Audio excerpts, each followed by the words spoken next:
Welcome to beautiful Port Elgin. It's the Saugeen Shores Sunset Cup and the 3HL Tour. It's our 6th tournament on the tour so far, and we've got a lot in store for you today. You can already hear the live band in the background. We're at the Plex, and the place, it's already rocking. I'm going to send it upstairs to my co-hosts, Anthony Regan, Pat Gregoire. Guys, take it away. Thank you very kindly. Yeah, the Plex is the place. It's overtime all the time. The 3HL Tour has gone on the road yet again, Pat Gregoire. Lovely community, a beautiful area, Niagara Escarpment right nearby as well. But we're here to talk about the fact that it's April Fool's Day. Usually 8 teams are involved in the 3HL Tour.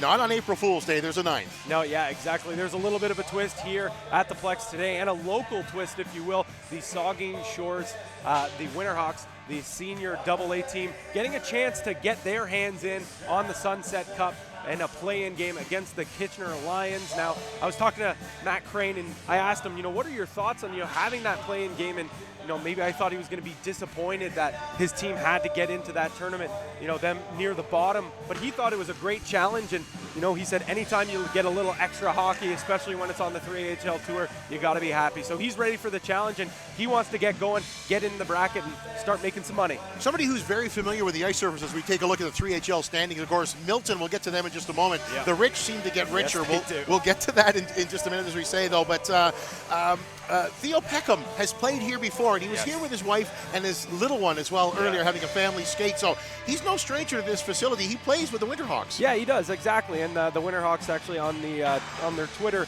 tweeted out at the Guelph Brewers and Theo Peckham saying, we want a taste of the Guelph Brewers and we want to go after their teammate Peckham. So there is a chance that if the Winterhawks were to win that play-in game and go on to the finals, potentially playing Guelph. So that would definitely be a hometown battle, because the Guelph Brewers also have the McLean brothers, Brett McLean and Miles, and Greg Virgo as well, too. So a lot of Port Elgin flavor on that Guelph Brewers team. And speaking of Port Elgin and McLean's, actually, there's a connection there. Lachlan McLean founded Port Elgin back in 1849, the first European settler to do so. Spent one winter here in a shanty and then opened up a tavern. And that eventually led, when the mills opened and everything, to the community we know nowadays as Saugeen Shores, or indeed Port Elgin as well. Now, we took a little skate out there a little bit earlier. In Aurora last week, that was a small, condensed ice surface, if you will. More time and space even out here. Can you imagine that? Oh, absolutely. These guys are going to have a ton of time and space. And, talking about the Kitchener Lions in that play-in game, a guy like Tyler Ryan, you give him a lot of time and space, he's going to find ways to put the puck in the net. He's already done it 10 times this year, being the 3HL leading scorer. So he's a guy that you're going to want to keep your eyes on if you're tuning in at home on JVI Sports Network, or if you're right here in the Plex. Speaking of Ryan, Joe Montesano is one of our cameramen here today. He saw Ryan have a foot race, a friendly one, with one of his teammates on his club.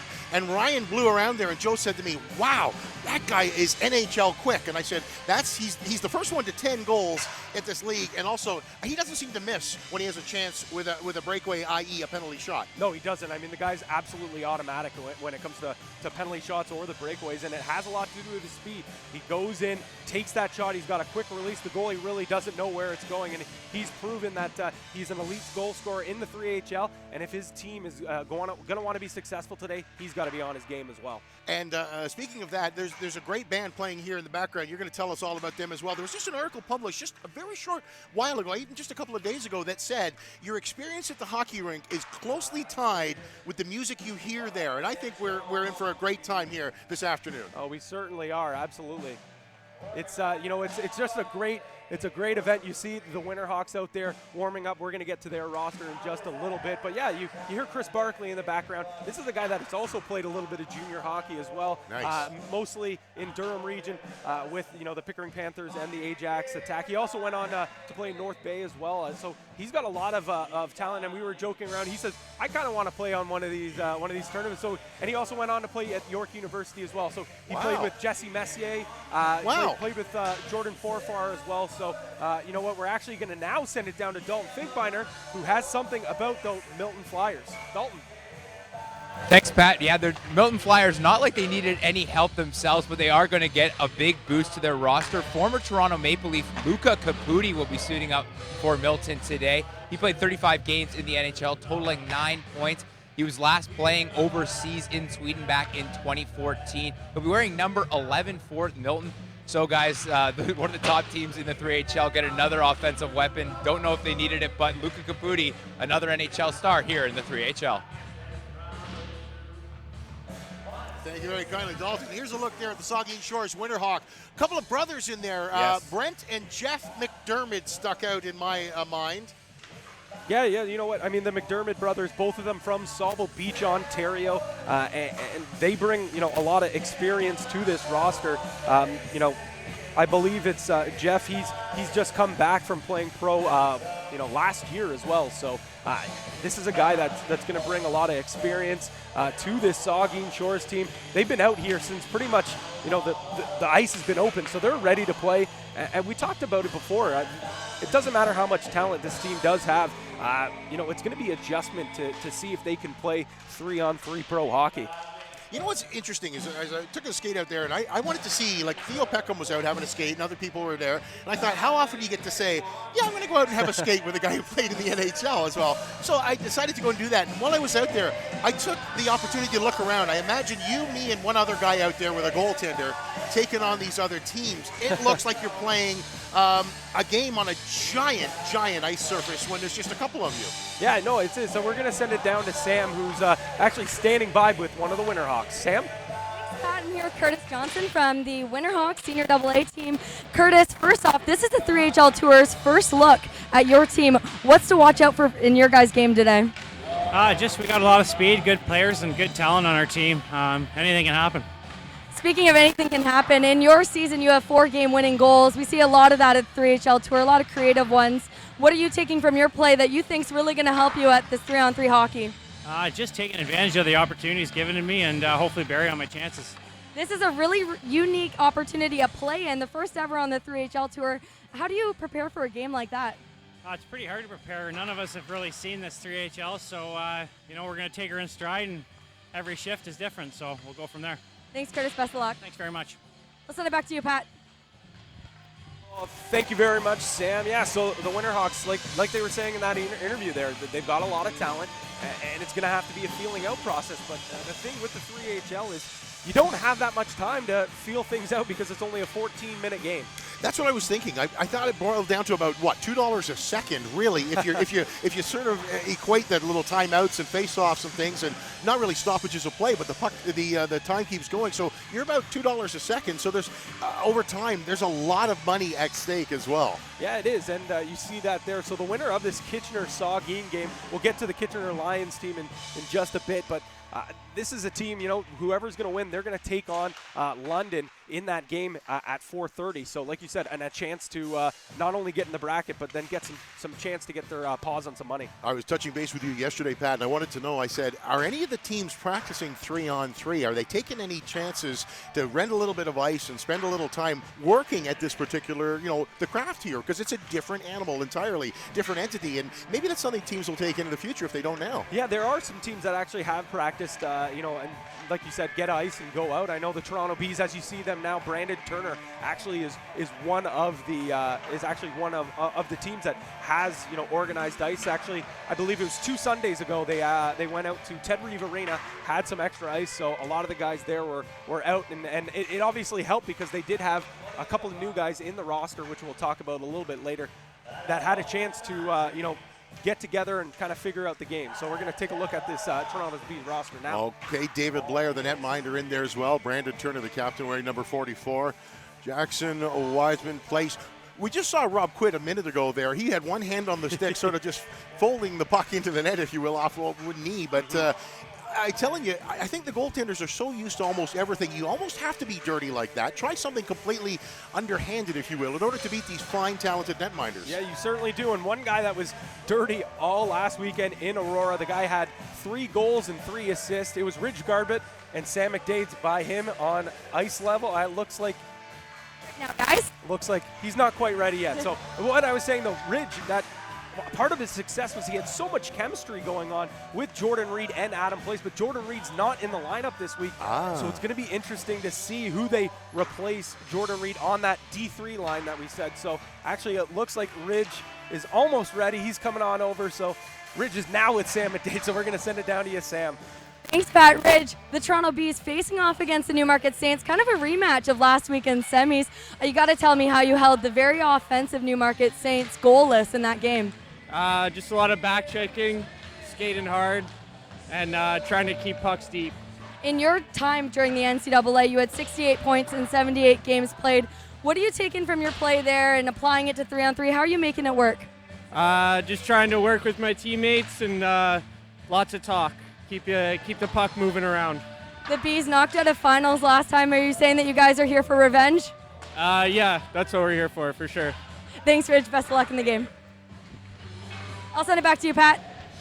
Alrighty, thank you, Sam. So yeah, Ridge, obviously, you know, a great skill set for 3-on-3, playing at Utica College, a standout down in the States as well. And like we said, if you see all these highlights with Ridge, they were with Jordan Reed. So he's going to have to try to find, you know, some chemistry with another player on this Toronto Bees team. And we talked about Rob Quitt a little bit there. Anthony Bergen, another guy out of the lineup as well with a lower body injury. So Jordan Reed and Anthony Bergen out of the lineup. That's a lot of offense. That's big goal Tony, right? Yes, big game Tony. There you go. Big game Tony, pardon me. Big game Tony. But you talk about Rob Quitt. This is a guy who's a Memorial Cup champion. You know, 11 points in 10 games so far on the 3HL tour.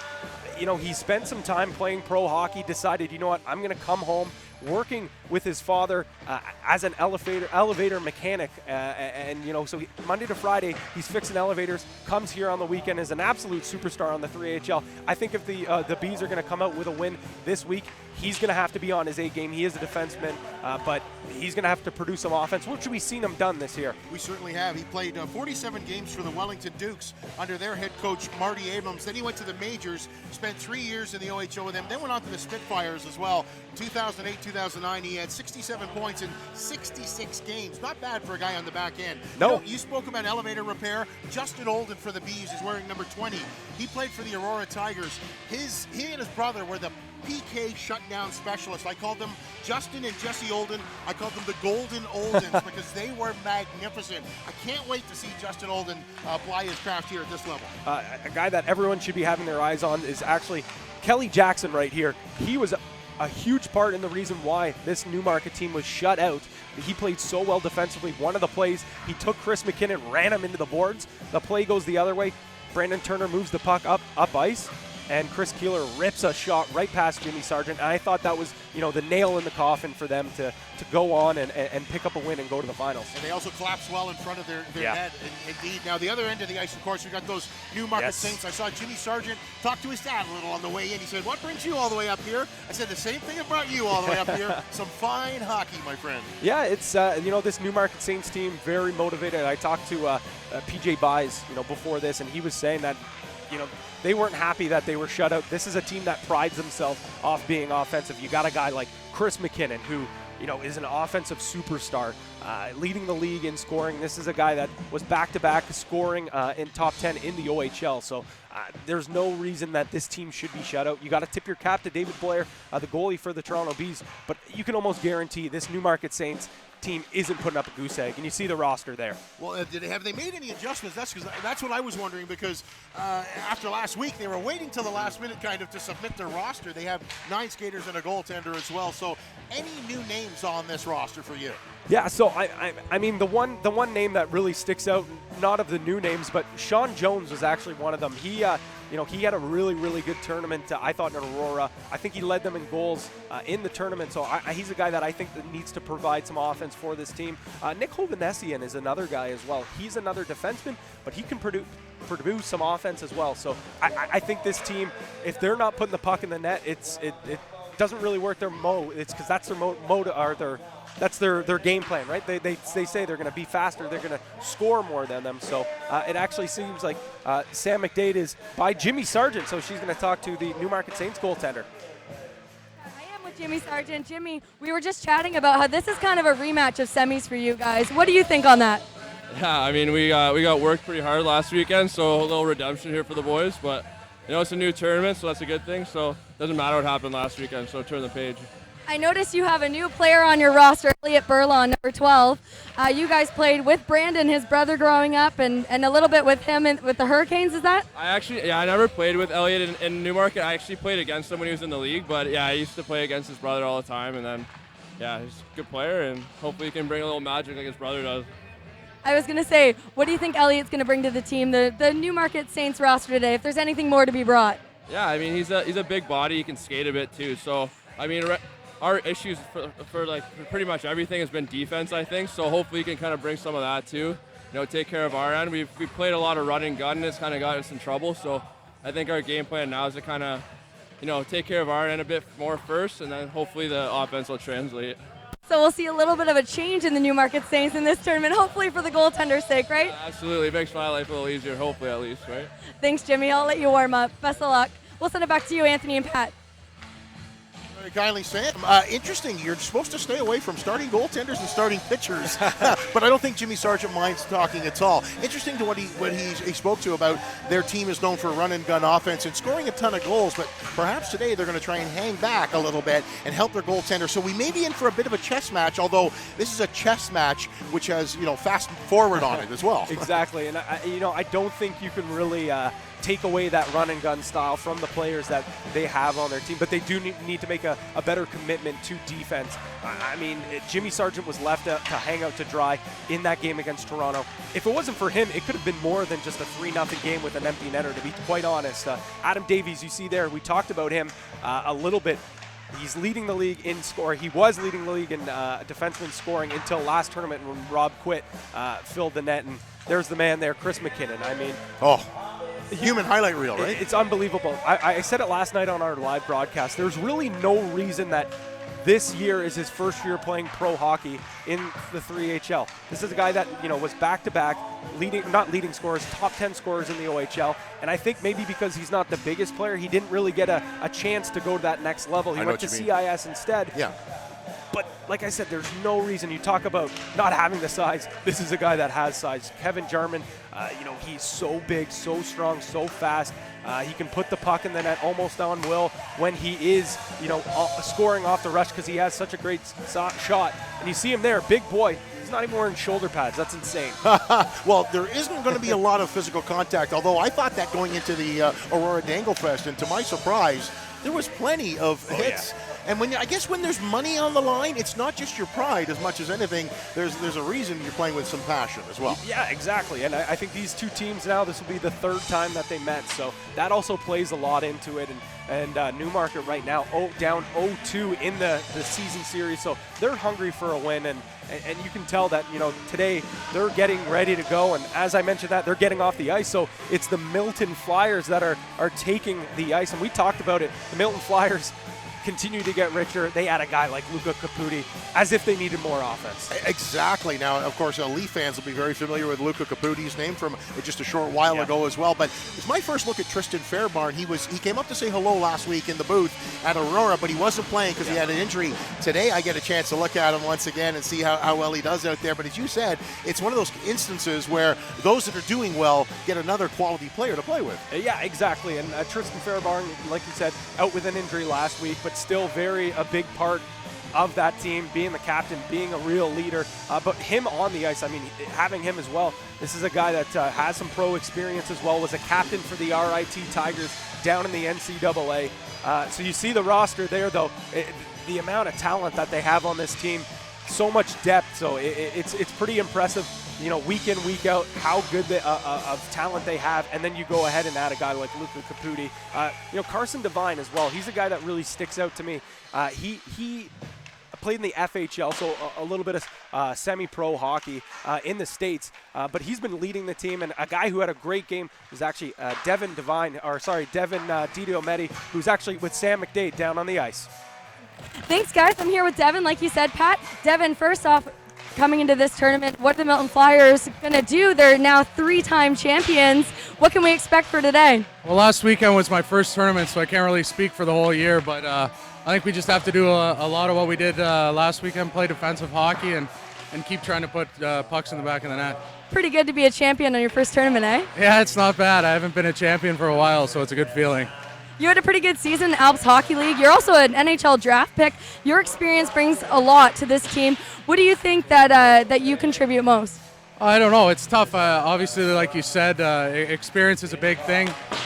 Playing as many pro games as I have, you pick up different things in different places, and I guess just try to bring what I bring to the table.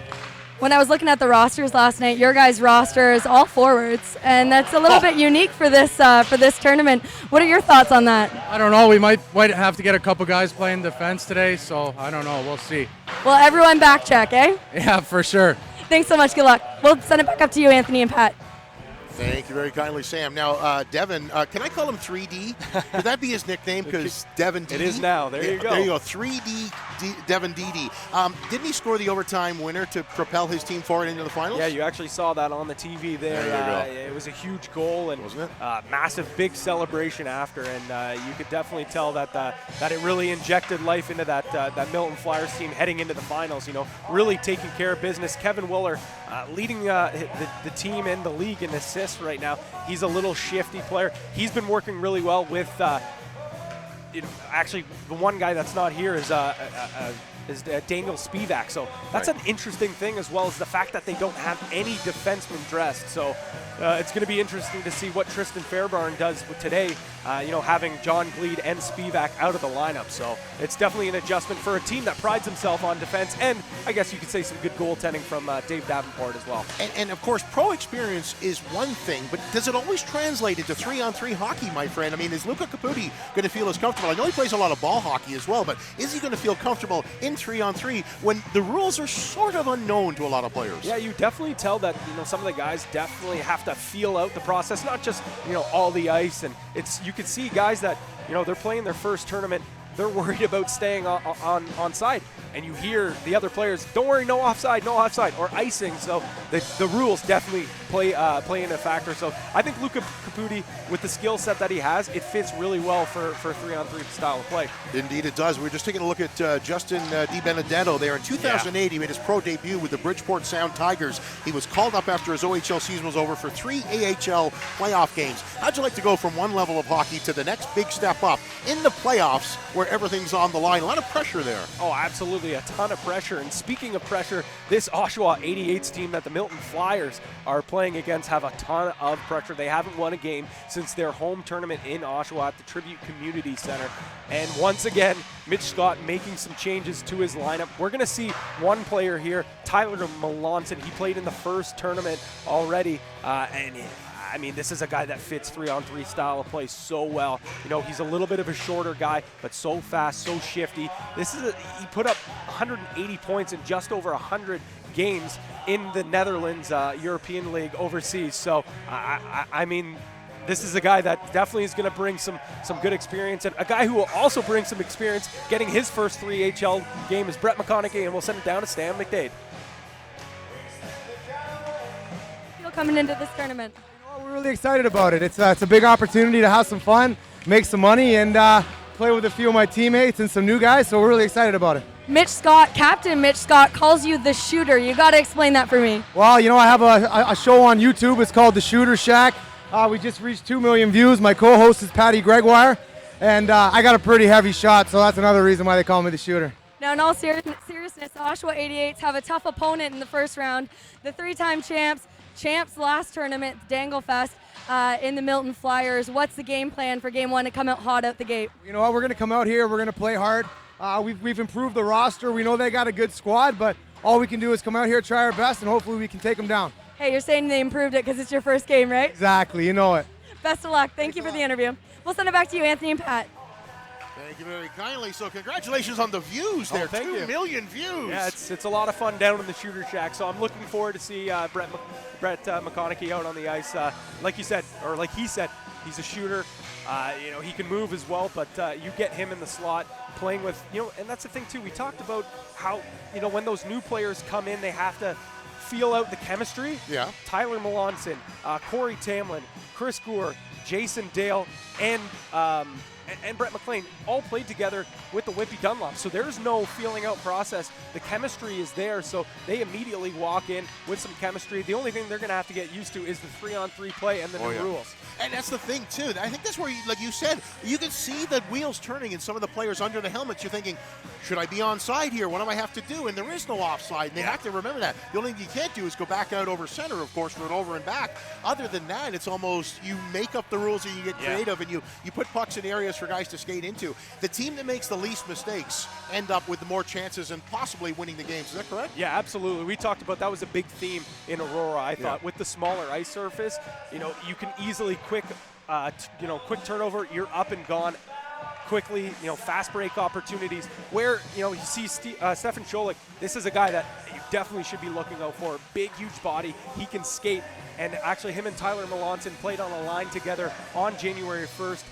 Both of them had some great chemistry going, so I would like to see Mitch Scott put them back together as well. Maybe with Chris Gore on the back end as well, a good puck-moving defenseman. Played a little bit in the NCAA with Norwich. Played some junior hockey as well. Was a great. He was actually a captain on the Ajax attack as well. You see Mitch Scott there. 6 points in 6 games. He's a guy that's played forwards, played D for this team. A real good leader. And I talked to him today. He's usually loves to chat, loves to talk. Give me any insight. Today he was focused. He just said, we're ready for a win. I'm happy with our roster, and the guys that we brought in are excited to play, and they want to win. So there you see the chemistry between Melanson and Scholich. They're finishing each other's sentences, it looks like. You know what? It's all about the Anthonys, though. I'm just kidding. Big Anthony isn't in. Big Game Anthony isn't in. Big Game Tony. But there's another Anthony that is in, and he's making his 3HL debut between the pipes for Oshawa. And you talk about big. This is a huge body. You see him in the net right here. I mean, the guy goes down in a butterfly, and he takes up pretty much the entire net. Can you play the snack bar? There you go. So I'm really looking forward to seeing what he can do in between the pipes. Played a little bit of senior AAA hockey with the Bradford Blast as well. So this is a guy that Brett McConaughey, I was actually talking to him as well. He said he has stole some series for that team in senior AAA. So this is another X factor for this 88s team. Another interesting too is another unknown, another goaltender who's facing 3-on-3 for maybe the first time in a long time. So we're gonna have to see how he does, especially when there's cash on the line. So here's a look again at the $15K that is being allocated here to the Saugeen Shores Sunset Cup. Yeah, so I mean, we're gonna move on to game number 3, where it will be at 4:10, $2K on the line, like you're talking about the cash, and this is definitely a game that the locals are gonna have their eyes on, because there's a ton of hometown flavor, and it starts off with their captain, Brett McLean. It's going to be awfully exciting to see Mr. McLean out there once again here. Theo Peckham is been on this ice earlier, as we said. He knows his way around this as well. So the Guelph Brewers are out here.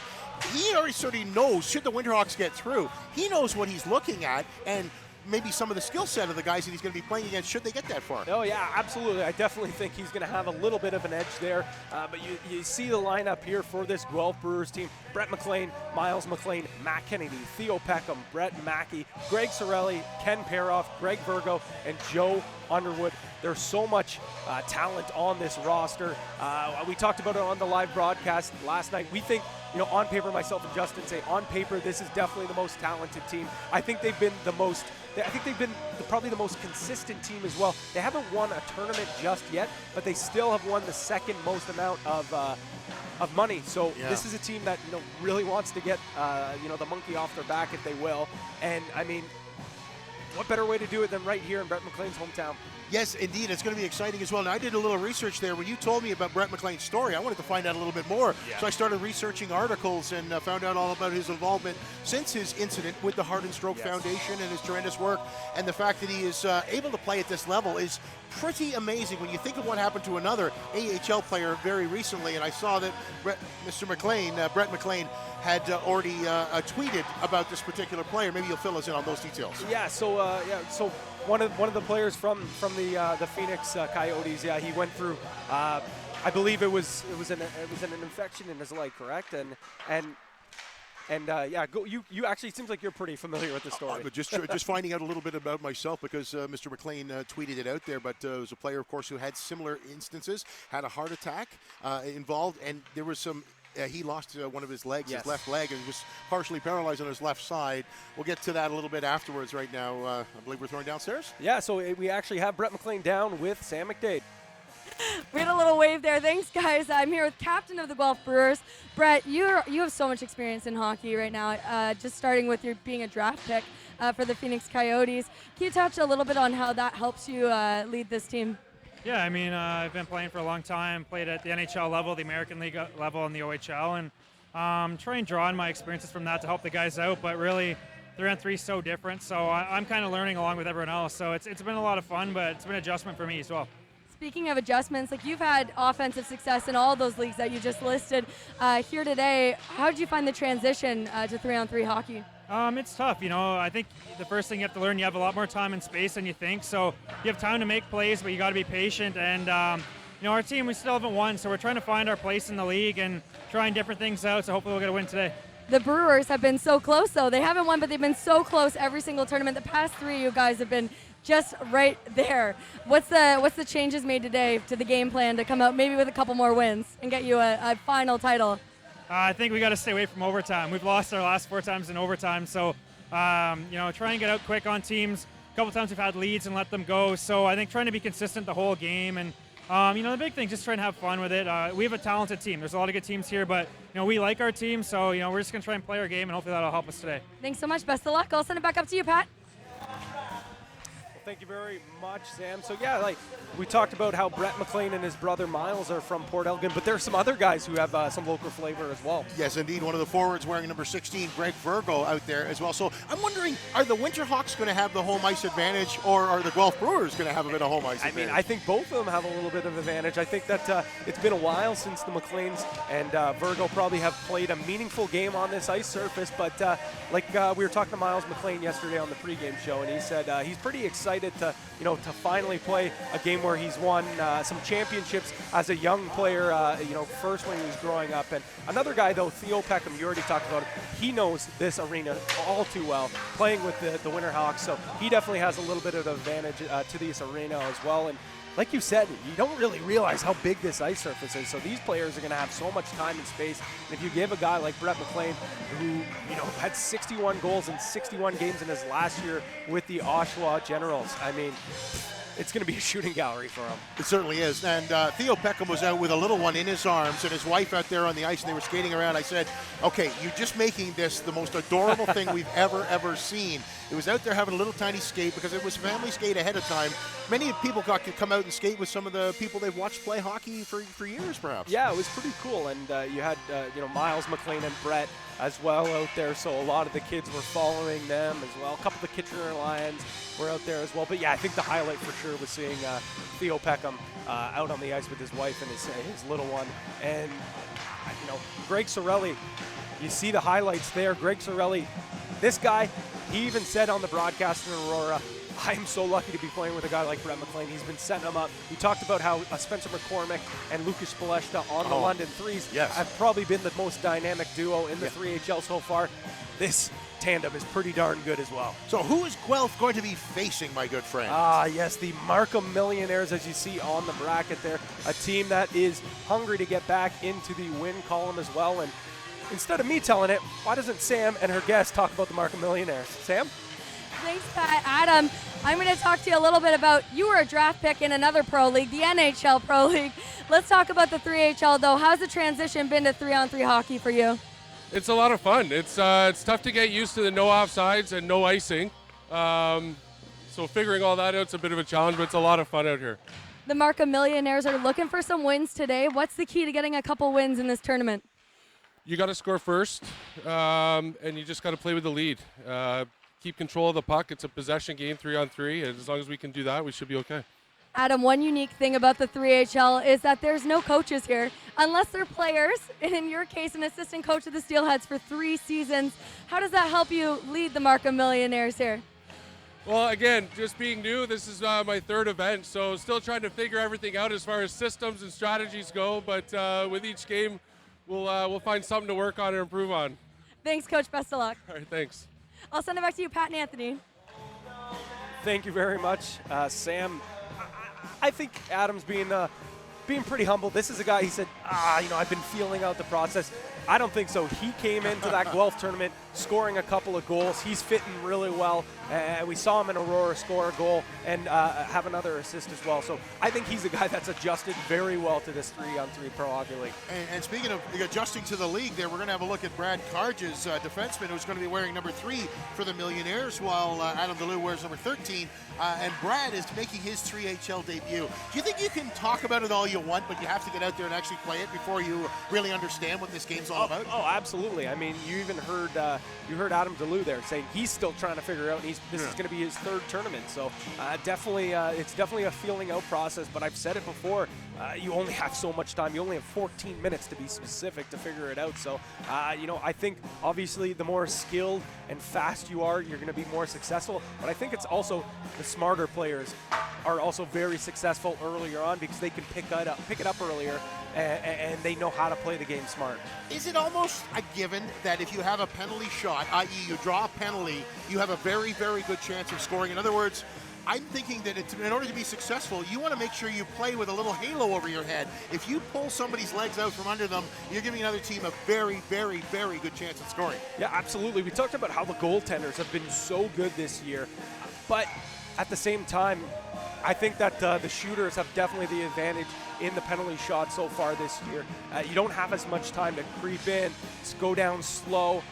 The goalie, then can read you, right? So when the guy's coming in, it's almost like it's a setup breakaway. And you see in other leagues that usually breakaways are pretty successful with just a shot, no move, or it's a little quick fake shot backhand or whatever it may be. But with the penalty shot, it's a little bit 50-50. But here with the chasers, you have no time to make any moves. You just got to go in there. Very exciting indeed. We just had Andrew Bonello, who's wearing number 21. Now, he played at Robert Morris University, played NCAA, just outside of Pittsburgh. I was there on Robert Morris University where the Colonials play. They have all the pictures on the wall there in the facility. And one of the Hanson brothers is actually the man who runs the facility there at Robert Morris University. So just a little extra experience there. And a lot of familiar faces, Ontario players playing down in college hockey and NCAA hockey. A load of Canadian boys on that wall. Oh, absolutely. Robert Morris, not just the hockey team, the lacrosse team as well. Yes. Heavily recruits Canadians. And I don't know what it is. There's definitely some sort of, they love their Canadians. And how couldn't you, right? And Bonello, how could you not like this guy? He is the epitome of a puck-moving defenseman. I said on the broadcast last night, I don't think we give him enough love. Pretty much, if he's not on his game, if he's not driving the offense, Markham Millionaires aren't probably scoring any goals. He stretches the ice with that long pass. He's a great player to watch. So if you're sitting at home right now watching on JVI Sports Network, keep an eye on number 21 in green because he can really create some offense. He certainly is. We've covered 8 teams, but there's a 9th team, of course, to talk about, my friend. Oh yes, the 9th team is the London Threes, and actually we see the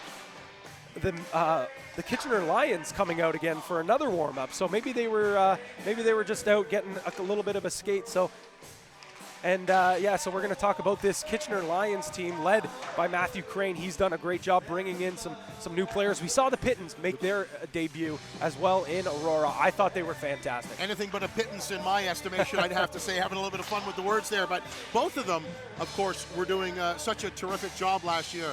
Ryan just keeps standing out in my mind. He was the first to reach 10 goals, double digits in goal scoring. And he's got some elusive foot speed, and whenever you give him a chance on a breakaway, penalty shot in other words, with the chasers or not, he just seems to always fill the net. He picked up number 10, which is pretty impressive at this level, right? Oh, absolutely. I mean, the guy's a goal-scoring machine. Whether it be shots on the rush, on the penalty kill, or sorry, on the penalty shot, or if it's in tight, he finds ways to put the puck in the net. So this is a guy that everyone's going to want to keep their eye on, but he's going to need some help as well. I think that there's going to be some other guys. You saw Andrew Whalen get in his first game. He scored a goal as well. So I think that he's going to need some help. Michael Radiza, he hasn't put up too many points this year for this Kitchener Lions team, but he's been all around the net. I think, if one or two sneak in for him, it could, open up the floodgates. He's the guy that has a little bit of Southern Pro hockey experience as well. Was at Plattsburgh, a Division III school down in the States as well. He's a big body, can skate really well. So he's the guy that I look to maybe try to help out Tyler Ryan and give some secondary scoring for this Lions team. Going to be exciting to see for Kitchener as well. Once again, we'll have to see how Jason Pitton and his brother Annette Brian Pitton, of course, this is their second tournament now, so we're going to have a chance to look at them and see sort of how they, and what sort of adjustments they make. That'd be interesting to talk to them and see what really has changed in looking at your first game and then going through your first game and getting out of the other side thinking, wow, I think I'll never do this, that, or the other one ever again on the ice. Yeah, I know they definitely are bringing something different to the ice as they didn't pick up a win in their debut, but we do know one thing, they had a ton of fun. Actually, both Pitton brothers gave Justin, the CEO and founder founder of the 3HL, a text on Monday morning saying, "Thank you so much for having us out. We had a blast. By the way, we've got 5 or 6 buddies who are dying to get in the league, so they can't wait for next year. Hey, maybe the Pittons might even put their own team next year, but they've been having a blast." And that was just one tournament, so they got another opportunity, and hopefully for the Lions, maybe come out with a win and get into the tournament here. And we're going to have a chat actually with Jason Pitton in just a second whenever we get a chance to. Sam's going to arrange that if we can as well. So Brian Pitton looked outstanding between the pipes. I mean, he was standing on his head for Kitchener, and he's one of the reasons they had a great showing. Yeah, exactly. I mean, he didn't make too many, outstanding saves, but I think it was because he's so positionally sound. Very quiet in his net. And as a goalie, I mean, you don't care if you're on the highlight reel. As long as your GAA is down, it doesn't matter. And actually, we now have the other second half of the Pitton brothers. Sam, take it away. Thanks, Pat. Jason, they were just speaking upstairs about you and your brother. You guys joining the team recently. What are your initial thoughts on the 3HL Tour? Well, it's exciting. We came in last weekend. Nothing but good things. We had a great time, and the concept's obviously a little bit different, but from the guys you speak to, everyone's enjoying it, so it's a lot of fun. You and your brother, a wealth of hockey experience between the two of you. How are you guys using that to transition into this 3-on-3 league? Well, obviously, if you played the game at any level, you're going to bring that forth, but it's a completely different concept. Like I said, the game's played way differently. Obviously, you can bring the skill level, but you definitely got to play a different style of game to be able to win, and we've seen that last week against Guelph. Your first game in this first single elimination tournament is a play-in, which is exciting, but also not knowing what to expect. I don't even know what to expect. How do you guys prepare for a game like that? You just prepare like any other game. For the most part, it's we expect to have a little bit of fun here. We've heard good things about the Saugeen team, so all we can do is come out and work hard. Thanks, Jason. Best of luck. Thank you. Back to you, Pat and Anthony. Thank you very kindly, Sam. Great to hear him say, having a little bit of fun. Yeah. This game is just that. It's a game. I mean, there's a lot of money on the line, and a lot of feelings can get a little bent out of shape a bit, but we're going to have a look at London now. Wigmore in net. Rich Wigmore, man, you looking good. You talk about a goalie in Pitton who is quiet, doesn't just makes the saves here and there, plays positionally sound. Not taking anything away from Wigmore. He plays positionally sound, but he makes highlight reel saves. Nothing quiet about him in between the pipes. It seems like every single tournament that we do have, he's stealing goals out of his net. Like we said, there's players that if they're not on their game, the London Threes probably aren't going to come out, and he's definitely one of them. So they are short-handed here. So this is a team that prides themselves on offense and kind of gives up opportunities and lets Rich Wigmore, save some goals for them. I think they're going to have a little bit of a more commitment to defense here today. I always like tracing guys back, Pat, to their early days of hockey. We're going to be talking a little while with Matt Foy. I found out that he played in the OJHL for the Wexford Raiders in 2000-2001. In 47 games, he picked up 92 points as a 15-year-old young man. So there you go. Played his first ever game against Calgary, October 5th, 2005. Had an assist and a minor penalty as well. 1 week later, okay? He's just played 1 week in the NHL. He picked up 2 goals versus the Vancouver Canucks, one of them on the power play as well. First NHL goal. That must be so exciting and a memory for the rest of his life. Yeah, absolutely. And we're going to now send it down to Sam. Thanks, Pat, alongside Matt Foy. Matt, you guys are the product of this play-in, so whoever wins in this play-in, you guys are facing.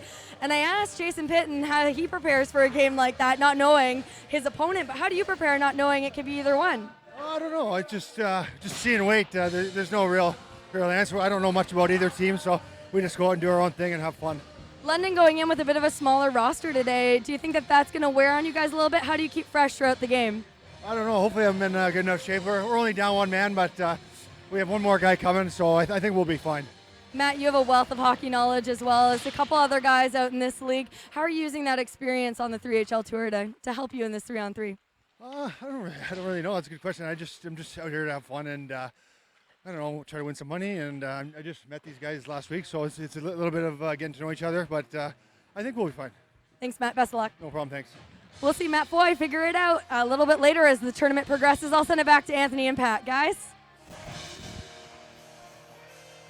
Thank you very kindly as the teams continue their warm-ups as well. The guys like Sean Kineapple, he was new to the lineup last week, wasn't he, for the London Threes? Yeah, he was, and I thought he did a pretty good job adjusting to the 3HL, the 3-on-3 style of play, but it was, the guys that we've seen all year long, and you see Lucas Baleshta there on an absolute tear, tied in the lead for assist. He's not going to have his partner in crime today, Spencer McCormick, not in the lineup. Oh, no.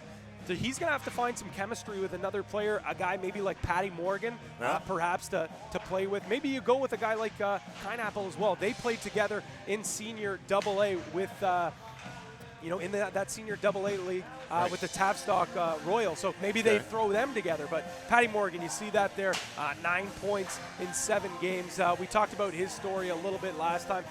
Diagnosed with cancer in his last year of junior hockey, was unable to play. Came back for his last year lacrosse, led the Ontario Junior B Lacrosse League, was in the top 25 of scoring with the Markham Ironheads. This is a guy that has a ton of heart. Maybe not the biggest guy in the world, as you see there, but so much skill. That's really what it's all about, right? It's not the size of the dog in the fight. It's the size of the fight in the dog, as they often say. And Mr. Ryan would be an example of that when you see his foot speed out there as well. Don't forget Cam Salt. He looked pretty good, the Oshwegan, Ontario native. He looked really comfortable out there in Aurora last week. Yeah, he did. And, we talked about it. He was probably one of the best players that we saw in the tournament on New Year's Day. Missed a couple of tournaments, came back in Guelph, picked up a couple of assists, and he looked really, really good. And you see here, playing with Spencer McCormick on New Year's Day, played a little bit with Charlie Stevens as well, but those two guys aren't in the lineup as well, so Cam Salt going to have to find maybe a little bit of chemistry with someone else. I know that when I look at that roster, another guy that really sticks out to me is Mike Burgoyne, an 8-year pro, all over the place, been everywhere in the UHL, the CHL, playing in the UK and the EIHL, Romania, and Holland. I mean, the guy has an extensive resume. He's a big, big body. He's just a rock back there, but he can move the puck as well, and he can skate. Pretty much got a passport full of stamps as well when you list all the places that he's played as well. But we just saw Lucas Baleshta and some of his skill set. Filthy slick mitts on this young man. For a defenseman, you often think these are the guys that clear the front of the net. They get physical in the corner. They're known for a big shot, maybe making a good outlet pass. But you don't often think of them as having those really silky mitts. Baleshta has just that. Oh, yeah, he's absolutely gross. We saw him at the Dangle Fest dangling last week. So we are now going to send it to a guy we heard last week, and that is Chris Barkley, our live performer here on the 3HL Tour. Like a bullet, we were gone again, and I was thinking about a little white tank top sitting right there in the middle by me. I was thinking about a long kiss, man, just gotta get going with a night by me. I know what I was feeling, I know what I was feeling. What was I thinking? What was I thinking?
Fancy evening dress, and with the windows rolled down and her hair blown all around with seas of hot southern mist. She'll take a beer over white wine, campfire over candlelight. And when it comes to love, yeah, her idea of a romantic night is listening to old Alabama, driving through Tennessee. A little Dixieland light at the right time of the night. She can't keep her hands off of me, me, me. Oh!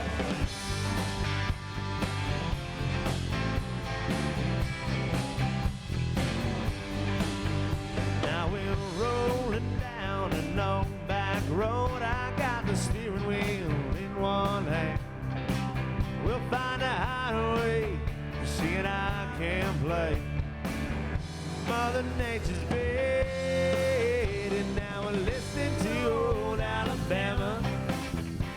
Parked somewhere in Tennessee, a little Dixieland light, and it feels so right, and it's love in a first degree.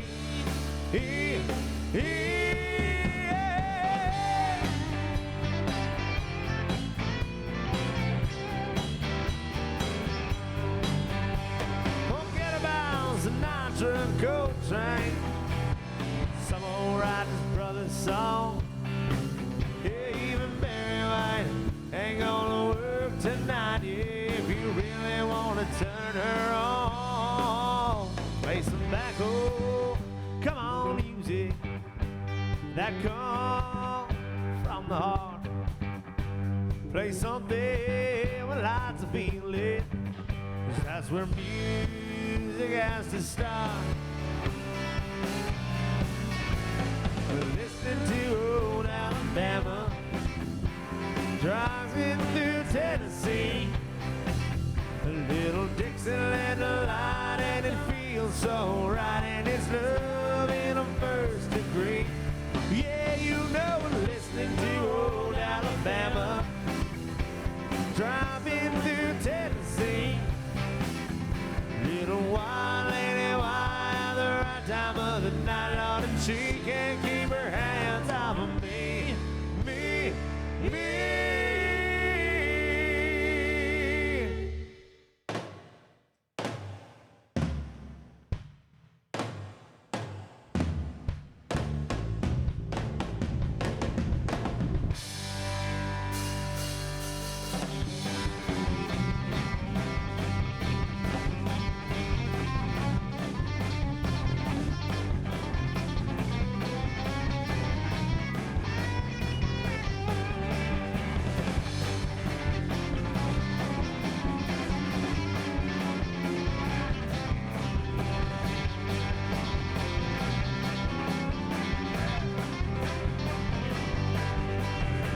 Play me some old Alabama.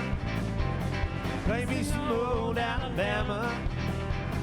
Play me some old Alabama. Won't you play? Play me some old Alabama. Play me some old Alabama. Play me some old Alabama. Won't you play?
Coming, rolling around the bend. I ain't seen that sunshine since I don't know when. Yeah, but I'm looking for some prison, and time keeps dragging on. train that keeps rolling down the San Antonio. When I was just a babe, Lord, my mama told me, son, always be a good boy and don't ever play with guns. Even outside a man in Reno, just to watch him die. Get down whistle blowing, and I hang my head and cry. Yeah, guitar!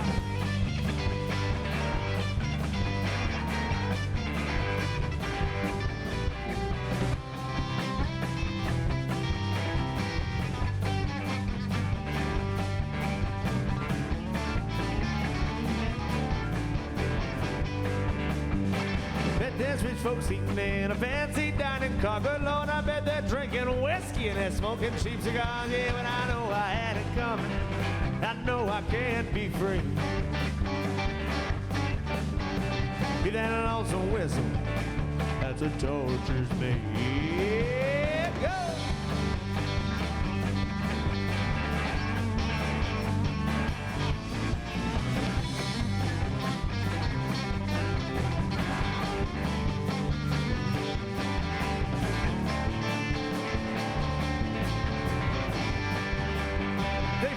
From this prison, if that railroad train was mine, I bet I'd move it all a little farther down the line. Far from Folsom Prison, that's where I want to stay. Hit that lonesome whistle, blow my blues away. Yeah, one more time.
Hi, I'm Matt Nickel from BioSteel Sports Nutrition.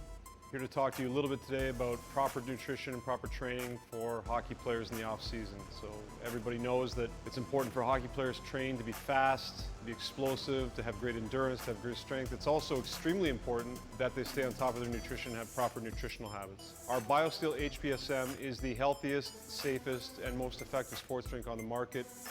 It's a great way for professional athletes and regular Joes alike to stay healthy, to stay hydrated while they're training, while they're competing through a long, hard workday. It maintains energy levels in a healthy and effective way, maintains focus and attention during a stressful period of time, whether that's during practice or at work, and also make sure that we stay healthy as we're training.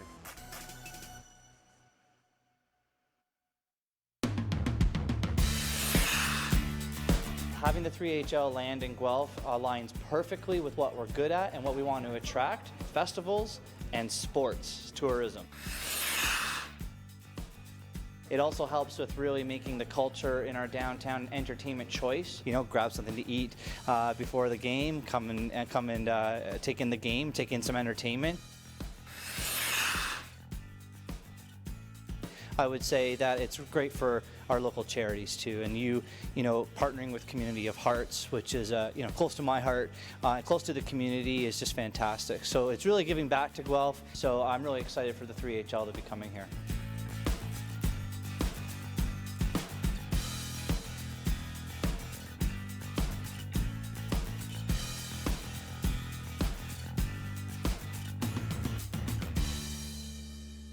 What's in a dime? You might say just 10 cents. But for over 60 years, March of Dimes has turned this into a force for transformation, changing the lives of thousands of Canadians with disabilities. Today, March of Dimes Canada is a national organization helping countless children and adults live full, independent lives. But to make it happen, we need these more than ever before. The miracle of transformation is in your hands.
Now with it, Davies passes across. McKinnon buys with the goal. Nice play there by the Newmarket Saints. And more wide open than the first two. It seems that, as you said, Ian, these guys watching the first two games get a feel for the style of play. And there, the 88's first goal. And this is a pretty boom by Melanson. Comes in, and he gets the fake, makes the goalie think he's going. Was batted in another one there, Reed. A veteran in the OJHL, he had 179 points. Stevens now with a beautiful dish across. What a play there by Stevens. Played in the OHL. Boyle back with it now. Oh, nice. And what a save from Camilleri to keep his team in it. Scholing robbed there. Here they go, Salt and Stevens. Oh, what a move there. It almost works out. Stevens. Peckham with it. Peckham looking for a high stick, not going to get one. And Jarman's going to go the other way for the Saints. Nice save there. Theo Peckham not happy after he felt he was high stick, but now he gets a breakaway. See if he can make good on it. Ooh. Peckham with a beautiful move. The former Edmonton Oiler showing off some finesse. Those hands are not just for punching people in the face. It's the London zone. Wigmore trying to catch them on a change, and Salt just at a bad angle to the side of that. Morgan gets it, and what is, no goal. No goal. Davenport equaling Wigmore with a highlight reel save of his own. Anything you can do, I can do better mentality. And Messier wires one home. What action here. Big save on one end. And the Flyers go the other and make the threes pay. This is an absolute cannon. Fairbarn in. 3-on-1 for the Flyers. What a save by Daryl Rotham. Unorthodox helmet, unorthodox style. Yeah, what a glove save, flashing the leather there. Scheich there. Scheich angled by Ward now a 2-on-0. And what a stop there from Camilleri. Pre-game right now, it looks like goals are going to be at a premium in this one. Spivak can't beat Wigmore. Oh, what a glove save for Wigmore. Devine can't believe it. What a stop by the London Threes goaltender. Robs Devine. And that got the crowd going. That's a potential game saver right there. That's the play of the day. Oh, absolutely. Point blank in here. Let's see if Devine can get it back. He's with Willer. And Wigmore again gets across. We talked about him, the role he had to play with this tired London Threes team, and he's doing it right now. Boleshta now in alone. Boleshta, and he scores a beauty. What a play by Lucas Boleshta.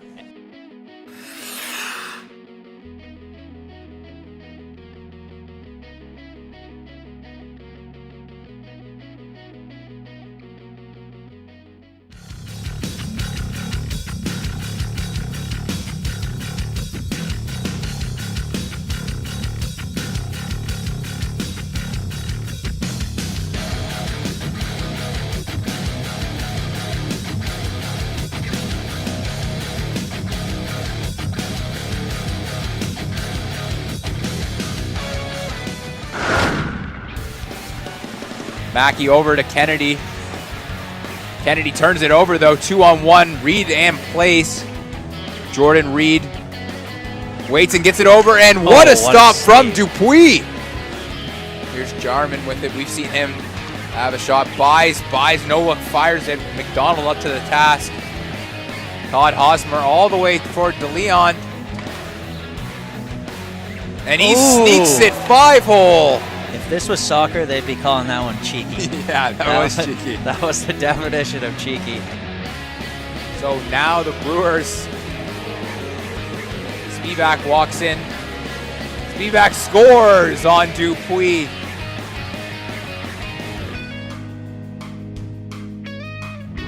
Bees controlling it now. Back to Rob Quitt. Quitt, a Memorial Cup champ in 2009. And what a play there from Anthony Burgeon. Finishes off the pretty goal to tie this one at once. Still plenty of time for this Saints team. Johnston makes a nice little move. He's got some ice.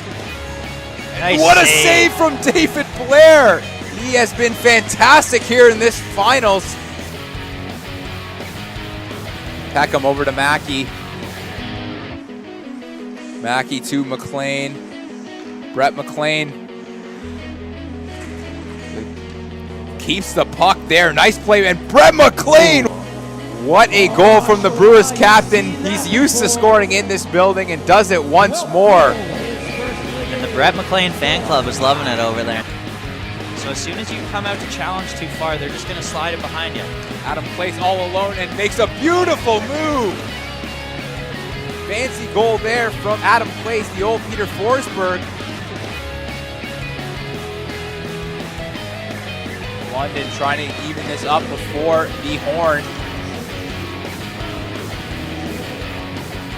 McCormick tries to bat it out of midair, and he does. Spencer McCormick with a fantastic finish to tie this one up. 88's with it down low. Rothen, what a stop there from Daryl Rothen. Oh my Lord.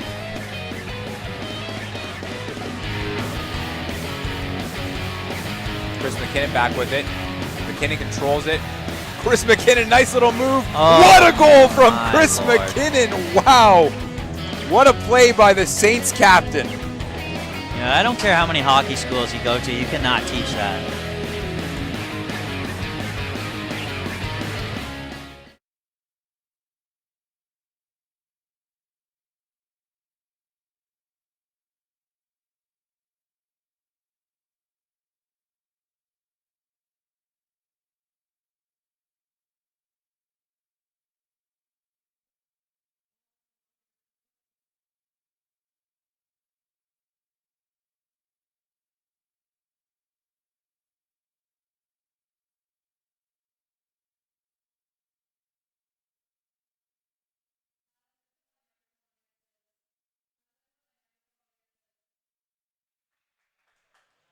Milton Flyers, number 7, Tristan Fairbairn.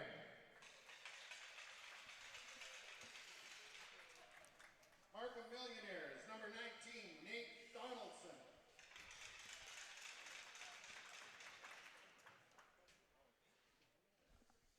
London Threes, number 92, Luke Valeshka. And Guelph Brewers, number 24, Theo Peckham. We're all going to gather around here, and Mayor Mike is going to do the ceremonial puck drop there with Dennis Ullman. When you're ready.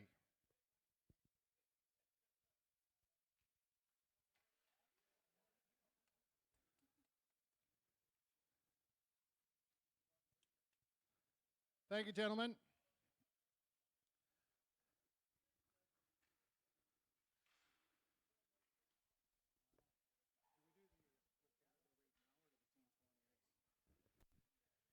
Alex.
And there is a look outside the arena, the Plex in Saugeen Shores, Ontario. Our location, we're live.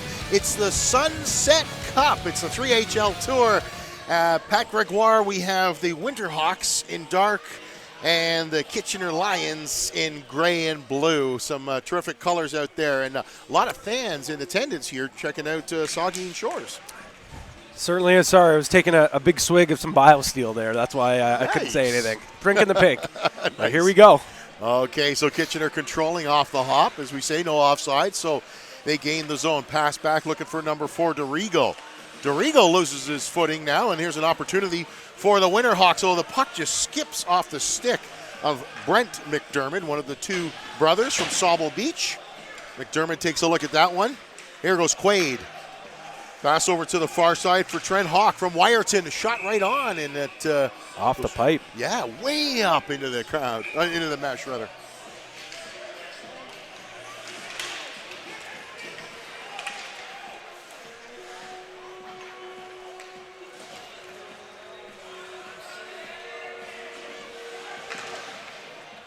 No, not indeed, especially if they play with Theo. That one right into the bench there. Winterhawks bench. The Saugeen Shores player played it off the wall, looking to bank it to himself. Trevor Smith, I believe, did that. So Dalton brings up an interesting point. The Winterhawks, a balanced attack where the Kitchener Lions rely very heavily on this man right here, Tyler Ryan. And our first little mix-up here with the rules. So this Winterhawks team, like Dalton just said, they have a lot of talent, but they got to get used to these rules. Yeah, they certainly do there as Ryan takes a look, got a shot off, but it was blocked on the way through to the net. Here with it now is Chad Herron. Ryan with it once again, walking the blue line, takes a look. Can't get it past Smith's boots. Kuntz in the corner doing a battle. They're looking forward, couldn't find the man down ice, Trevor Smith, who lives in Owen Sound, or hails from Owen Sound anyway. So that went back over center, but wasn't carried by a Winterhawk. And here they come. Great opportunity in a centering pass. And here goes the speedster himself. 10 goals in the 3HL. Not a number 11, though. Great stop there by Jeff Flager, the Owen Sound native. Here comes the Winterhawks the other way, Pat. Jeff Flager, a little bit of experience down in the NCAA playing with SUNY Fredonia, so in Western New York. A great league there in D3 hockey. Two number 19s, yes indeed it is. Two number 19s colliding, Whalen for the Lions and Nick Quaid for the Winterhawks there, as it is a physical game, and there again was Andrew Whalen. We saw him get into it a lot last week. He's a very chippy player. He certainly is, and there we can see that the Kitchener trying to exert themselves, and a player going down, no arms up from the officials, so play on they do. Here comes the aforementioned Andrew Whalen. Here's a pass looking to spring a man down ice and doing a little dipsy doodle. It's Pitton now. Jason Pitton back door, and there it is. We heard on from our director actually, but no, they weren't able to tuck that one home. Oh, they had a chance there to get a hold of the puck. Didn't think they could. Whalen takes a shot. It steered in back of the net there. Oh, nice try by Pitton there. Trying to score from behind the net. Indeed, he nearly jammed it home because the goaltender sort of lost the puck there, Mr. Flager, for a minute. Yeah, Pitton looks like he's dialed in. It took a little while for him to get going. Too many men, I think. Too many men, yeah. So maybe Pitton takes the penalty shot here for this Lions team, and it looks like he does. A mobility shot, penalty shot here. So they're going to get their mobility in motion here on this penalty shot. And here we go with the chasers hurrying up there. The Winterhawks trying to catch up to them there. Neat little duck, and great save by Flager, and then the rebound just squirts by the post near side. Here they come the other way with some good speed. Brent McDermott fakes the shot, tries to go around his man. Andrew Dorigo takes him to the wall and gives him a faceful. Dorigo's going to get the penalty on that. I'm guessing it's going to be roughing. What do you think, Pat? I think so, yeah. A little bit too much of a little bit of a face wash there from Dorigo. So Brent McDermott, the Sauble Beach, Ontario native, going to get his chance at a mobility shot, penalty shot. And he's going to have to hurry. I'm not sure if he's used to the chasers, and he isn't, but he's got some room, and he scores the first goal to the crowd's delight here at Saugeen Shores. We talked about this earlier in the broadcast in our pregame show. You can't take those penalties because it leads to really basically a free breakaway there. So, I mean, this Winterhawks team has some good skill early on in this game. Indeed they do. Here's Jeff McDermott. He goes in back of the net, sifts it back. Indirect pass. There's a man wide open in front of the net, and here's an opportunity once again. McDermott can't tuck that one home. That was Jeff McDermott. He had the goaltender at his mercy, Brian Pitton, but couldn't tuck it past him. Here now with it is number 17, Jason Pitton. He throws this one to the far side, looking for Crane, the captain of Kitchener. Into the near side corner now it goes. Picked up there. Here comes Kuntz, Nick Kuntz, the Mildmay, Ontario native. He lost the puck. With it now is Tyler Ryan. He leads in goal production. Quickly inside the other end of the ice, centering pass to Ryan. Ryan spins. Nice feed. Oh, lovely feed. I thought Ryan was going to spin and fire it on net. Instead, it was a educated pass. Tyler Ryan, known for filling the net with goals here on the 3HL Tour, and absolutely fires a beautiful pass there. It seemed like this Winterhawk team knew that a shot was coming, so they must have done their research so far. Certainly have. They've come close, Kitchener has. It's a 1-1 game. Shot from Johnston. Right on. Chad Herron got the. Herron is the one who made 1-1. Matthew Crane also on an assist on that one as well. Here are the Winterhawks once again. Johnston fires this one. It's quickly and easily handled by Brian Pitton. Both Pitton brothers early on looking pretty solid for this Kitchener Lions team. They certainly are. Under a minute to go in the first half. There's one steered towards the net off the stick of Andrew Whalen. Here they come, though, the Winterhawks. There is no offside. Great little dish. Forehand staying on. Couldn't tuck it in the side of the net. Great opportunity there with 39 seconds to go, Pat. He had the goalie at his mercy. He did, but Brian Pitton, again, with a huge save. I've mentioned the name so often, not just because there's two brothers, and another chance there. Really good job there by Nick Quaid from Hepworth there. He tied up the man in front of the net, didn't allow him to get a stick on Whalen's pass towards him. Here it is, 20 seconds to go. McDermott's got it. One of two, as we say. Steps in the middle. McDermott fires a low shot near side. Great pad stop, right foot, and they're coming the other way. Here comes Crane, the captain. Crane, oh, pardon me, not the captain. That's Radisa. Thought I had a 1-8 there. We're down to 3 seconds. You're going to have to get a quick shot on if you can, Mr. Hawk. No, so we have 1-1, Patrick. Dalton is standing by ringside, right between the teams. Dalton? Yeah, guys, the Lions for most of the period were up. They were very vocal. Matt Crane was urging the guys to get in it, and saying that we got this. Both teams, it was a very physical first period, which is unlike the 3HL games we've seen before. But there seemed to be a little nastiness to it. I think the Lions are, a little, upset about having to play this playing game. But, Tyler Ryan said to me before the game, it's just another game. So we'll see if the intensity keeps here in the second period. But the Winterhawks are definitely holding up, and they look like they're going to be a tough team for this Lions team to beat. Excellent job, Dalton. Thank you very, very kindly indeed. Always interesting to hear what the chatter on the bench is like, because you can really get the temperature of the team, if you will. Yeah, exactly, and that's great that we do have Dalton down on the ice, but you hear this Kitchener Lions team, they're confident. Obviously, they're disappointed they're in that game right now, but they know that they can beat this team, and you look up the score clock, it's tied 1-1, so not much time to get your team into the Saugeen Shores Sunset Cup here. No, it's almost one of those cases now with 6:51 to go. It's almost like next goal wins, even though it's not indeed. And some fans showing up with 3HL hoodies, including that little cutie in front of us there. She's got a youngster one. Here we are, a chance now. What a shot, but he missed the entire net on that blast there off the stick of number 17, Jason Pitton. Pitton with it once again.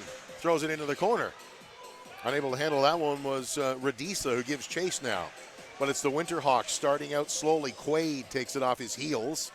Waits as his teammates make a change, and they're picking their way through center. McDermott throws it in back of the net, out to stop it there. Brian Pitton. Pitton's got it. Puck moving goaltender. All the way to the offensive blue line. Here's a 2-on-0. Shot low. Great stop there by Flagger. He's got it in back of the net. No, he's got his hand on it. Actually, he lets it go.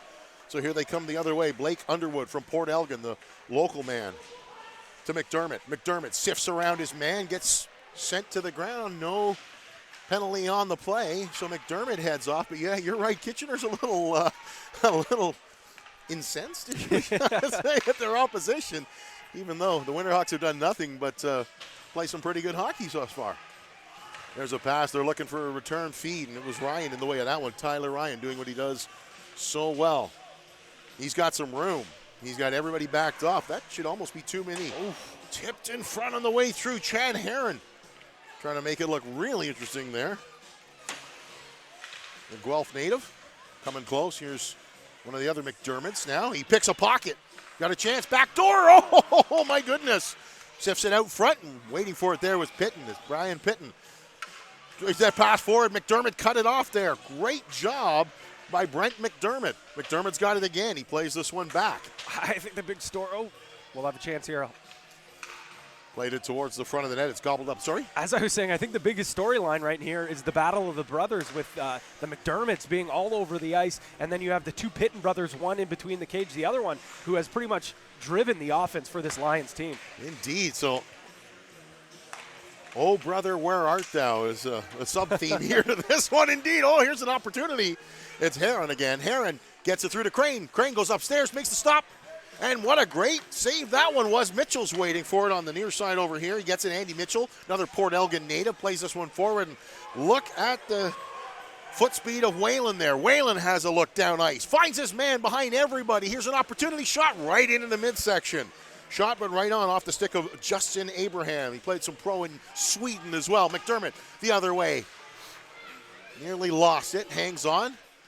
Gives it over to Quaid. Quaid takes a rough ride there from Abraham. McDermott in the corner. That's Jeff McDermott. Kuntz now has a man closing on him. Gives him a bump.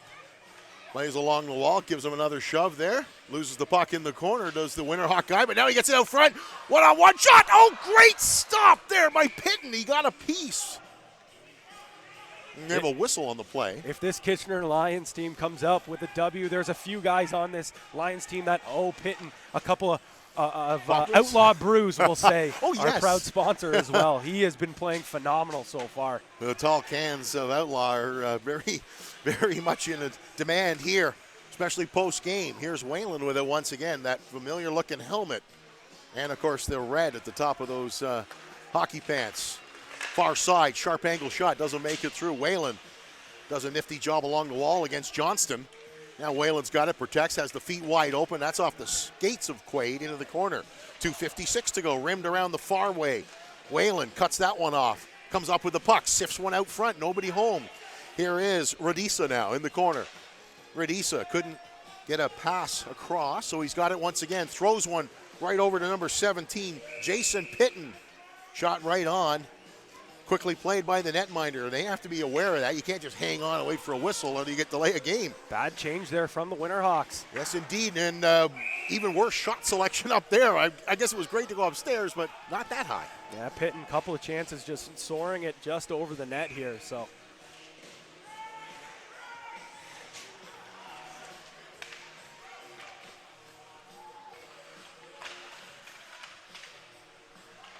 Winterhawks are going to break down. Good to know. Thank you very much, Dalton. Good to know what the feelings like there on the benches is. Both these clubs are right in it as we're tied at one with just 2 minutes to go. It's overtime all the time. Here's Crane now, the 3HL Kitchener Lions. Heading inside, shot right on. Glager makes the stop, and here they come the other way.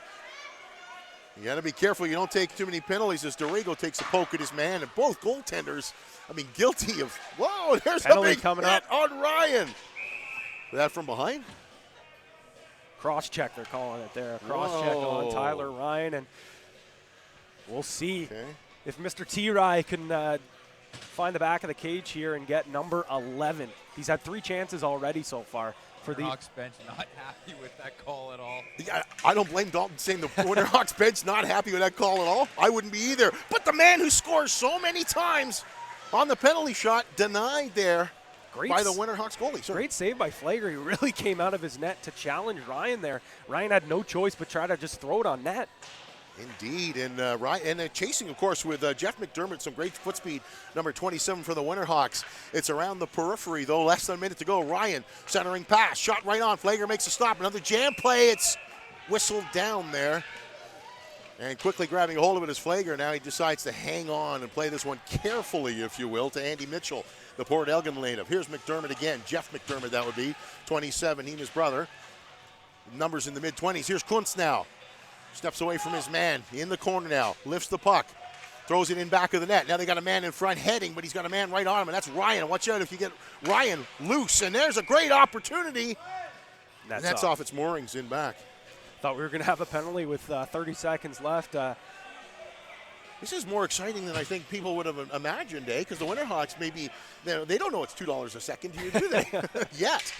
Certainly playing like they know that there is potentially some cash on the line here. Yeah, and the Lions do not want to head home there. Ooh, and there's a pass turnover. that Whalen didn't pick up there. Kuntz now, right wing side. Kuntz with Whalen closing on him. Great play to Mitchell. Did a spinorama, left the puck for Mitchell. Mitchell now under some duress. It's coming the other way. Whalen now. Nearly poached there. Now Whalen now. Puts it across and the puck goes awry. So we're heading to overtime, folks, in game 1. Centering pass goes right to the Winterhawks. They put it down the length of the ice. Dalton between the benches, my good friend. Tell us what's going on. Yeah, guys, both benches very vocal that last half, especially the Lions bench. They were urging. They felt like they had a goal coming on right there, so they were pretty happy with their offensive pressure. Really interesting game. You know, the Winterhawks seemed to have some trouble with the rules at the very beginning, but they quickly adjusted to this 3-on-3 game, and you know, now they have it in overtime, and one shot can win it for them. So very impressive performance here from the Winterhawks.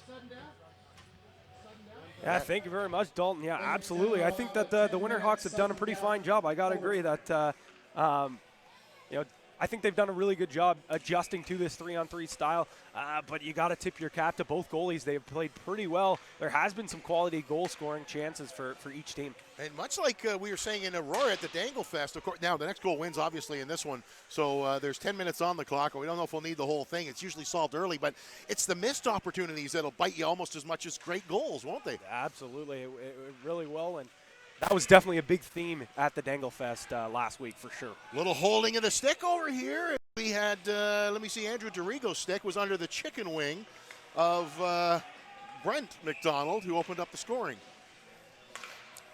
Let's see. They calling it an over and back? Yeah, it's an over and back call. But yeah, I think you might have maybe had a case there for a penalty. Yes, perhaps. There's a little bit of holding the stick. As there's a lot of infractions going unnoticed. Here is Hawk now once again. He's got a man behind him. He's going to try and sift a pass through. Another rebound. The net comes off. Behind the netminder, Brian Pitton once again. Brian Pitton showing today why he at one point was an Edmonton Oilers prospect being drafted into that organization. So I mean, he's been outstanding today. He said he's been enjoying playing 3-on-3 hockey. This is his second tournament, and the way he's playing, he's definitely going to be back for more. Indeed, they'd like to get ahead on this one if they can. It goes right through, but the goaltender comes out and says, I want an assist on this one. They got a good chance to give him one. McDermott gets a shot off and got a bump on his way through. Chad Herron finishing a little bit on his man. Hawk fakes one way, plays it to McDermott. McDermott looking for Hawk. It bounced off of his stick. Otherwise, he was away to the races, as they say. Smith pounds this one back into the net. Ryan faked it as though he was going to throw it around the rim, around the boards. Here they come. They're a little tired, though. It looks like Chad Herron sort of slowing down, but he gets around his man, and they get bumping along the wall there. Herron's pass to Ryan. Ryan tries to walk around. Can't do so. Here they come the other way. Trent Hawk from Wyerton. That pass went awry. He didn't get it for Kuntz the way he thought he was. He threw it over on the backhand now. Wyerton native along the wall there. He's getting worked over by Matthew Crane, the Capitano of the Lions. But they got an opportunity right now looking at Pitton. Pitton makes the stop there. The rebound was dangerously close, Pat Gregoire. It was. Good job by Abraham to clear that crease. And here's a chance. It's just like ball hockey when dinner was on the table. Next goal wins. Although there's a lot more than dinner on the table, isn't there? Not just meatloaf. There's a few potatoes in that. Some cheddar. Oh, yeah, a little cheddar as well. As a couple of bodies go down. Here they come. Two, McDermott and Mitchell. Mitchell throws it over to McDermott. Can he get it back to him? He does. They can't slide it home, though, because Pitton makes the stop. What a save. What a great one as well. Here comes Jason Pitton. Throws it over. Replay. Oh! Off the pipe. Are you kidding me? Then a centering pass. Andrew Whalen with the game on his stick in overtime. And here it is again. Another chance for McDermott. They can't tuck it home. Great stop there. Pitton got a piece of that one. In back of the net now. The Winterhawks are not saying quit. Well, they got a chance now. Man, far wing. Can they get it to him? Indirect pass does just that. Shot scores! Kitchener in overtime. Woo! The Pitton brothers putting on an absolute clinic here at the Plex, sending the Saugeen Shores Winterhawks home in the play-in game, our first play-in game that we've ever had here in the 3HL, and it did not disappoint. I think there was a lot of animosity between these clubs. You know, I think Kitchener sort of saying to themselves, you know what, we should be able to take these guys, and they weren't able to do it that easily. No, it wasn't. It was a good contest. You got to tip your cap to this Winterhawks team. It was a very good, hard-fought battle, and like I said, I think the big X factor for this Kitchener Lions team were the two Pitton brothers, Brian in between the pipes and Jason. He was buzzing all over the ice. I think he probably had about 6 or 7 shots, but the most important one finally went in the cage in overtime. Indeed, and his brother, as you say, Annette, not doing too bad a job. What about Brent and Jeff, the McDermotts, the Sauble Beach natives? They looked really good for their team. Oh, absolutely. I thought the one McDermott was going to end that in overtime, but Pitton came up with a huge, huge save in OT. And speaking of Mr. Pitton, we have Sam sitting down at ringside with just that guy. Thanks, Pat. I do have Brian Pitton with me here. Brian, this all started with a huge save by you and then a rush by your brother, another save by you. What's it like playing with your brother on the 3HL tour? It's pretty neat. He was the one who kind of got me to do this. They contacted him, and he said, basically begged me to come play, so it's a good way to get back on the ice. And this is our, I guess, third time playing together. We played a little bit in the East Coast CHL together, so it's nice to be able to play with him again. The majority of this game tied at 1 apiece. Did you expect the Winterhawks to come out here with such strength? Yeah, we did. We knew they were. We knew they were dressing a lot of their top end forwards, and I mean, they got some good players down there, and it kind of showed. It was a back and forth game, low scoring game, but I think there's a lot of chances both ways. So it was a entertaining game to play, and hopefully for the fans as well. Lastly, I want to get a goalie's perspective going in to play the London Threes now in the single elimination round 1 of the tournament. Do you feel that you guys kind of have the upper hand here now you're warmed up after a game ahead of them? I don't know. I'm kind of sucking back wind right now, but we got about an hour to rest up. So I mean, it hasn't. We haven't done too well in this whole tournament anyway so far. So maybe this will help us carry the momentum. Thanks for the interview. Thank you very much. Brian Pitton, a huge part of the Kitchener Lions win here today. We're going to take a quick break here from the 3HL Tour. When we get back, we'll have Game 2, and I'm sure Pat and Anthony will have the lowdown for you. Stay with us.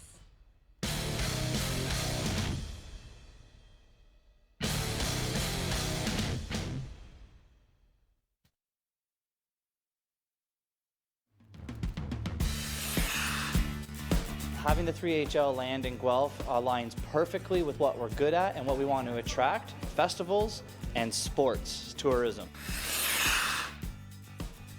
It also helps with really making the culture in our downtown entertainment choice. You know, grab something to eat before the game, come and take in the game, take in some entertainment. I would say that it's great for our local charities too, and you know, partnering with Community of Hearts, which is close to my heart, close to the community, is just fantastic. So it's really giving back to Guelph. So I'm really excited for the 3HL to be coming here.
The 3HL would like to thank Outlaw Brew Co. for your partnership with the 3HL Saugeen Shores Sunset Cup. Outlaw Brew, the official beer of the Sunset Cup.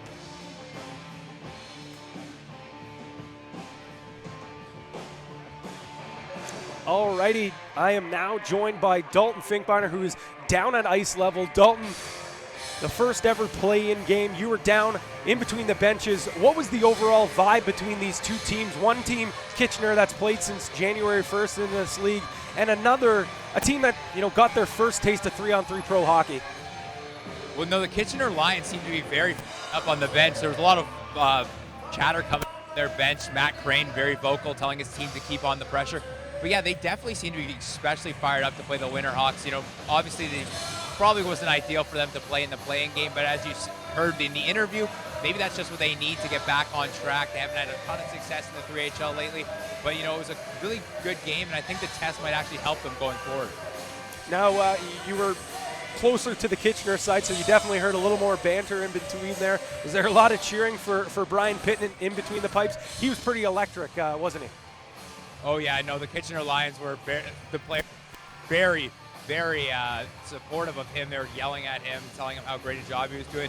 Really appreciate the big saves he came with, and he was fantastic. And that's one of the things the Lions have missed is that dynamite goaltending. So him in the back end and guys like Tyler Ryan up front creating the offense, the New Look Lions might be in for some success here today.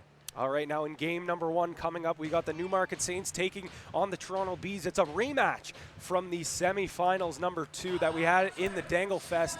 Pretty surprisingly that the Toronto Bees were able to shut down this Newmarket offense. I know you're a big fan of the Saints and Chris McKinnon. Do you think the Bees are going to be able to shut down this team once again? I think it's tough to shut down the Newmarket Saints and Chris McKinnon twice in a row. But the Bees are one of the best teams in the league, and they play a great puck possession game. That's something they do really well. So if they can keep the puck away from the Newmarket Saints, they'll have another great chance to lock it down defensively. Brandon Turner on the back end is fantastic at doing that. He's one of the guys who likes to bring a physical play. I'm sure he'll be right in McKinnon's grill. And yeah, but I think it's going to be tough for them to shut down the Saints once again. I think it'll be a close game as well. These two of the best teams in the 3HL. It's going to be a great game. Yeah, absolutely. Now, the one thing with the Toronto Bees, they don't have Jordan Reed or Big Game Tony Anthony Bergen in their lineup. That's a lot of offense. Is there a guy maybe that you look to maybe step up offensively, perhaps like a Rob Quidd or even a Kelly Jackson? Yeah, I think with Rob Quick on the back end, a Memorial Cup champ with the Windsor Spitfires, he can always provide an offensive spark. He controls the game so well. When he has the puck on his stick, something really good seems to happen for his team. So I expect Rob Quitt to have the puck a lot more with the absence of, as you mentioned, Jordan Reed and Anthony Bergen. But the thing I think with the Bees is it's not just one guy. They're a total team effort. That's what makes them so dangerous. So they are missing a Reed, they are missing a Bergen, but I expect the whole team to step up and fill the void offensively. Yeah, no doubt about that. It's going to be a pretty big void, to say the least, but the Toronto Bees are definitely up to the task, and we'll have to see if Dr. David Blair can stand on his head once again. So, Dalton, thank you for that. We will keep an ear for you in between the pipes, or the benches, I should say, and we're going to take a quick break. Yeah, I don't doubt that, Dalton, at all. So we're going to send it to a quick break before we start round number 1. I'm automatic, she's a 4 on the floor. So who's to say what's wrong, what's right? Just do what you gotta do, what you gotta do, what you gotta do to get.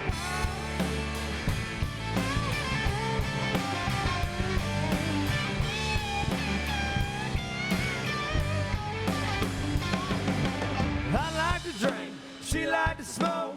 They like to preach about things they don't know. He likes honky tonk, she loves rock and roll. Rock and roll. I like Chevy, she likes Ford. I'm automatic, she's a 4 on the floor. Who's to say what's wrong, what's right? Just do what you gotta do, what you gotta do, what you gotta do to get by. Yeah, do what you gotta do, what you gotta do, what you gotta do to get. Everybody does a little something too.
And there's a look outside at the Plex, the lovely facility here, of course, in Port Elgin, also known as Saugeen Shores.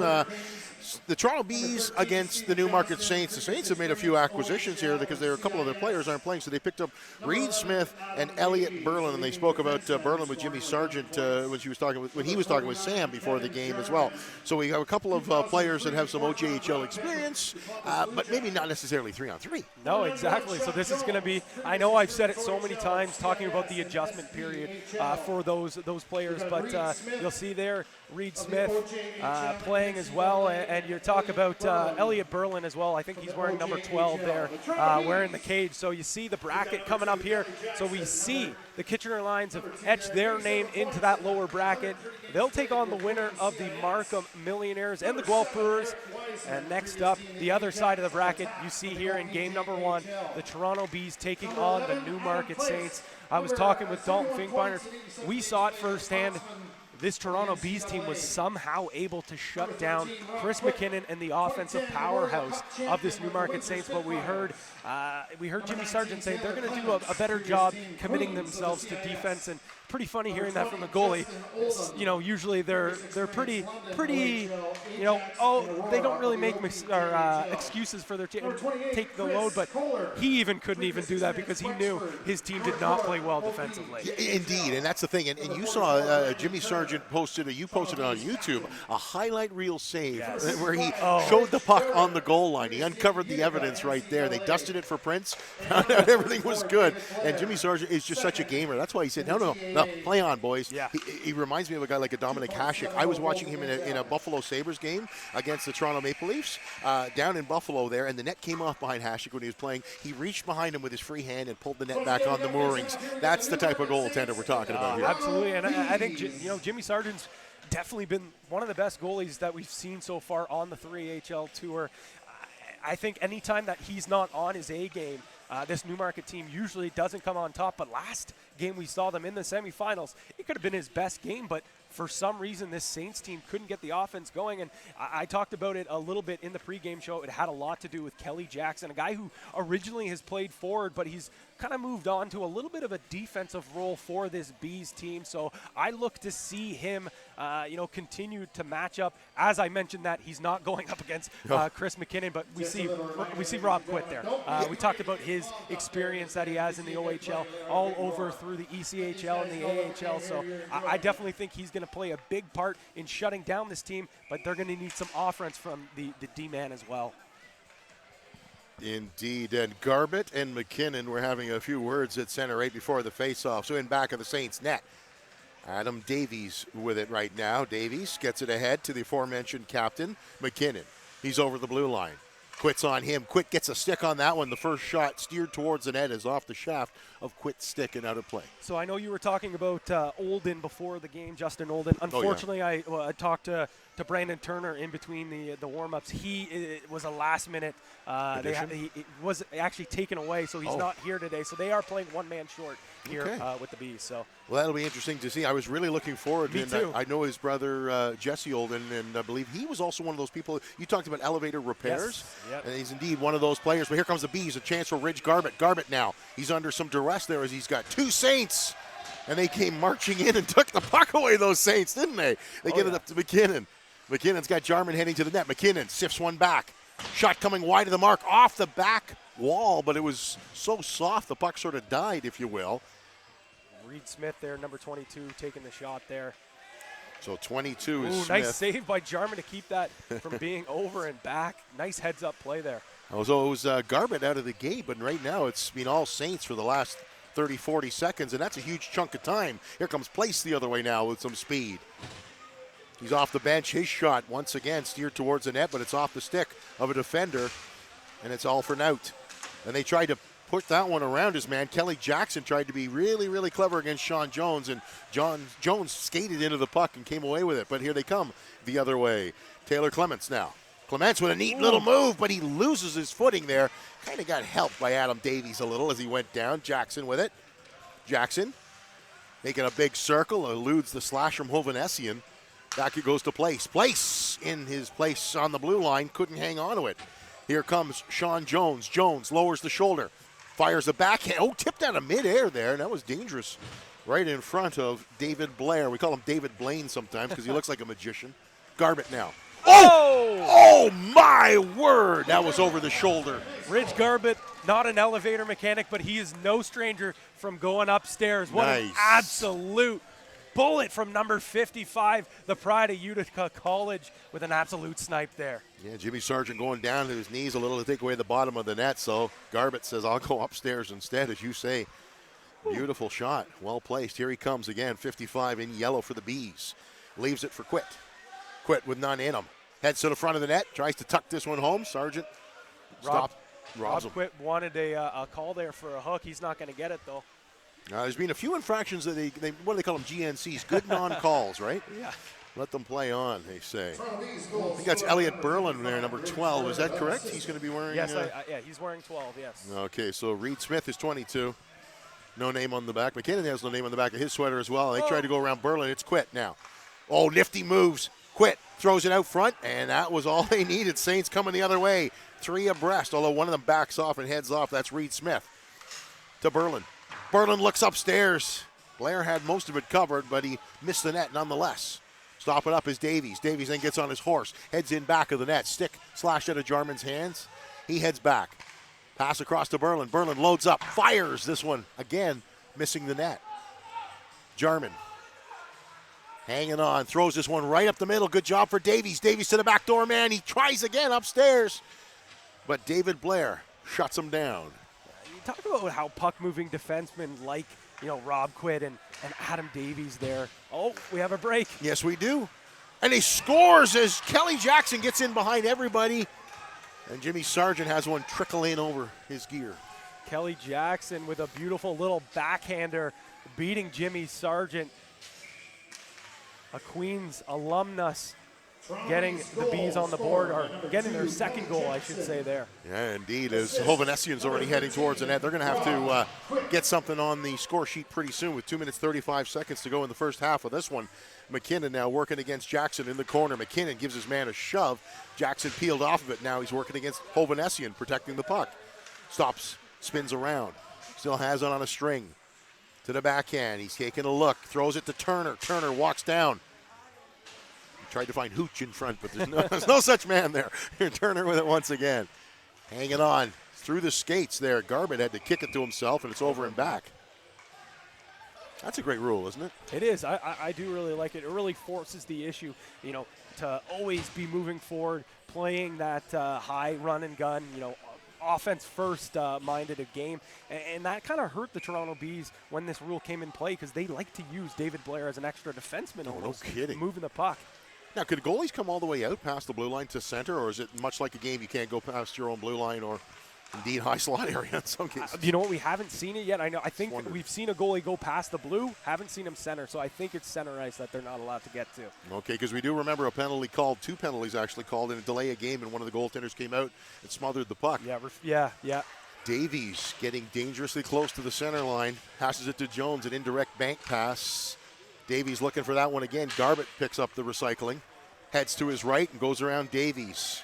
Captain heads off McKinnon, and onto the ice is Elliot Berlin wearing number 12. Berlin's stick chopped out of his hands. Sargent makes the stop. Berlin looks for his twig. He's got it now. You can't call them twigs when they're made of synthetic stuff nowadays, eh?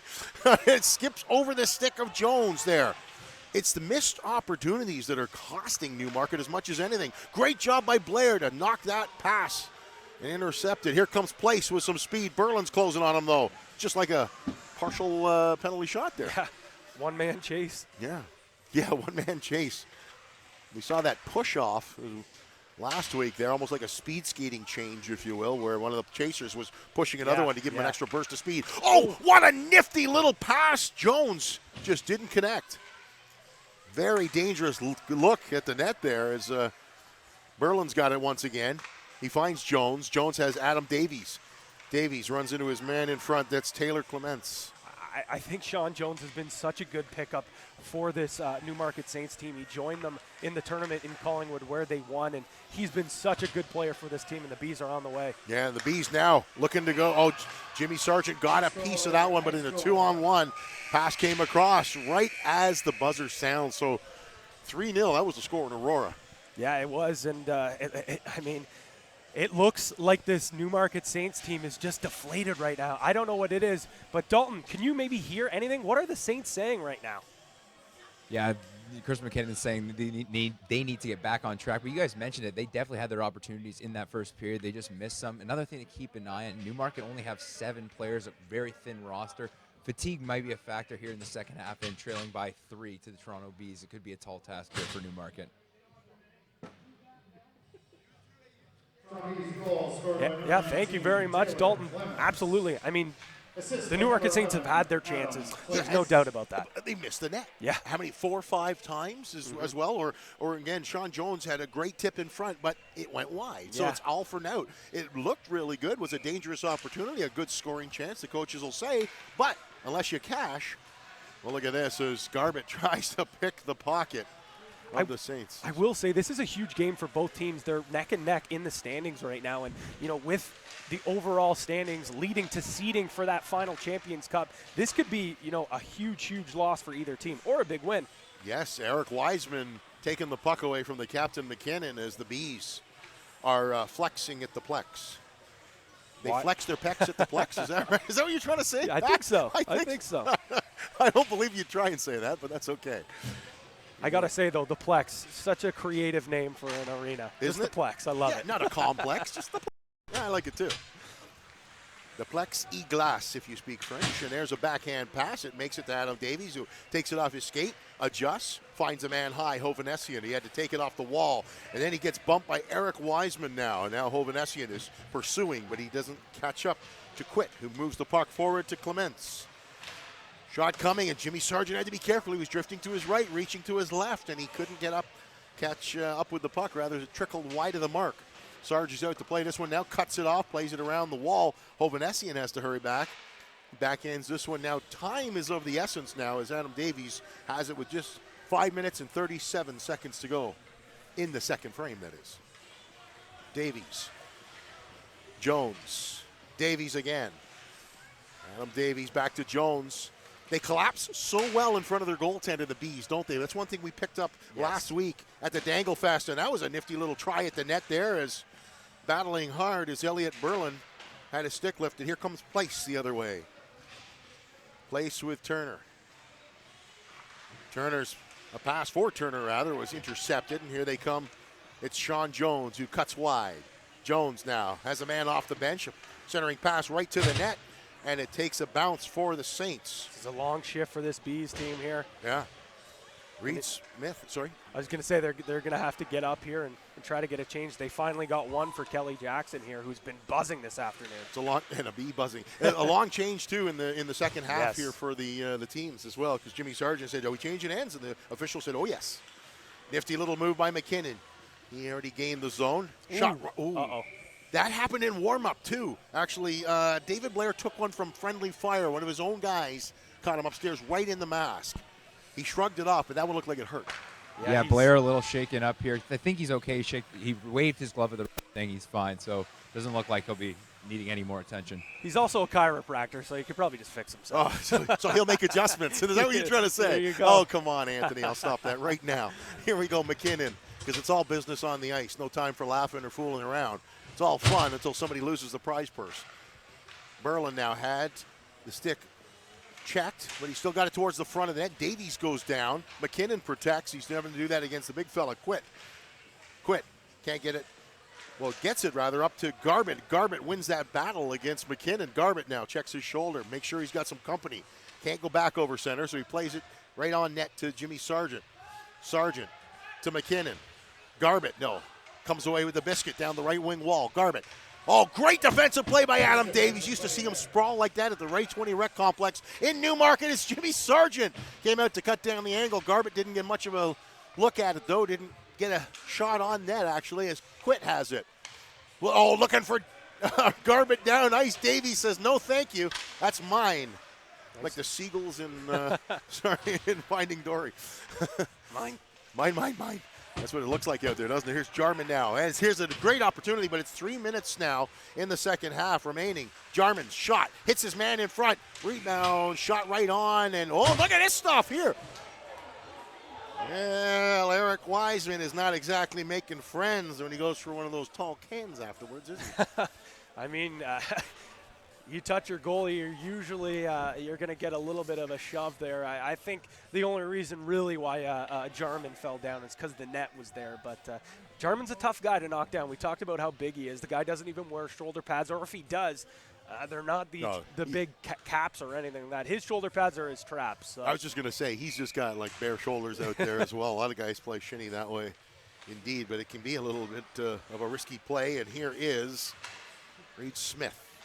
Hovanesian to Jarman. Big man. Hanging on. Yeah, you're right. That is a bit of a size mismatch when you see 7 in yellow versus 49 in red. But as this Bees team will tell you, a lot of tough Scarborough boys on this squad, so they're not going to back down from anyone. No, and here's a man coming down quickly. It's Place. Place now against Sargent.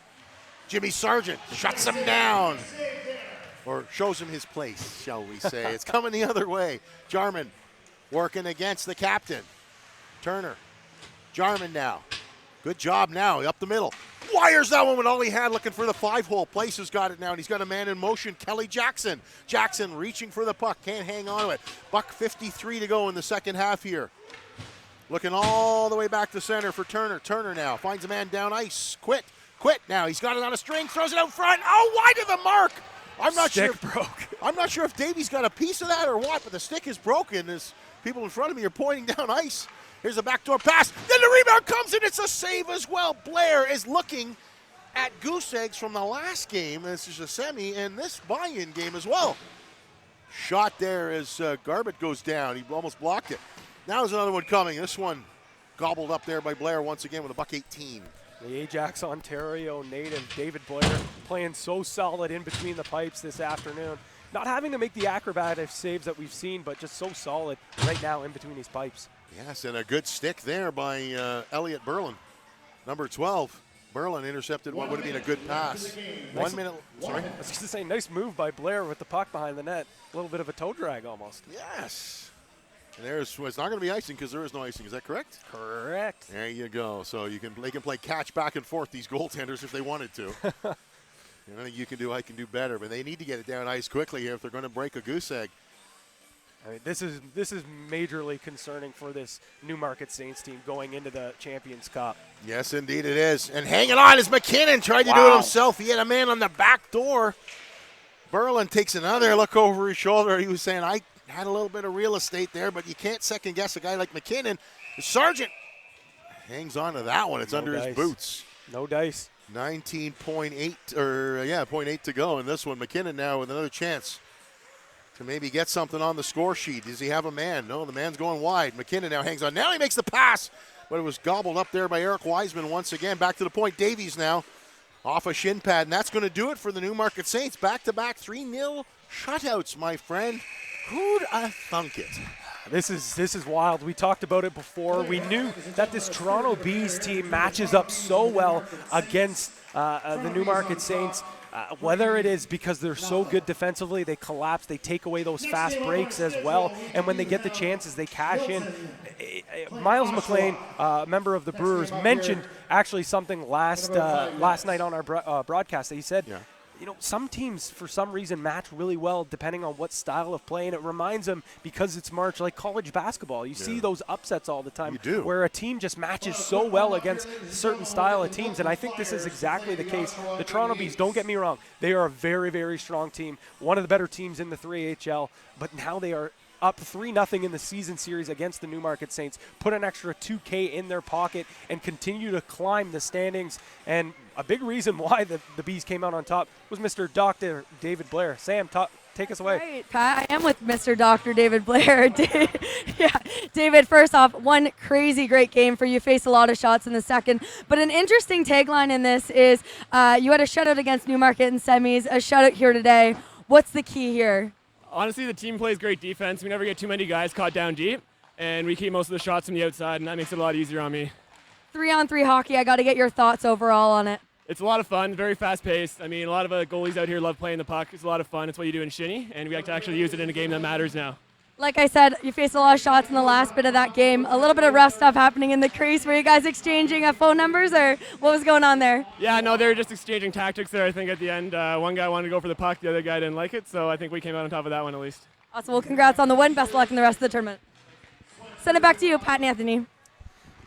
Thank you very much, Sam. David Blair, another shutout. He now leads the 3HL in shutouts with just 2. Rich Wigmore is the other goalie. The goalie for the London Threes with the other one. So I know Brandon Turner, the captain of this Toronto Bees team, is going to be very, very happy with that performance. And you talked about how they do such a good job collapsing in front of net for David, making his job a lot easier. Yeah. And I think it does start with Brandon Turner. You look at him, number 44, the captain for the Bees. He's probably the most responsible defensive player in this league.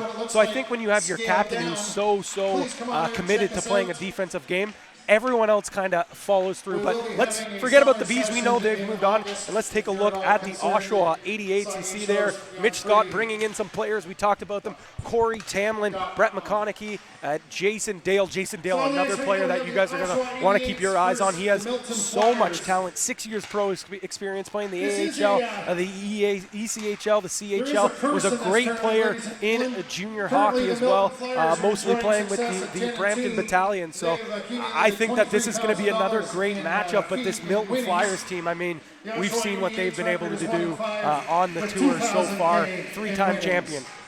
And there's the Milton graphic on screen there, just a who's who of pedigreed players, if you will. You know what I'm looking at when I'm thinking of Oshawa? I'm looking at their goaltender, Anthony Marshall. Not just because his name is Anthony, but he's making his 3HL debut. But he's facing the powerful Milton Flyers, who have been, is the term unstoppable a little too much, but they've seemed unstoppable at times. You know what? When they're on their game, and I think the 3 times that they've won the tournament, they've looked unstoppable. They have looked. I mean, I think it was the second tournament in Oshawa. They got bounced the first round by the Brewers. They did not look like themselves. They also didn't have Dave Davenport in between the pipes. They lost in the semifinals in Collingwood. So I think, and the one thing I will say too, and we're going to have to keep our eyes out on this, I thought that, I think their worst game every single tournament is their first game, actually. Interesting. They don't start out the hottest. We saw in London, in Aurora, London pretty much dominated for about 75% of that game, we decided. I remember that, And, it just, Milton found a way to win. And that's just one thing that they do. And it always seems to be in the first game.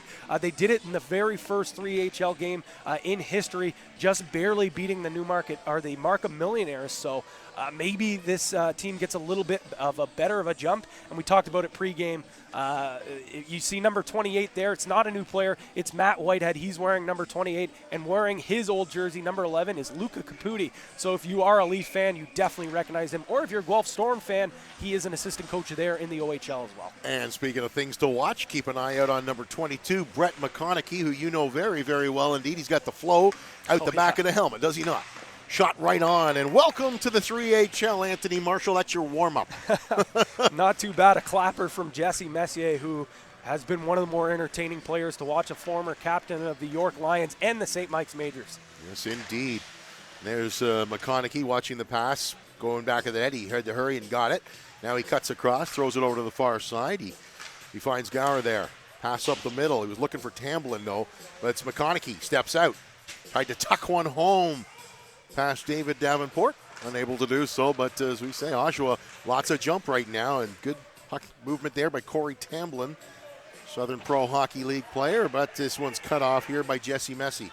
He's coming with some speed. Messier over the blue line. Melanson waiting to pick his pocket. Messier gets a great shot in. A great stop there by Anthony Marshall. He was tested a lot better in the second one than the first shot on net. Captain, 2006-07 NCAA. Yeah, early on here, the 88's bench, everyone's standing, everyone's cheering on, so there might be a little extra pump from some of these new additions to the 88's. We're going to have to figure out, we'll get Dalton over there to keep an ear on the 88's bench, because we know a lot about Milton. We've called their names a lot, but the 88's don't seem to be doing as well, and they're getting knocked down there. Keep an ear on number 22, Brett McConaughey. Yes. You'll be laughing all afternoon. Oh, no kidding there. That pass is intercepted. Here comes 17, Jesse Messier. Melanson. Shot right on. Davenport looked a little uncertain on that one there, but he made the stop nonetheless. Coming the other way. Here comes 3D.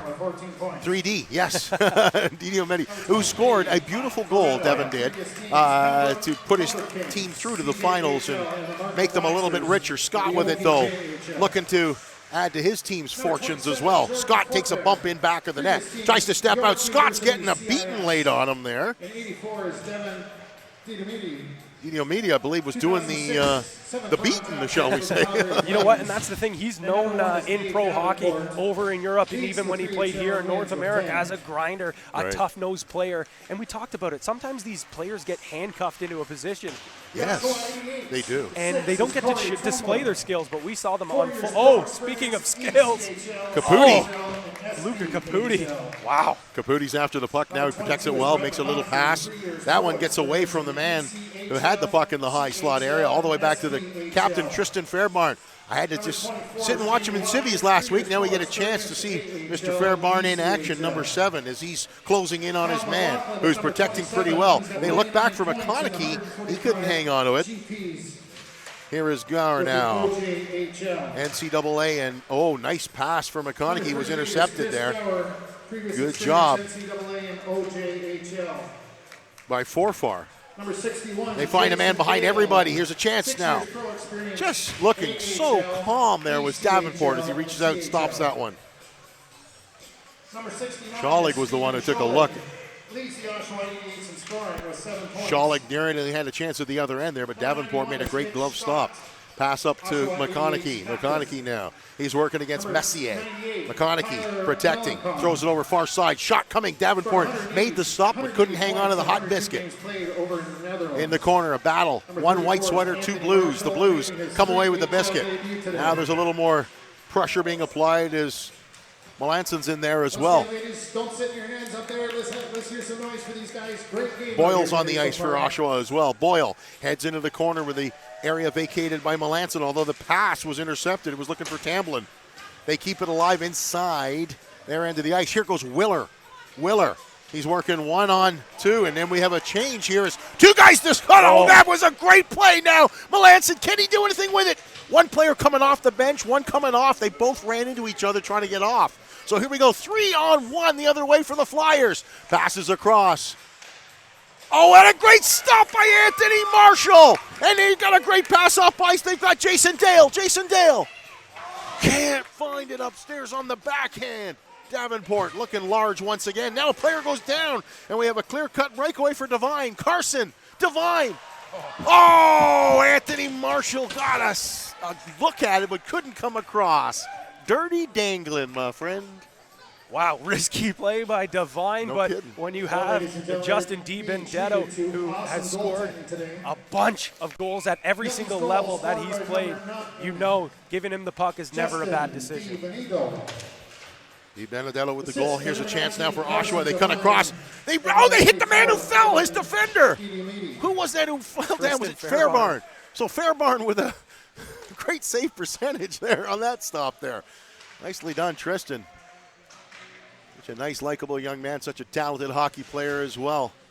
Into the corner now. Oshawa looking to keep this game close. And as you said rather, Milton's one of those teams where they seem to come slowly to life like a pot on the boil.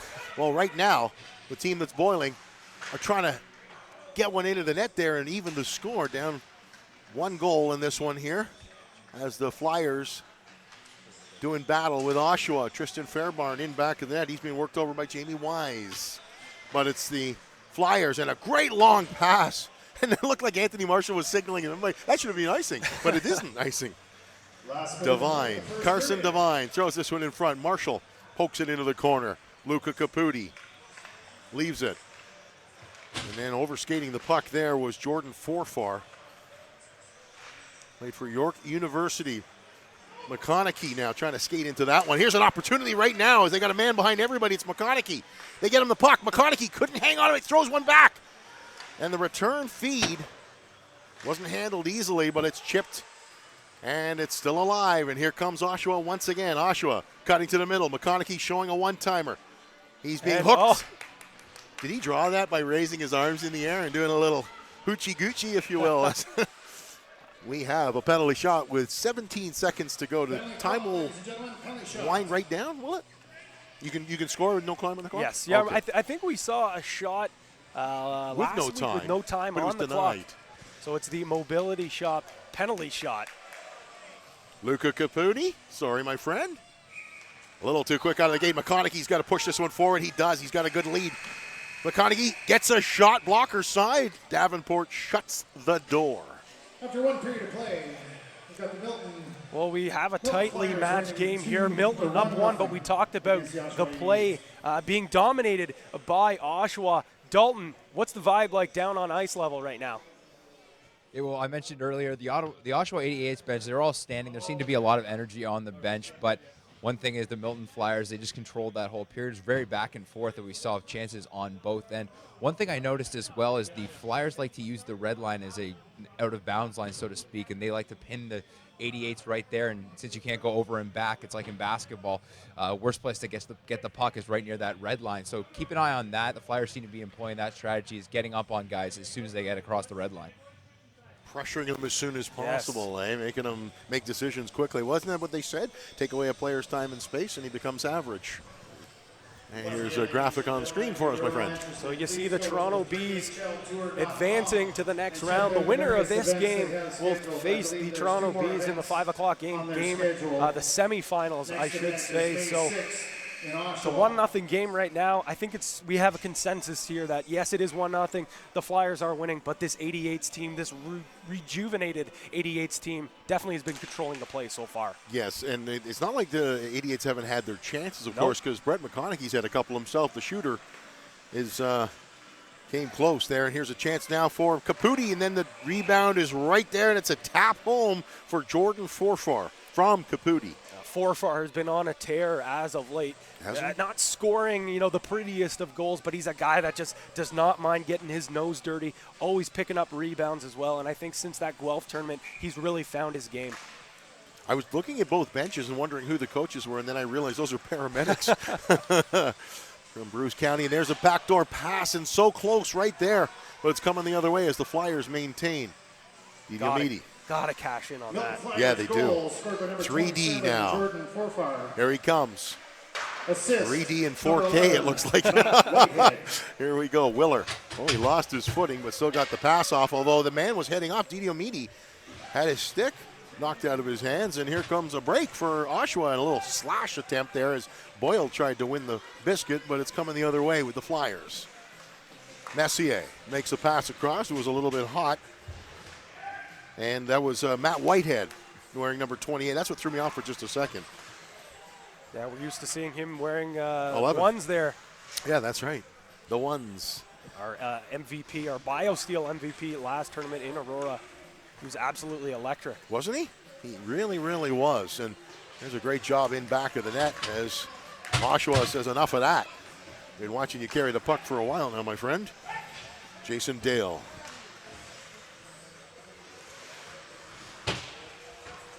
And they're looking back, and they keep it alive there, just outside the blue line, but inside the zone. And heading right down ice quickly is Carson Devine. Schalig, though. Stephen Schalig plays it forward, and heading off the ice now is Jason Dale. Into the corner now. Number 24 with it now, Jamie Wise. Wisely holds on. Back to Schalig. Schalig delivers. Tip. Straight north, though. That one nearly met the people upstairs in the lounge. Puck wants a outlaw brew. It does. Chris Gore playing a little bit of forward, mostly known for being a defenseman, but I said before, a great puck-moving D-man at that, so he does have the capability to jump into the rush, and in 3-on-3 hockey, that's so valuable when you have D guys that can almost act as a forward. So in our first game, it went to overtime. Our second game was a 3-0 blanking, if you will, of the Newmarket Saints, which is funny because in the first 4 games last week at the Aurora Dangle Fest, all games were just by 2 goals. Yes, exactly. 6-4 was the biggest bulge, and that was the Saints prevailing in that one as well. And here's Milton looking to prevail in this one. Luka Caputi, and it's over and back. See, that's the things you don't think about when you're coming from other leagues. No, absolutely. I mean, it's you're trained all of your life, to not worry about the center ice. It's the offsides that you got to watch it. It's so funny seeing these guys that it takes them a while to get, and you can almost see the brains churning. And Caputi scored on his own net, my friend. I'm sorry. Oh. Yeah, he tried to reach up and intercept that pass, and he got a piece, and he steered it past Davenport. Yeah, I think old Uncle Shooter might have got a stick on that, though, and tapped that one in. Definitely not his his usual snapshot pipe in, but you'll take it, especially when you're now only down 1 goal with about 3 minutes left in this game. Tamlin's going to get so they're credit They're going to give it to Tamlin. I think. Gower. Sorry? I thought that it was a McConaughey, but it looks like Tamlin's going to get credit for that. So. Yeah, I thought it was. And there shouldn't be an assist if it came from. Not if it's off an own goal, yeah. kind of. Well, here comes Tamlin again. Tamlin now with some speed. They have a goal in this one. They're down by 1, and then a shot. And Davenport had somebody run into him there. That was Kevin Willer. Came into the game tied for assists. The Flyers coming the other way with some speed. Here is Willer. Willer cuts to the middle. That pass is intercepted. Yeah, very nice play. Scott gets it forward, 3-on-1. Scott hangs on, tries to tuck it across. Davenport denies. And here's a breakaway pass. Didi Omidi now, 3D. Oh, shaft of the goal stick, pal. Upstairs, looking for the blocker side. Didi does a nifty little move, and then the swipe. Caught his skate. Marshall hanging on, taking a look, watching it. It was upstairs, and I think the net maybe came off, but it looked like Marshall tried to tuck it back. Marshall doing a fine job in his 3HL debut, making a couple of big saves when called upon. Now, how big of an upset would this be if Oshawa, pardon me, maybe we'll get to Ottawa down the road. Maybe in a few years. It's definitely on our radar, but this would be a huge upset. This Oshawa team, ton of skill. But the Milton Flyers, the 3-time champions, if they can, get another goal with 2 minutes left to go. Yeah. And here comes, I believe, is this Messier on the far side? I'm not sure yet. Okay. Di Benedetto plays it around. Marshall comes out to cut that one off, and then he had to be careful as he had a flyer right on him. An indirect pass. Went off some skates now. It's a 2-on-1 the other way here. Trying to do a nifty little JVR-esque move, but we got the net off its moorings. That was Devine trying to do JVR at his best. Yeah, Devine, you could compare him to a guy like JVR. Big, great hands, a knack around the net. Actually, currently leading this Milton Flyers team in scoring. You talk about all the big names they have, and a guy like Carson Devine leading the way. He's really fit well into the 3-on-3 style of play. Tristan Fairbarn playing that puck. Now he goes in pursuit of it again. He stops up in front of the net, takes a look. He's going to win this battle right there. Unforced turnover there. That came off the stick of Chris Gower. Now here's Forfar now. Forfar down Main Street, but he lost it. Jukin. McConaughey there. He tried to pass for Schalig. Schalig, as Fairbarn sort of stumbled a little. Now he's got the puck forward, and it's 2 Flyers now. Pass to the back door, man. It's Caputi.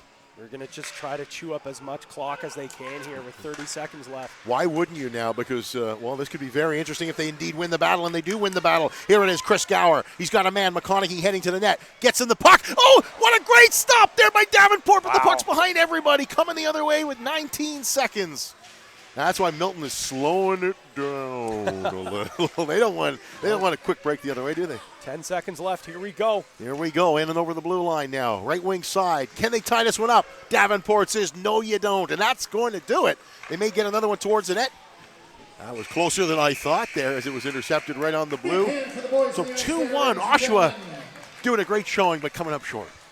Yeah, it's unfortunate for this 88s team, especially the group from the Whippy Dunlops who came up, who I thought, really drove the offense. But I got to tip my cap to Mitch Scott as well. He was playing some motivated hockey out there, playing out the back door on defense mostly, but made a couple of really nice defensive moves, pushing the puck up in the play. But I got to say, those Whippy Dunlops definitely showed themselves that they are deserving to play in this 3HL league as well. But Milton Flyers, I mean, come on.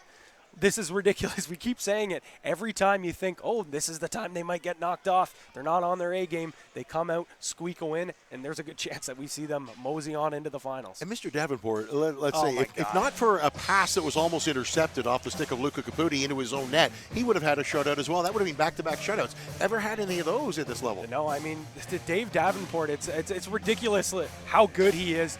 But we talked about another guy who's been pretty good since the Guelph tournament. It's Jordan Forfar, and he's with our Sam McDade at ice level. Thanks, Pat. Jordan, let's talk about that game-winning goal, that play there. Take us through it. Luka got the puck. We sort of played a pick, cross. Then I tried to drive the net. He put the puck on net, and I was fortunate to find it all alone and put it in the empty net.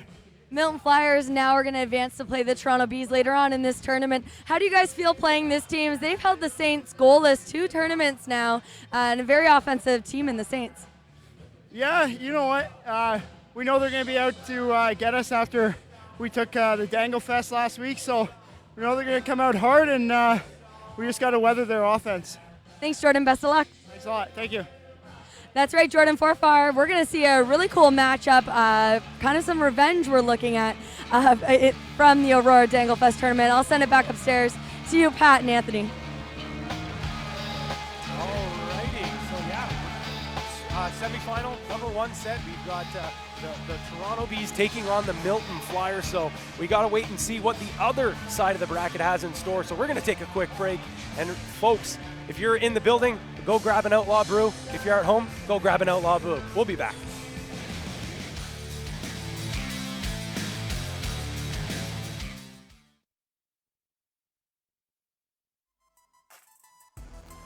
Hi, I'm Matt Nickel from BioSteel Sports Nutrition. Here to talk to you a little bit today about proper nutrition and proper training for hockey players in the off season. So everybody knows that it's important for hockey players trained to be fast, to be explosive, to have great endurance, to have great strength. It's also extremely important that they stay on top of their nutrition and have proper nutritional habits. Our BioSteel HPSM is the healthiest, safest, and most effective sports drink on the market. It's a great way for professional athletes and regular Joes alike to stay healthy, to stay hydrated while they're training, while they're competing through a long, hard workday. It maintains energy levels in a healthy and effective way, maintains focus and attention during a stressful period of time, whether that's during practice or at work, and also make sure that we stay healthy as we're training.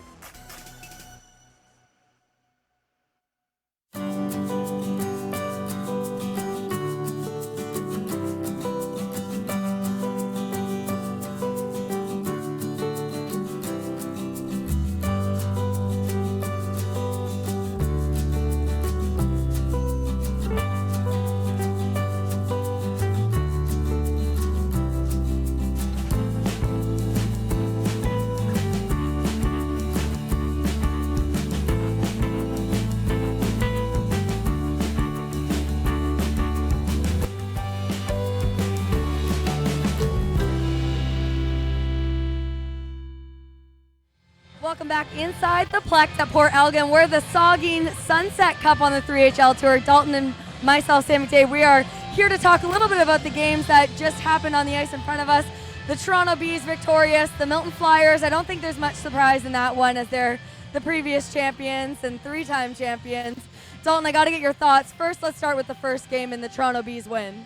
Yeah, no, I thought a lot of the games today, for some reason, I don't know if it's something in the air here at Port Elgin, very physical. All 3 games we saw, even the playing game between the Kitchener Lions and the Winterhawks was a very physical game.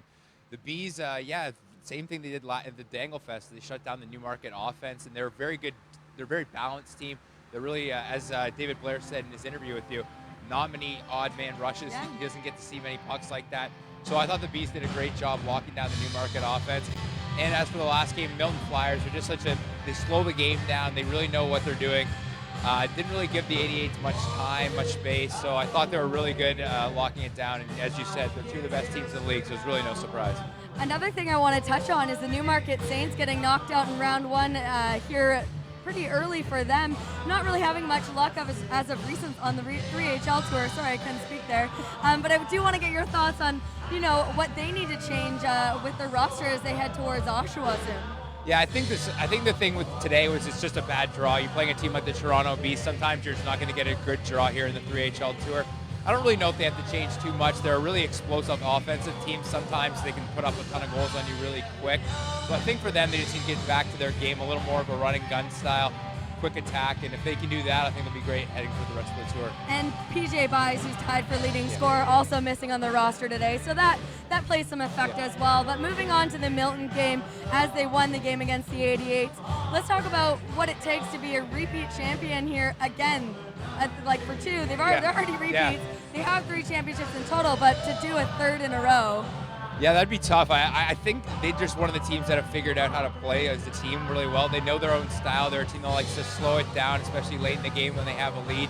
Now that the over and back rule is in, that you can't kill the clock so much, but they still, you saw there in the dying seconds in the half ice, they still did it. So they're a team that really knows their game, and they just stick to it, and it's working really well. It's very exciting to watch them play, especially within that over and back rule. We saw some of the guys having a bit of trouble with it as well. Also, a couple of penalty shots. Yeah. Did you expect the goaltenders to hold up so well with those? Yeah, no, the penalty shots, it's almost 50-50, but yeah, the goaltenders have been great. And as you mentioned, you saw a couple guys, Luka Caputi playing his first game in 3HL Tour. Got a little welcoming. Yeah, just wheeled back and didn't realize about the over and back rule. So I think for guys, as Pat was saying in the broadcast, who've played hockey all their lives, you're told not to really worry about the red line, and now it's the only line you have to worry about. So it's an adjustment, but I think these guys get it after they do it once or twice. Well, for a deeper analysis, we're going to send it upstairs to Anthony and Pat. You know what? Actually, we're going to take a quick break. When we get back, we'll have more on the 3HL Tour.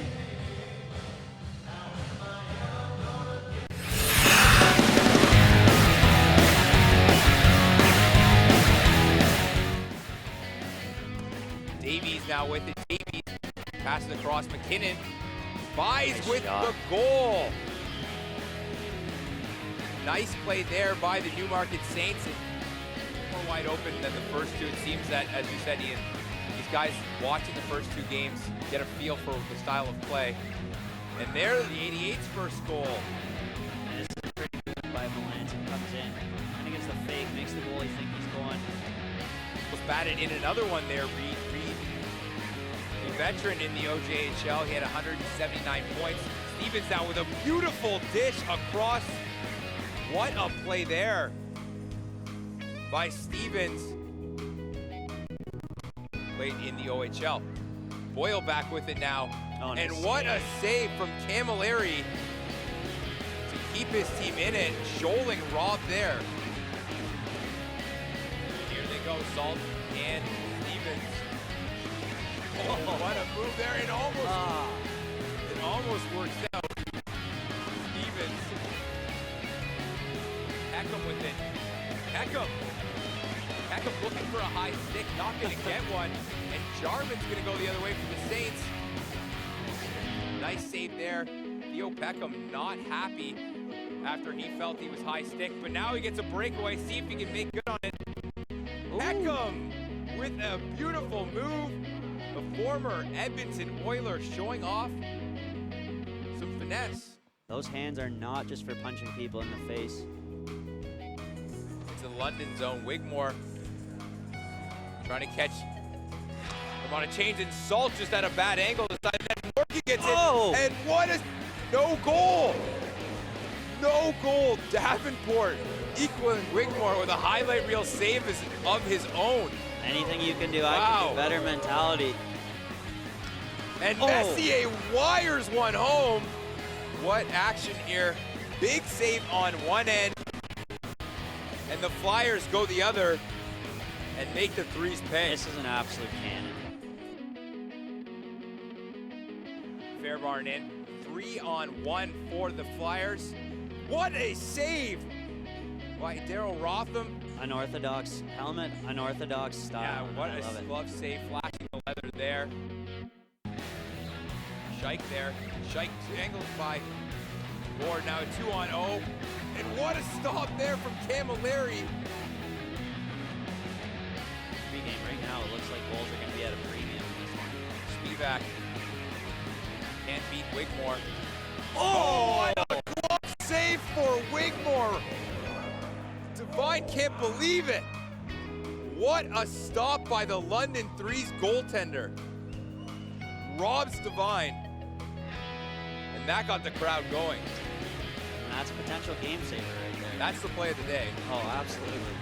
Point blank in here. Let's see if Vine can get it back. He's with Willard. And Wigmore again gets across. We talked about him, the role he had to play with this tired London Threes team, and he's doing it right now. Boleshta now in alone. Boleshta, and he scores a beauty. What a play by Lucas Boleshta.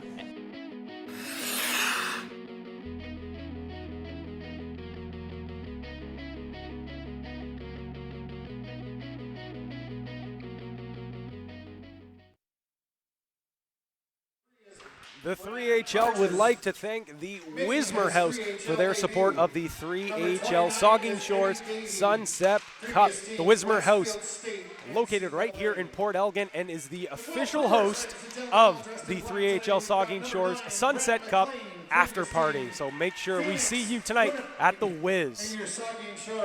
Minor Hockey Association. Well, we are halfway through round one, Anthony. We've seen some great contests so far, but we talked about how we saw the Saugeen Shores team go down in the first play-in game, but the fans don't have to go home because they basically have a home team town right here in the Guelph Brewers. Yeah, yes, and certainly do. And it's odd to think that they came all the way from Guelph, and it's a bit of a homecoming for Breton and Miles McLean, and of course Theo Peckham plays some hockey here as well for the Winterhawks organization. They went on an incredible tear. I think it was an 18-game win streak, 19 games without a loss, and they were first in the WOAA, which is in its 75th year. And there's a look at the roster led by their captain.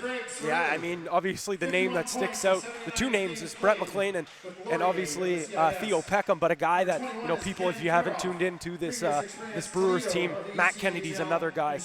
He's been unbelievable so far. He played in the AHL, was an NHL draft pick as well. Came home, decided to go to school in Waterloo, and now he's playing. Pro hockey here, but we're going to switch over to the Markham Millionaires now. Nate Donaldson leading this team. Andrew Bonello, a great puck-moving defenseman. Ryan Halbich has a knack for the net. Adam DeLue, another draft pick in the NHL as well. Tyler Swan playing NCAA for Morrisville State. Ben Howarchuk, a cool little story there. Obviously, his father, Dale, played in the NHL. He currently plays in the OHL. His dad is the coach of the Barrie Colts. That's where he's playing. So instead of ending his season, you know, doing his off-season training, maybe playing a little bit of summer puck here and there, he decided to bring his talents to the 3HL and display his skills here while still be able to, you know, Monday to Friday, still go to the gym and start your off-season regimen. Yeah, indeed as well, and I think it's great the fact that Mr. Howarchuk is joining the 3HL because, I mean, he brought a lot of speed and electricity to the building in Aurora at the ACC last week, and I can't wait to see what he's done now that he's got a little bit of seasoning under his belt. So the Markham Millionaires with the puck there in green, of course, the color of money, money, money, and the Guelph Brewers, I guess the color of suds, perhaps. There's a little gold on there and yellow and deliciousness. And there is Howarchuk reaching for the puck, unable to come away with it, though. It's the Millionaires. Jesse Wilmot's pass for Howarchuk. Howarchuk got a shot. Peckham got a blade on it and steered it way north up and into the mesh out of play. And waiting to see the call here. And, yeah, it's just going to be outside there. But Howarchuk, like you said, yeah, he was electric in that game in Aurora. They did come out with a loss, but no doubt he was huge in that game. Yes, indeed. And there's a great opportunity. Greg Sorelli looked behind him, though. He felt a little stick on his hands, perhaps, as here we have a chance right now. It was, a 1-0 there, and it was a long pass, actually, from Ben Howarchuk that got cut off. It's difficult. Everybody fled the zone, as you are apt to do when you only have 7 minutes in each half, and almost next goal wins. The hometown hero, Brett McLean, finds the back of the cage. It's probably his first goal he scored in this building in almost 20 years, probably, since he was a young lad playing with the Port Credit Storm. Nice. Glad to know. It's great to see Brett McLean enjoying some success here in his hometown with his probably family and friends watching. That was interesting about Aurora last week. There were so many people playing in front of family and friends. They were all a little nervous. Well, getting nervous right now is the Markham Millionaires goaltender, Eddie Davey, as he's watching. Who is this number 9 coming down on him? That's, McLean. Brett McLean, of course. Yeah, It's funny you mentioned Brett McLean and Miles having their family and Yep. So as we were saying, we'll wait till this rush. Okay. There's a chance now as Guelph. Look at that. Davey makes the stop and makes it look easy, if you will. Well, I have a chance. I mean, the 3HL's nonstop action. So I will say, you talk about how they're going to have family and friends, maybe their parents there. Talked to Miles last night. His parents are actually in San Fran. Oh, my God, what a save. Watch out. Oh, and he tucking it behind him. Davey. Getting a little out. Sorry, you were in the middle of a sentence. Maybe I'll wait for halftime. But no, all I'm saying, his parents are in the States right now, so they don't even get to see them play today. But they have been out to some of the past tour events. I think it was Guelph where they saw him last. So the parents of the McLeans definitely have seen their two boys play together so far in the 3HL. And, of course, they can watch on YouTube and check out all the action as we are live in there as well. I'm sure they are. Andrew Bonello coming close there at the other end of the ice, making Vinny Moranti think twice. And there's a great little pass, and Theo Peckham, Big Daddy, calling to the crowd once again. And it's a really good reason we're calling him Big Daddy. We'll get to that a little later. Yeah, Dalton will tell us why we're calling him Big Daddy at halftime. We'll show you as well. We talked about it last broadcast in Aurora. There isn't a player in the 3HL that has as much fun as Theo Peckham, and he shows it why there. Indeed, and here they come, Guelph again. That shot off the shoulder of the netminder. And number 15, Matt Kennedy. Eddie Davey. Kennedy gets an assist on that, and there's a good look at the net there for Mackey, who's in the corner. Mackey under some duress, if you will, by number 18 for the green, for the Millionaires, that would be.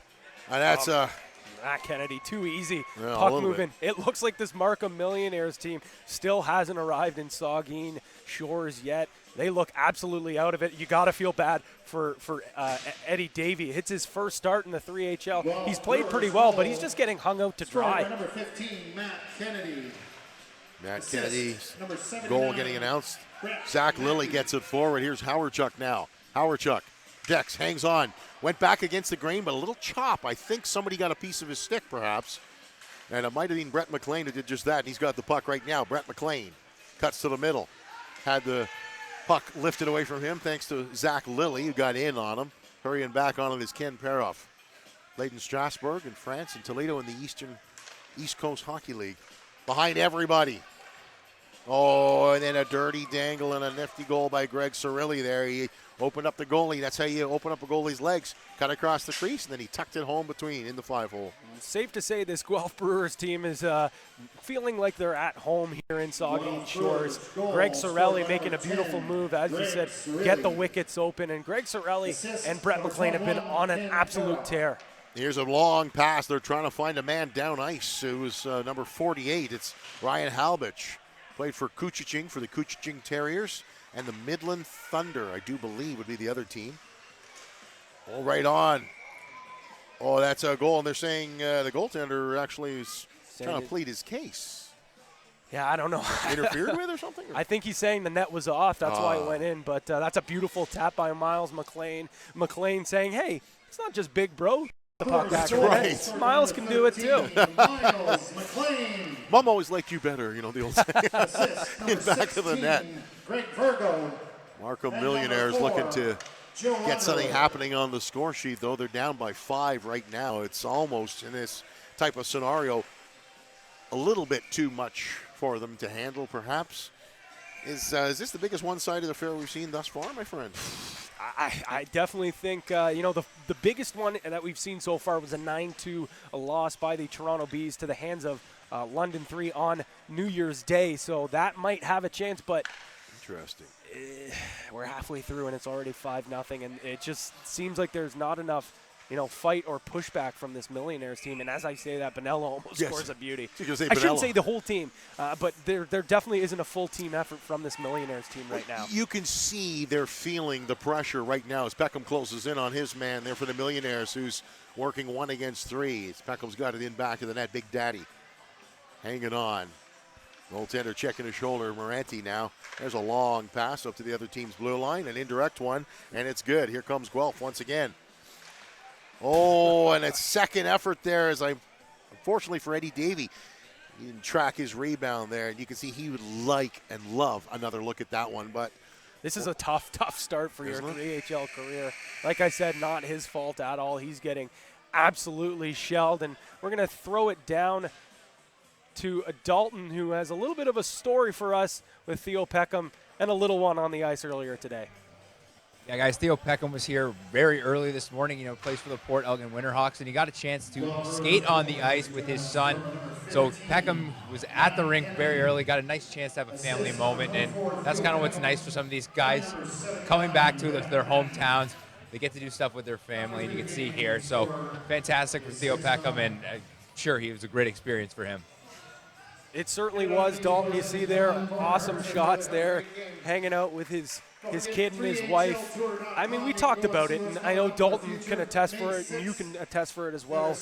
We've been here on the 3HL tour since January 1st, and Theo Peckham, in his junior days and in his pro hockey days playing in the NHL, known as a big, mean, tough player, but here on the 3HL tour, he's known for his hands, not for bashing people in the face, but for scoring nifty little goals and, of course, having fun. As you see him winking over at the kids here, never a dull moment with number 24 for the Brewers. No, as soon as I came home for the Aurora Dangle Fest, when I said, well, how was it? And I was filling her ear with things, and I said, Theo Peckham was just a crowd favorite. Everybody was loving him because he was having so much fun, and here he is now with the puck. We saw him being so tender.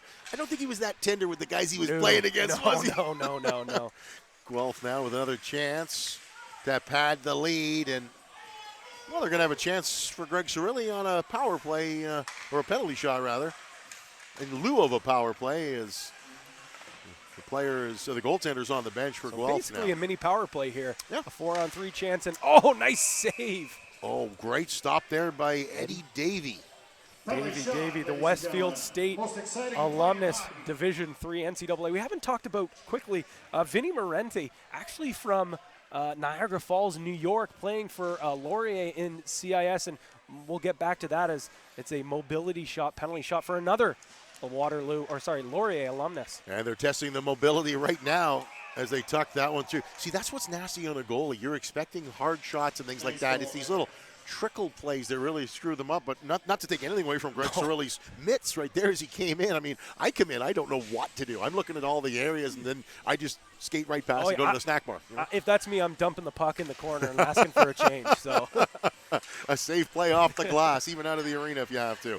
Well, Markham's not going to quit, and they're not going to back down. They're going to try their best to disrupt as much as they can, get a little something on the score sheet. Now they've got a chance now. One behind everybody. They couldn't find him with the puck, though, as Ken Paroff.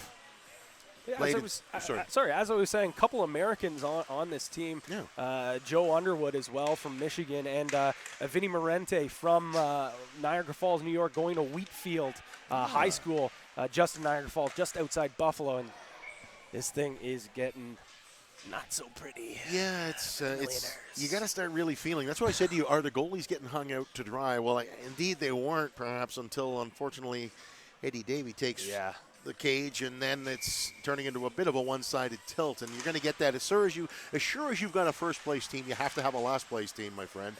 It looks like this Brewers team is so motivated. And I think that's going to be Kennedy's third goal as well, too. So. And you know what I just heard? You got the assist. I don't know how you did that, but I wouldn't doubt it indeed, because it seems like everybody in black has got at least a point. It would feel, except maybe their goaltender, but you don't know. It's like I said, this is tough if you're Markham, right? I mean, you just gotta. You gotta hope for the best. You can't just walk off the ice. No. Look at this stuff over here, as Mr. Howardchuk says, enough is enough in any language. Mackey, though, finding his man, and looking for a little bit of revenge was Kennedy, who's looking for Howardchuk, who's heading up ice. Into the corner it goes. Pass back. Scores! There it is. Mr. Howardchuk breaks the goose egg. And there it is, that Barry Colts connection. It's DeLue finding Howardchuk right in the slot. God, I feel bad for Vinny Morente. Dare I say comeback time? Who sang cue the comeback in our ears there, other than you? Don't let these guys get hot. Yes, indeed. Here's McLean once again. McLean stops up. Oh, great stop there by Davey. Oh, and an errant pass right there. That was a good opportunity. Adam DeLue just couldn't turn and make the pass. We got an interference call here. Who's going to get the chance to go? A little bit. Bonello getting into it a little bit with Big Daddy. Bonello's going to skate with the puck. You see Peckham. Come on, man. And we have to bring you a penalty shot by? The mobility shot. Oh, look at that. Nifty little move, and then the rebound's right there. That almost seems slow motion. It looks like the teams are kind of thinking this one's done. You're maybe thinking of the lounge afterwards. Although I doubt that. That's going to be the end of the night. Now, you mentioned the great folks at Wismer House there. They had a contest last night. We'll get to that in just a second here as Markham's in a contest right now and trying to get something else on the score sheet. And they may just, there it is. If it weren't for bad luck, we'd have no luck at all, as the old saying goes. And when it rains, it pours, and that's certainly the case here for the Markham Millionaires. Just everything that can go wrong for this team is going wrong. Yes. And wow, as I say that, Miles McLean. He made a great stop, though. Davey did. And now here's a nifty little bit of shifting. Theo Peckham gets it back. Oh, Davey is just standing on his head, even though there's 9 past him. You'd think it was 0-0 in this game. 9-1 is the score. Oh, Donaldson, see, it's just the luck as they get run out of real estate in the corner, and the captain has a word there with Theo Peckham as they make their way back down ice. Now, there was a contest yesterday of how many wings you could eat. What did the winner scarf down last night? 54, did you say? 54, which is insane. I can't imagine that. Insane. Oh, I didn't know Dalton had that big a stomach. Anyway. Dalton loves his dingers, I'll say that. No he kidding. loves his dingers. No kidding, don't we all? Hockey, music, and some chicken wings. I'm going to have to check the yeah, what did our director have last night? That's a good question. I think like 12 steaks, to be totally honest. Steaks? Yeah, a couple steaks. Couple right. steaks for the boys, you know. He needs a vegetarian, which is weird. Here's a chance for Markham.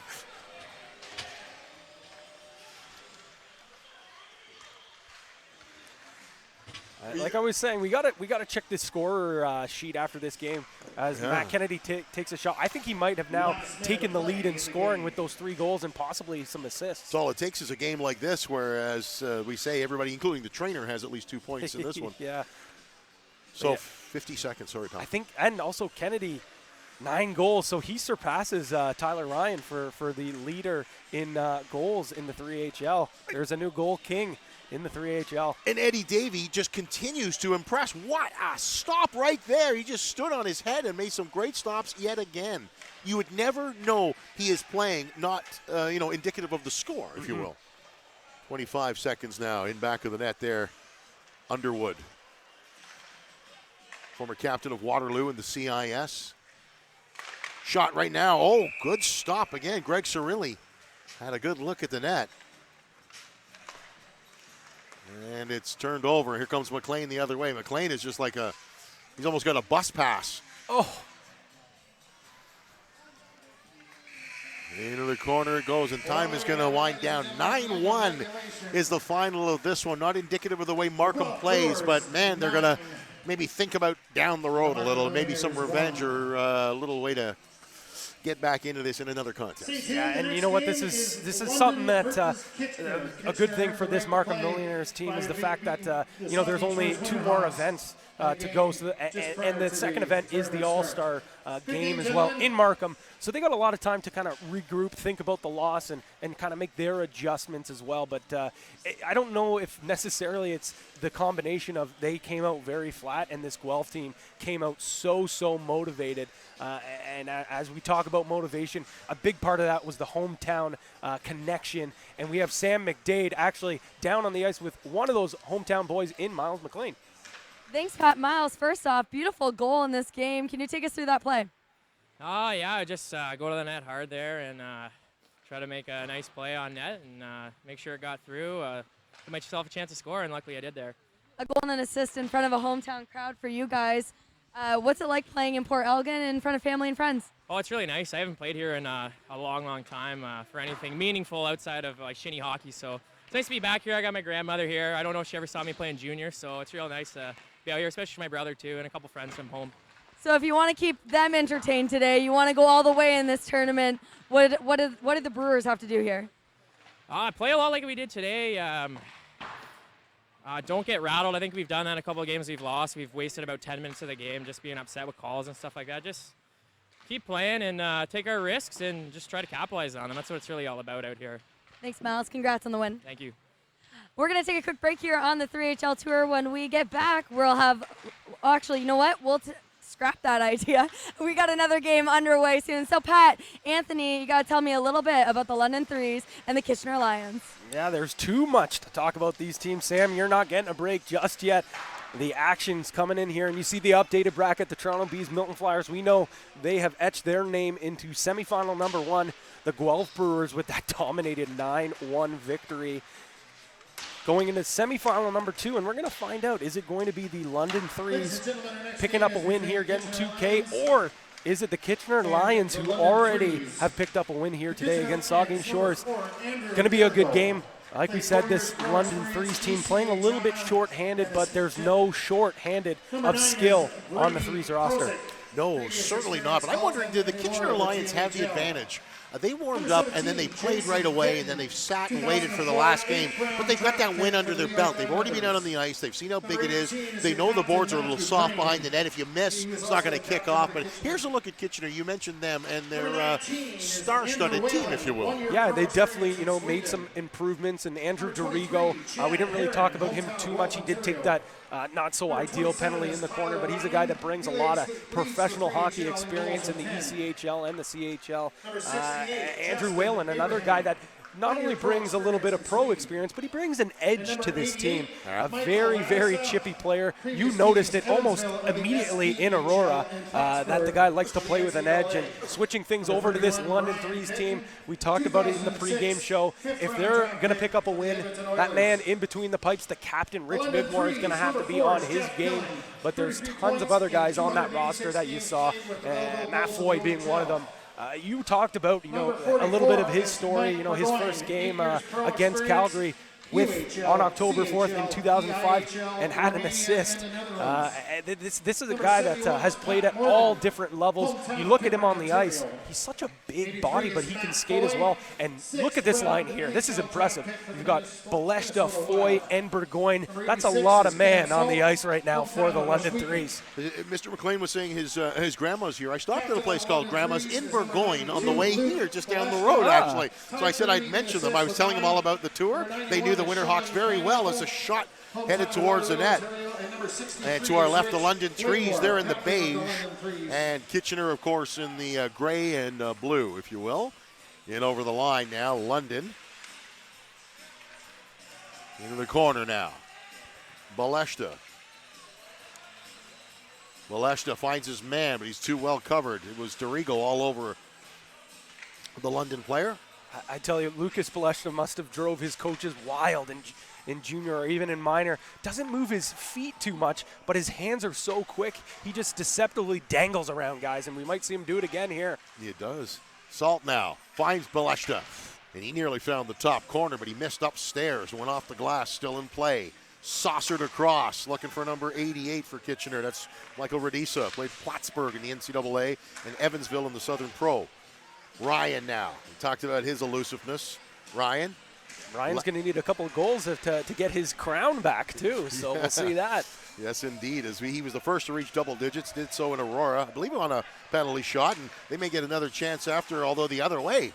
Salt now tried to tuck this one. Oh, and he did so on a delayed penalty call. Do we still get the penalty? It's going to be waved off because he did score. So delayed penalty like you see in 5-on-5 hockey, but absolutely disgusting. Yeah, I think so. By Cam Salt. A nifty little cheeky finish.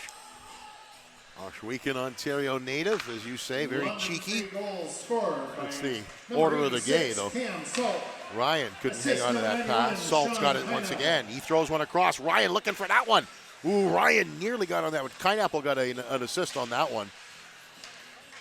As this one, it's just broken play after broken play, shot towards the net. Salt had to be careful, didn't bounce off him into the back of the net.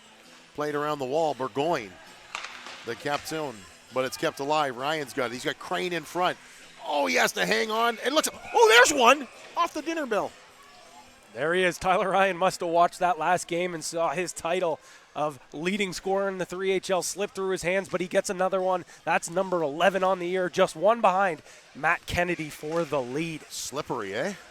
Here's Morgan now. Patty Morgan. Lions goal scorer, Morgan number 27, runs Tyler into a Ryan. wall there. Justin Abraham. Unassisted. Here is Whalen now. You talked about his edge. I was actually elbowing you while you're saying he plays with an edge because I was just he brings a little bit of intensity, shall we say. There's some of it in the corner. Correction on that last goal. And Whalen is working against Morgan. They're going to go into the wall together if they're not careful here. Down ice they go as the referee says that's all fair in love and war. And no call whatsoever. Morgan went down. You heard the clack of the stick. Didn't draw the penalty, though. They look upstairs. They can't keep it in. The pass, or the shot, rather, clears the zone. So it's not going to be an over and back. But behind everybody was Whalen, who goes into the corner with it. Whalen now had a man. Back pass went right through everybody. Balesta's got it in the corner. Lukasz Balesta peels away from a check. Heads down ice to center now. He's got a man. Balesta got it on a string. Leaves a backhand pass at the blue line. Picked up in motion into the corner there. Burgoyne backs away from the play. Balesta heads to the slot area. Burgoyne's got it now. Shot coming. Actually, it was more of a pass shot, if you will. They were looking for Balesta in front. That's over and back. Even though he was saying the other team were carrying it. I gotta agree with Mike Burgoyne there. I think that's not the right call. It shouldn't be over and back. It was touched by Kitchener, and that's one of the rules. If it is deflected, it shouldn't be over and back. Obviously, officials make mistakes all the time, but hopefully it's not a costly one for this London Threes team. No, there would be no contest at all, indeed, without our officials. So we thank them very, very much for the great. The most thankless position probably in all sports. Next to ours. Touche, my man. Oh, here's a chance for Balesta now, as pass was intercepted. Balesta looks upstairs, and I believe that was a great stop there by Brian Pitton. I think he got a shoulder in the way of that one. Yeah, he did. It was weird how he went at it, almost attacking it with his shoulder rather than trying to make a blocker save. Here comes the speedster now. Ryan looking to pad the lead. He didn't miss by much to the doorstep. Ryan has an open cage. He couldn't get the shot off as Balesta made the stop. And it's coming the other way. Here they come. London calling. And they can't get the shot off cleanly because Jason Pitton was all over his man. This is end-to-end action. This is what you're paying the bucks for, folks. When the pros start moving, you know it. That's the deceptive thing, too. And whoa, what was that? Great poke check. Oh, come on. Brian Pitton. Back to the point it goes. Kept alive. 83 now. Lowering that shoulder and protecting. He goes in back of the net there. He's got Whalen all over him. Whalen, oh, pardon me, that wasn't Whalen. I was going to say Whalen backed away with. That wasn't the way he usually plays. That's Chad Herron instead. Same looking helmet and pants, too. The red upstairs in the back there is. We have a look at another stop there by Mr. Pitton. Here comes the goal scoring machine. Am I allowed to say machine? I think I am, aren't I? That's what they say in Cuba. We're going to stop at a cash machine. There's a good pass down ice. Oh, and the goaltender says, no, you don't. And a bit of thievery there, if you will. Pineapple. Great finish there by Pineapple. We talked about he joined this team last tournament in Aurora as an addition, and he's finding himself a great spot on this Threes roster.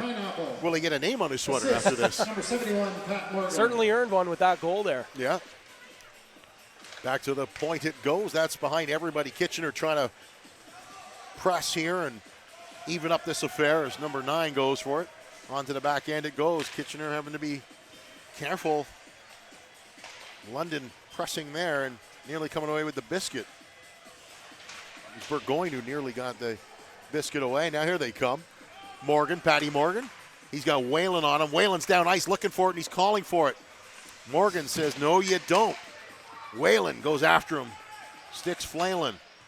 Pineapple gets it inside the zone. 8 seconds, though. That's going to do it. I think 2-1 is going to be the score. Well, we're not going to take it into the dressing room, are we? No, not enough time. Not enough time. Just enough time to send it to our 3HL insider, Dalton Fingbeiner. Dalton, what's the vibe like in between the benches right now? Well, Pat, very different contrast in between the two benches. The London bench, very quiet. As for the Kitchener bench, all of them have been standing the entire first half, very vocal. Definitely a new energy from this Lions team. Maybe we haven't seen since New Year's Day when they had that run to the semifinals. But the Kitchener Lions seem like a new team.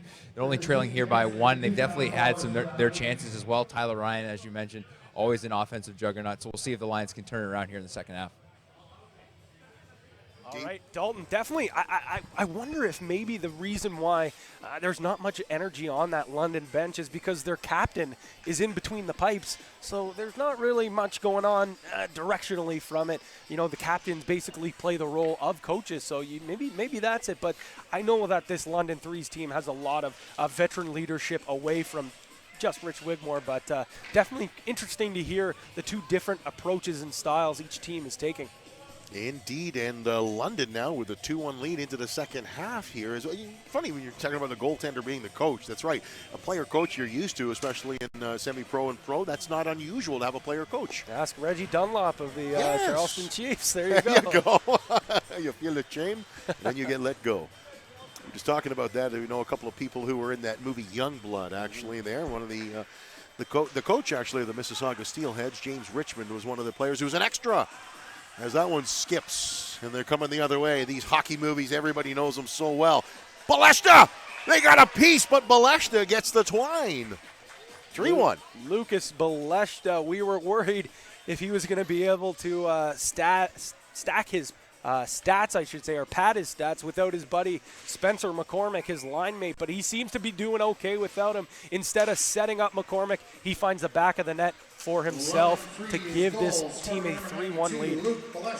As we've got a little bit of physicality out there right now. Behind everybody is Salt. Salt's got it now. Salt taking a look. Waits. Oh, great hit there. As Salt now has to hurry back down ice as Kitchener's DeRigo gotten physical on his man. There's an upstairs backhand. It went up to the mesh and out of play, my friend. Almost went literally upstairs. Yes. Into the I believe we're calling it the Outlaw Saloon. The Outlaw Saloon. I like that name a lot. When the Saugeen Winterhawks play, it's the Hawk's Nest. So the Hawk's Nest. We're calling it the Saloon this weekend. Okay, look at that. All the way down to the saloon, if you will. Kitchener. And a great opportunity there. Kitchener's Brian Pitton, a great puck-moving goaltender, as we've seen. And here's an opportunity, and that was a dangerous play along the wall. And it was not on purpose, but it was not great. Ryan's okay, though. He's back up, and he seems to be fine. And he's going to get a penalty shot? He probably heard penalty shot, so he sprung up pretty quick. Yes. But he's definitely, you can see he's wincing there, so we'll see if he can still finish, even though he was bumped there pretty good. See if he's winded at all. Here he is, Ryan, with some great foot speed. He's in. What was that? Indeed, Rich Wigmore. That's the old, you know what? No raisies. I'm just going to take away the whole bottom of the net. Watch out there. Reffy, come on. That was Jeff Killing for London coming so close. Back of the net. Killing now ran into an official there. That's the reason for that play. Side of the net. Oh, what a great stop. Once again. Rich Wigmore has been on the top 10 highlights so much. I wonder if he gets his mail sent there now. It seems to be a new home for the kid. It's unbelievable. Here's Ryan. No, his pass. And he gets it back. Ryan now. Look at that. He looks upstairs. He unloads. That did not miss by too much. Look at that spinorama move here now as Kitchener's Bradley Prozik throws it back. Whalen steps around a man. Whalen throws it into the corner, though. They both double cover Whalen as he went to the net. The guy you got to watch out, though, is the guy that Whalen gave the puck to, Ryan. Yeah, you can see this offense just, survives and drives through Tyler Ryan. The guys are always looking for him, as I say that. I don't know. It looks like Whalen is doing a bit of the lion's share of spade work out there right now as he's really flying. He's enthused, and he's being effective as well. Yeah, no, he's a great skater, so he really, like I said, he plays with an edge, and I think it brings the energy up of his team as well to kind of play with that a little bit of sandpaper, if you will. Yeah, as that gets punched down the length of the ice and making the icing arm as the goaltender as they'd be probably doing their whole lives. But there is no icing there, as Brian Pitton well knows. That one goes off and up into the mesh out of play. So face off to the right of Mr. Wigmore. Whalen's still out there. He won that quick hurry-up draw. Now he's gets taken into the end boards with some authority. Deposited on the seat of his pants. Back it goes. No, it's gotten away as Baleshta. They're saying that was over and back, actually, did they? Yeah, I wonder maybe if Justin and the competition committee, I'll mention this in a second here. Okay. They may want to make it a slight adjustment? my Yeah, friend? so in lacrosse, when there's going to be an over and back, but it looks like the team that is going to get possession, I'll wait till Luke Galesh does something cool here. Oh, almost does. He almost did. He got off the toe of a skate. Yeah, we're still waiting for you. There's a chance now for Kitchener once again. Great stop there. The rebound was there on the doorstep. Unable to cash, though, and it's a long pass for Salt. Is he worth his? Oh, and he was too much of a bother. Behind him was Radisa. Michael Radisa doing a great job. Here's DeRigo. Had it skip on him. He skates into it, though. Made it look like he was going to make a pass. I think he was going to make a pass, and the puck just skipped off his blade of his stick. It goes from 4 to another 4 in back of the net. Killing. Man in motion down ice. Foy, Matt Foy in back of the net. Foy. A little bit of Canadian crime in his first 3 points in the NHL.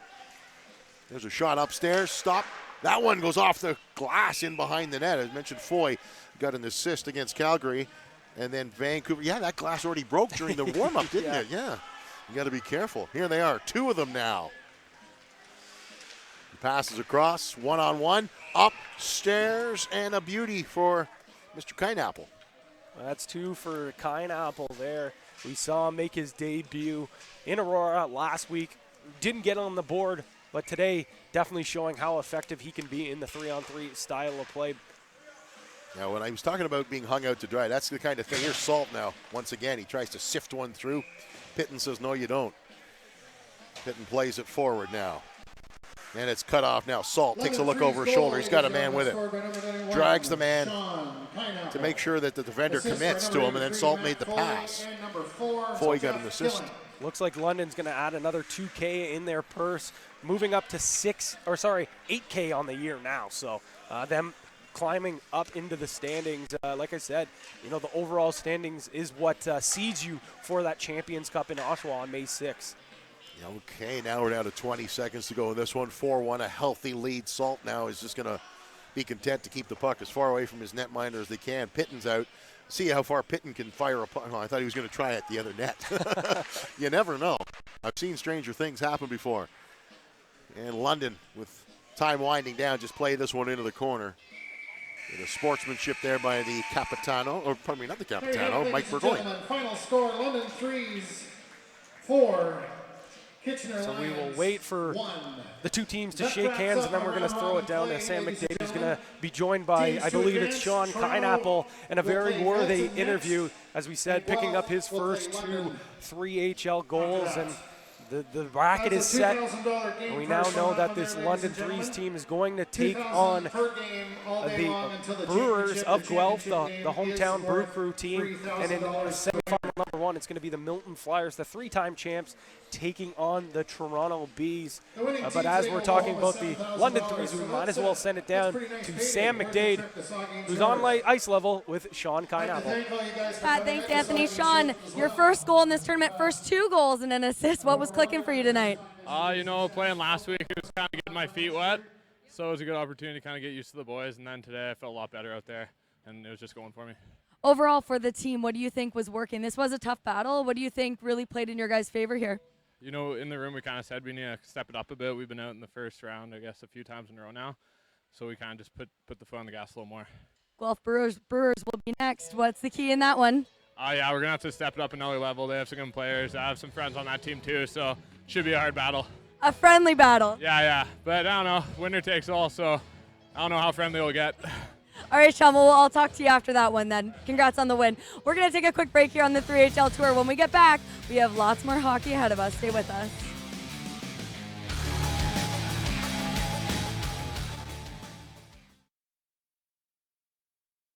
Sport Clips were always looking to enhance the sports experience. So we thought, what if we brought the game to you? Are you ready for your hot towel? Yeah, hit me with it.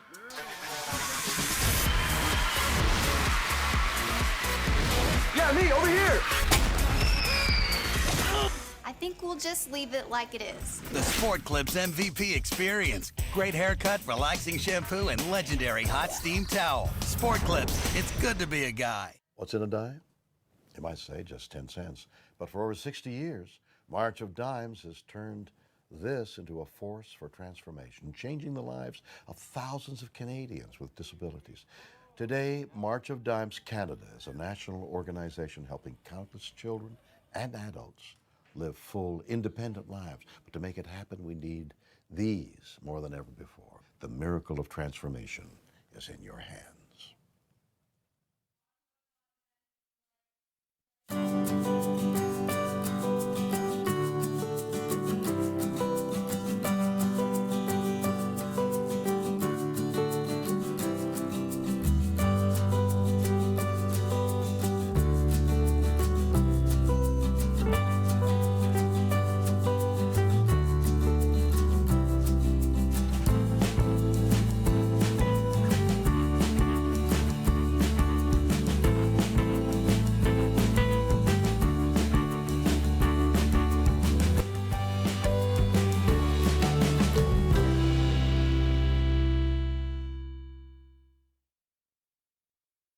Welcome back to the 3HL Tour Saugeen Sunset Cup.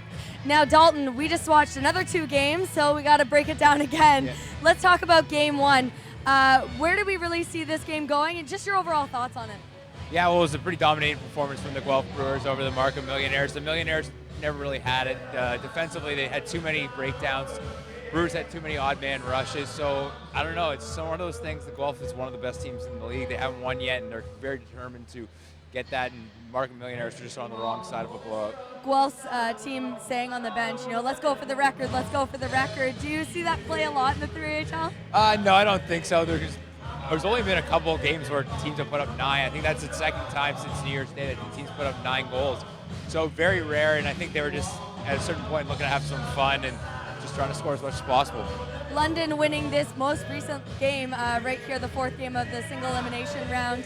What was the key to their success here? Well, one of the things I noticed was that London kept Kitchener to the outside. All their offensive chances came from the outside, a lot of long shots. Rich Whitmore had a ton of time to see them, so that was one thing I noticed. And then London just countered on the Kitchener mistakes. They're a really good counterattack team.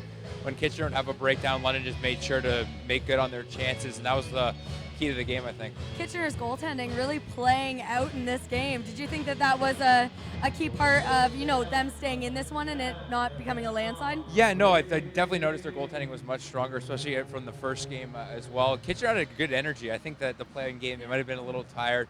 But no, I thought they had a great performance. I know the score was 4-1 in the second game, but I felt the game was a lot closer than that. So I think the Lions should be proud of their performance and take that going forward. Well, we're going to be heading to semis next, but before we get there, let's take a look at the Oshawa top 10 plays.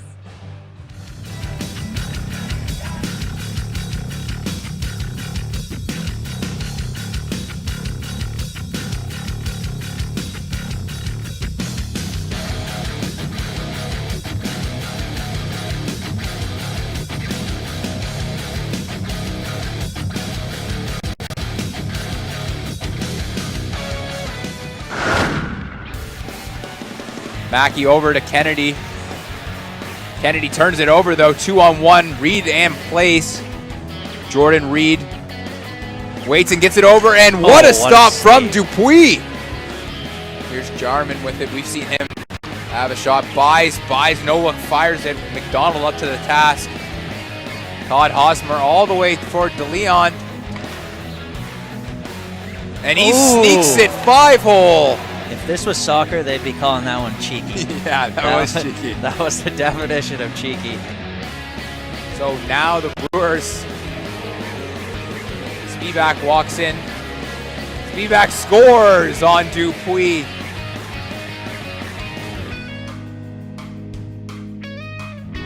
Bees controlling it now. Back to Rob Quitt. Quitt, a Memorial Cup champ in 2009. And what a play there from Anthony Burgeon. Finishes off the pretty goal to tie this one at 1. Still plenty of time for this Saints team. Johnston makes a nice little move. He's got some ice. And what a save from David Blair. He has been fantastic here in this finals. Pack him over to Mackey. Mackey to McLean. Brett McLean keeps the puck there. Nice play, and Brett McLean!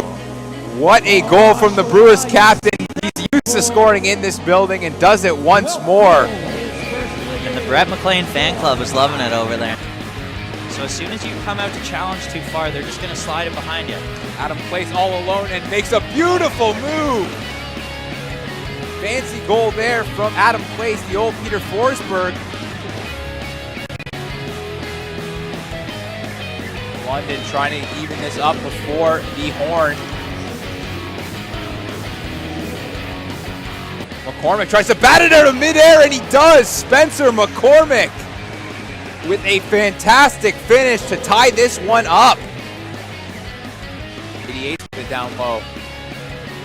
Rothen, what a stop there from Daryl Rothen. Oh my Lord.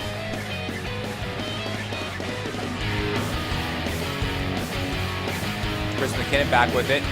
McKinnon controls it. Chris McKinnon, nice little move. Oh, what a goal from Chris McKinnon. Wow. What a play by the Saints captain. Yeah, I don't care how many hockey schools you go to, you cannot teach that.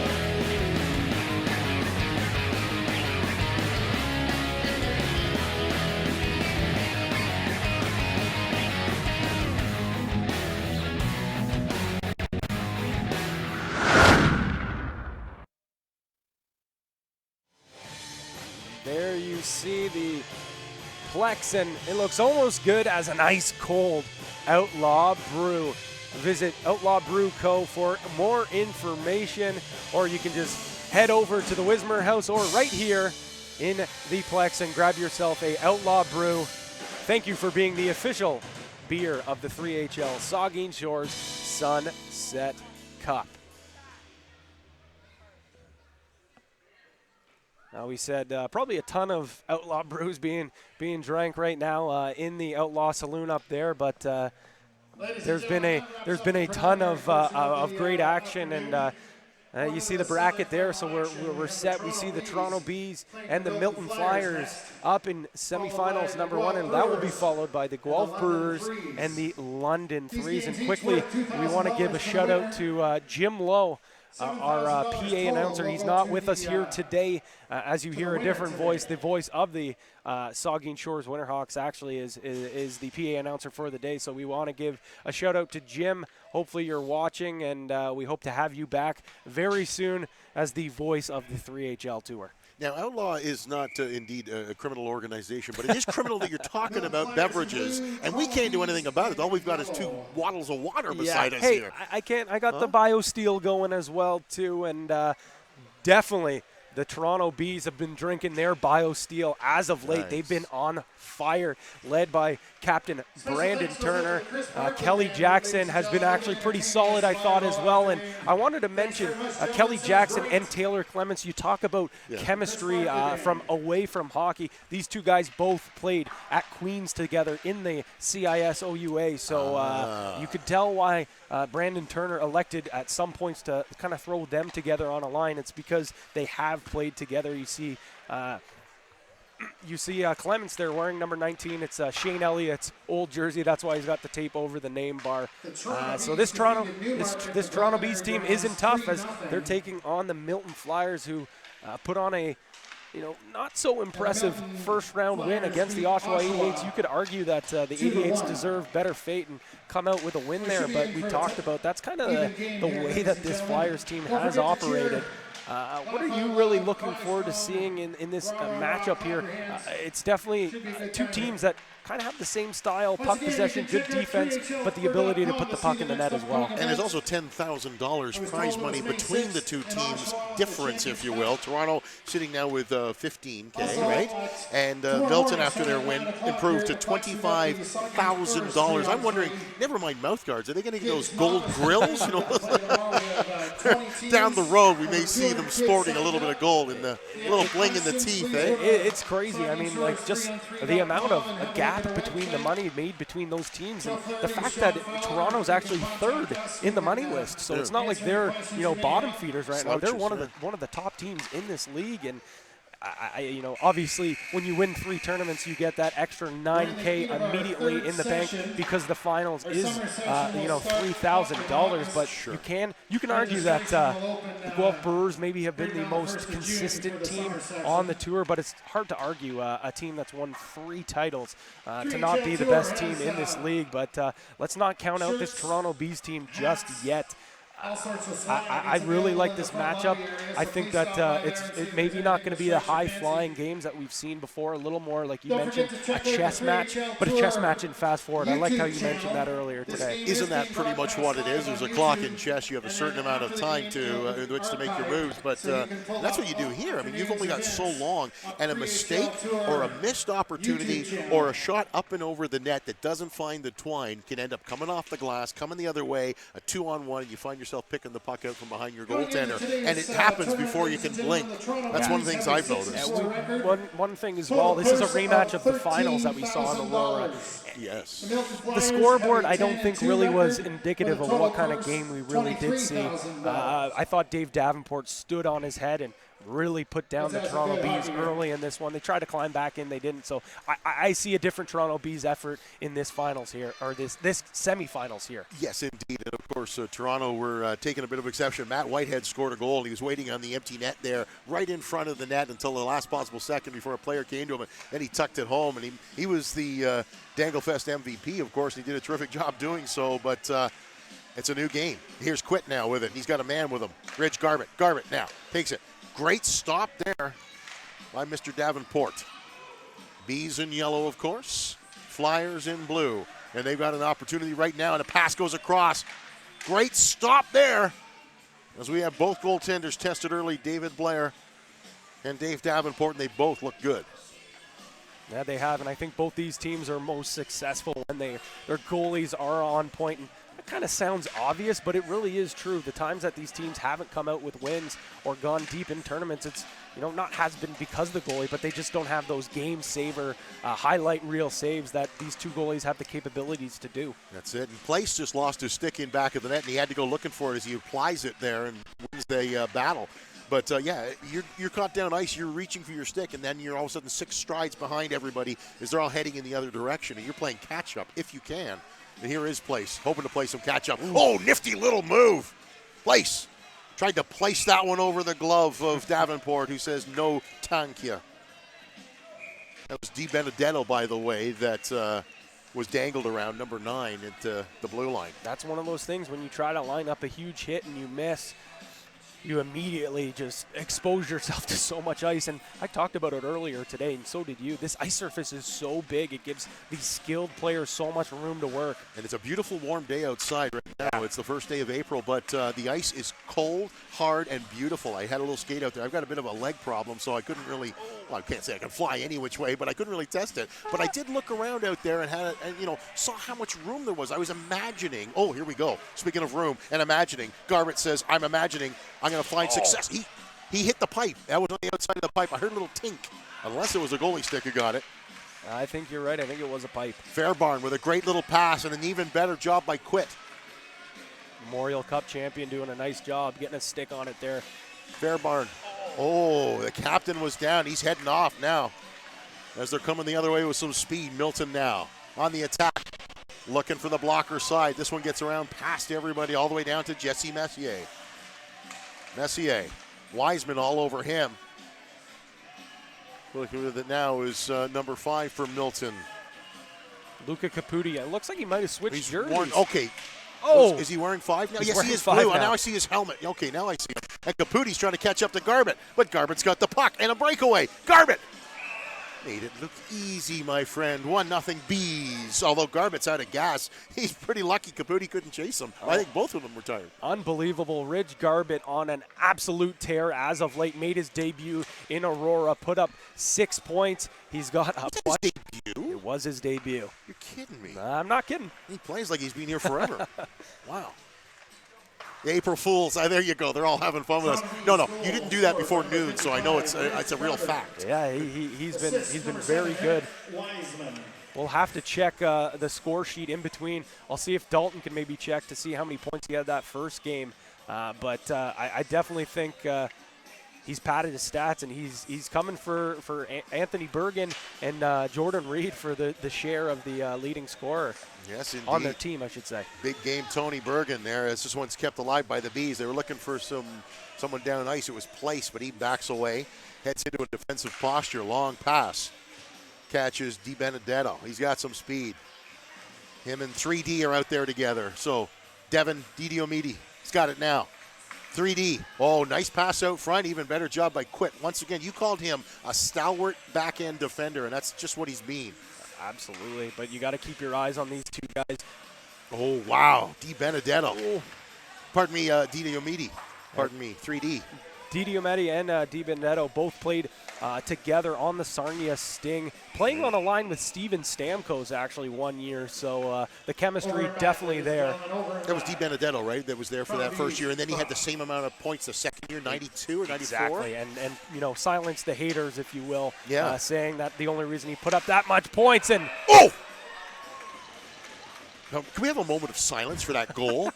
We're going to need that. That was an absolute blast. Davenport's looking down ice like, what the heck was that? Rob Quit leading the league in points by a defenseman, padding his stats there in the Memorial Cup champion, blasting an absolute candidate, showing he's not just a stalwart defenseman in his own end, easily blowing that one past Davenport. Certainly did. Didiomidi now backs away. Gives this one over here to Caputi. Caputi spins away from some pressure. Caputi says, I should have gone with 11 again. I think he maybe wanted to leave that for Matt Whitehead to wear. We'll see.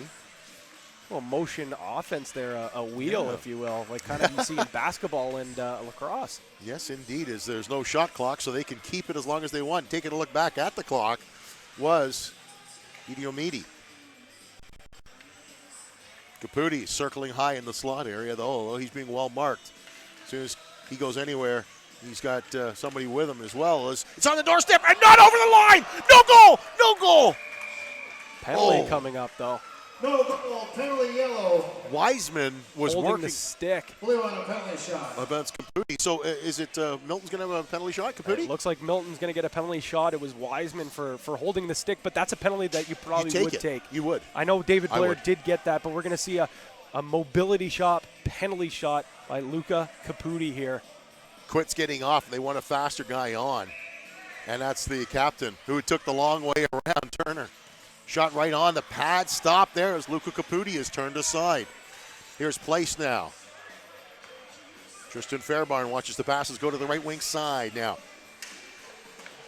Good job there by the Bees. Clements, who's in the corner. Place comes in to help him. Clements with it again. He looks back to the point. Turner's got it.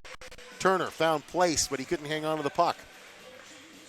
Points are open, as indeed they are when there's only three guys out there. Can't go back over that line, and that's so close. And oh, wow. Place.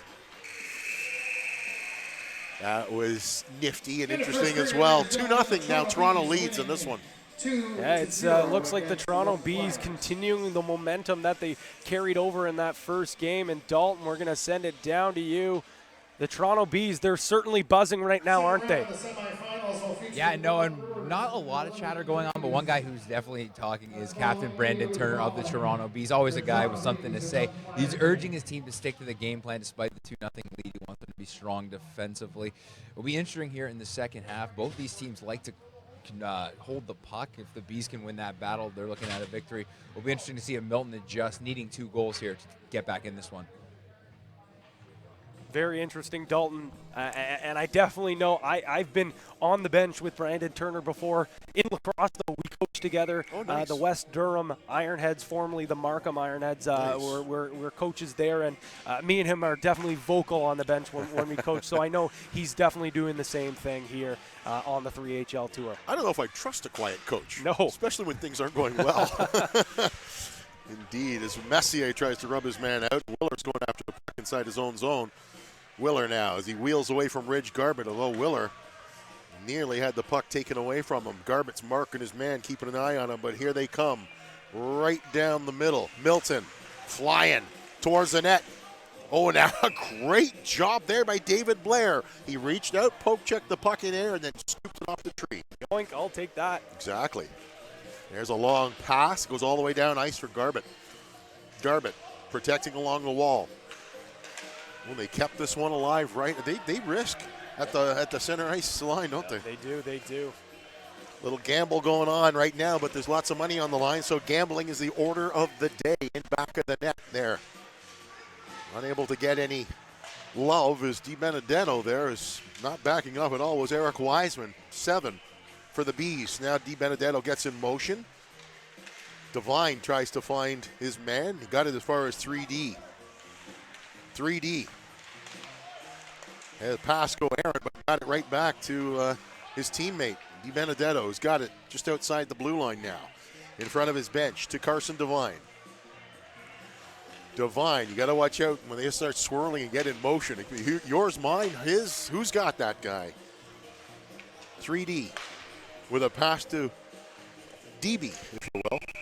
We're coming up with nicknames. What do you know about that? Speaking of nicknames, you came up with a nickname for Matt Whitehead without even knowing. I was talking to him in between their first game, and he said all the guys on Milton are calling him a Big Daddy Snipe because of that huge slap shot goal and your goal call there. So you made him a nickname without even knowing it.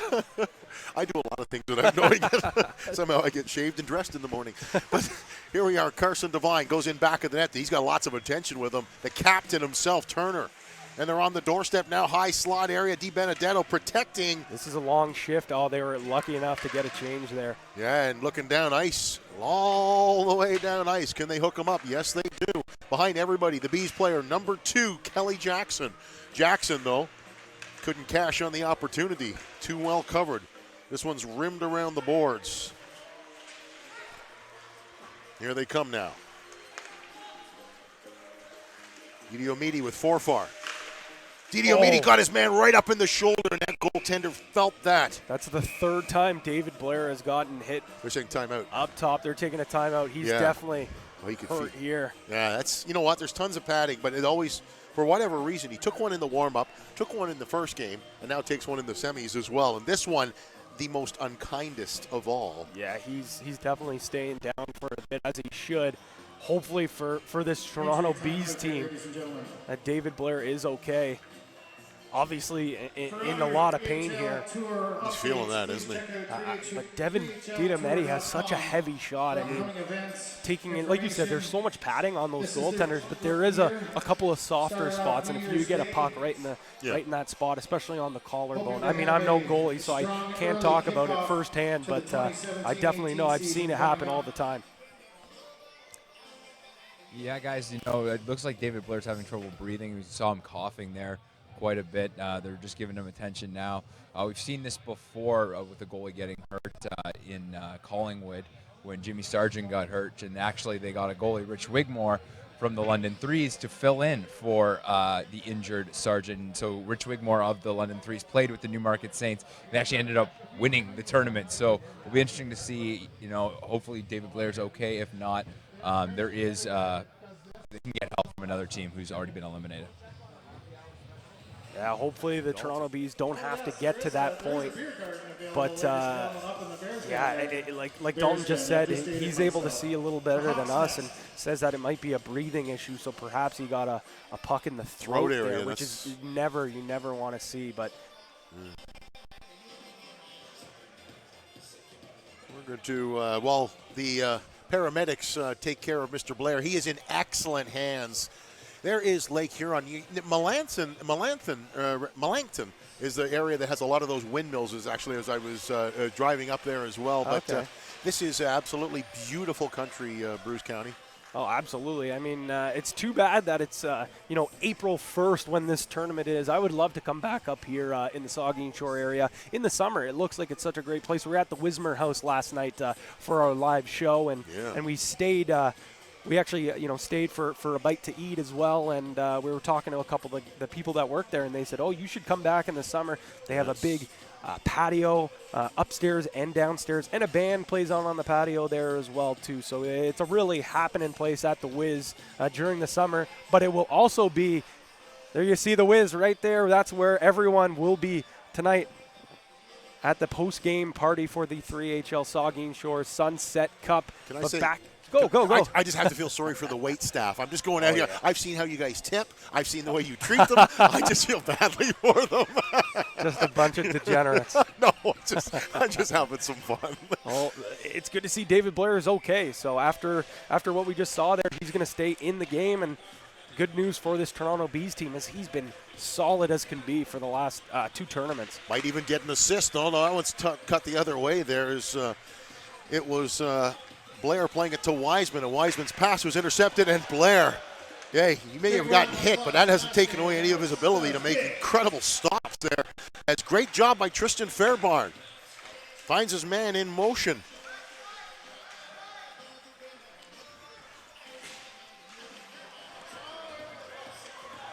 No kidding, but here we go. It's Messier closing on his man, takes away the puck and comes the other way.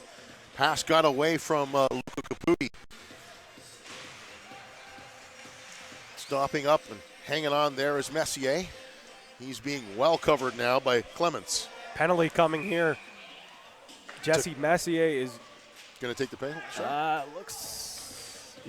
going to go for Taylor Clements, and Messier is going to take the mobility shot, penalty shot here. And as you talk about, or Dalton was talking about, Brandon Turner. Yeah, he's not very happy with it. He's not happy at all. Yeah, he's saying some stuff we can't say on air, but he's not happy at all with the He's got a big smile on his face, and I've seen that coaching with him. It's not a good smile. He is not happy. Okay, here is Jesse Messier. I thought it looked like somebody else was going to take the shot, and Blair just nearly cut himself in half to make that stop, but he stayed with it. Ajax Ontario, stand up. What a save. No kidding. And he's got 2.5 minutes, and he'll feel a lot better when he applies some of that cold cash to the wound that he's feeling right now. As he got that one blocked on the way through. Somebody took a puck in the midsection and didn't feel it. 2:22 on the clock in the second frame. Here comes Toronto. The Bees are up by a pair. Ooh, nifty little move at 3DD. Says, no, you don't. Down ice. Looking for the puck. Is that Whitehead now wearing 28 out there? I believe it still would be, wouldn't it, Matt Whitehead? Yes, because Caputi's wearing 5, if I'm not mistaken. Mm-hmm. So here we go. He's a guy that, we haven't really seen him getting going offensively so far in this tournament. He was, the MVP last week in Aurora, so he's got to get going with 2 minutes left here to get some offense moving for this Flyers team. Indeed. Goalie out already. There we go. Davenport to the bench there. Shot right on. Good stop by the netminder, Blair. He is being tested more than once. Messier plans on doing that again. 4 attackers, but it's all good. They counted too many, but that was just a human error. They didn't realize the net was empty, I don't think, and I don't think Milton's too happy, and maybe deservedly so. Yeah, that's... I'm going to say no comment. Well, you know what? If we didn't make mistakes, we wouldn't be human. If we had machines that could judge, then we'd have them. Very, very true. Very true. Yeah, if anybody wants to try it, I put on the stripes, and quickly I made both teams so mad at me as that one gets steered aside that I never wanted to try it again. That one's off the end boards. They swiping and diving. Blair's down. Now a pass goes errant. They were looking for Ridge Garbett, but it's over center. Empty net, don't forget. 3D with the puck. 1 minute left. To DB, Devine, and Messier with the extra attacker on the ice. Less than a minute to go. They need to get one and get one soon. 3D. Pass for Devine. Has to be settled down. Udiomidi, Devine, DiBendetto, the D-lines. Shot coming. This one misses, and whoa, watch out over there. Salt had to duck his head, waiting to come on. That one went through the mesh. Not sure if the folks at home can see the London Threes team out watching probably the last, I'd say, 3 minutes of this game. Easily. So they are ready to go as the Guelph Brewers taking a different approach still, now starting to come out as well. And wide of the Marcus Garbett had an open cage, but he had a man right on him. Here comes Forfar, and he is moving. He's down to the goal line. Pass out in front. And the shutout is still intact and will be as Garbett backhands it down. I can use that. I know you're probably going, what did you just do? It will not impact the outcome. Guarantee it, my friend. I wouldn't say it unless there was only seconds to go. Quit now. They're going to count that one there as well. So Rob Quinn, another goal, finishing this off with 2 goals. Tristan Fairbairn got a piece on the way through. He tried to bunt it out, but 3-0 is going to be the final in that one. David Blair, another shutout. 3 shutouts on the year for him now. 2 shutouts in this tournament. Hasn't given up a single goal. So Incredible. Incredible. Outstanding. And we thought we were going to lose him there with an injury when he got hit in the throat there, but he gets tested right away and makes a huge, huge save. But you got to, I mean, obviously Rob Quitt, played an excellent game. 2 goals, played so good defensively. Ridge Garbutt as well, continuing his goal-scoring tear. David Blair, another great job as well. I thought also Eric Wiseman as well. I thought Wiseman had a very strong game, using more of a defensive role actually these last 2 tournaments. Really being used in defensive moments when they need him most. But speaking of defense, the best defenseman for the Toronto Bees today and arguably all year, Rob Quitt. Sam, take it away. Well, thanks, Pat. And Rob even has a goal in this contest. Rob, can you take us through that play to start things off? You know what? I just found an open area, and 55 Ridge was skilled enough to get me the puck, and I just hit it as hard as I could and found a way in. How do you balance advancing the puck forward in this fast version of the game of hockey on 3-on-3 while being as steady as you are on defense? It's tough. That's definitely the biggest change, and I think everybody that's playing this will say the same thing. You just have to, play man-on-man. That's feel, and just make sure you don't get beat. London and Guelph warming up here. You guys are going to face one of these guys. Who would you rather it be, or does it matter? It doesn't matter. I mean, they're both good teams. At the end of the day, we just come out and play our game, and whoever we play, hopefully we'll take care of our own business. Thanks, Rob. Best of luck in that game. We'll see you in a little bit. Thank you. Awesome. We'll send it back up to you, Pat and Anthony. Isn't that what they say? Good coaches, I often say, what about your opposition? They say, we don't care about them. We're just worried about our own barn. Yeah, take care of your own business, and the rest will follow. And what the Toronto Bees have been able to do today here is mightily impressive. Obviously, you tip your cap to David Blair. In between the pipes, the doctor has been on fire. But they're winning these games without their 2 leading goal scorers in Big Game Tony, Anthony Bergen and Jordan Reed. These were 2 guys when we saw, especially last week, Jordan Reed was on fire, arguably the best player on the ice for the entire tournament, and Anthony Bergen up there as well. So here you see the Toronto Bees back to the finals once again. They were in the finals last week, looking to grab their 2nd tournament win on the tour, and you've got now the Guelph Brewers, who are basically the home team for this event, taking on the London Threes in the semifinals, number 2. So this is another tightly matched contest. We talked about it. Dalton talked about it as well. The London Threes 1-man short here as well. So we'll see if that plays into effect, where you have a team in Guelph that basically only played half a game because it was over 5-0 by that halftime. So they definitely have some legs, some juice still left in their box, if you will. Nice, and as well, don't forget Brett and Miles McLean playing in front of Grandma. Don't underestimate family in the crowd, because especially Grams. Yeah, exactly. Grandma and Grandpa are just wonderful role models for a lot of these people, and they attend the games. I can't tell you how many grandparents I've seen, and they're just beaming with pride when they see their grandkids doing well, and they want to see both brothers do well. And London says, we'd like to do well. At the same time, Theo Peckham says Big Daddy is going to get it done. He hands it off, try to jam play. No doing there as Wigmore comes up big, and Wigmore's out, and he scared everybody, and he just missed, tucking that into his own net. Here's a 2-on-1 coming the other way. It's Beleshta with it now. Beleshta. You can see the respect that Peckham gives a guy like Beleshta, because he knows how shifty and slippery and elusive he is. Yeah, they also play against each other in that senior AA league as well. Tavistock for Beleshta, and the hometown Saugeen Shores for Theo Peckham. But these guys watch each other as well in the 3HL, doing their own scouting. Right. Now, is that what you do? Do you think? Are you watching players to figure out tendencies and things like that? Are you watching game tape?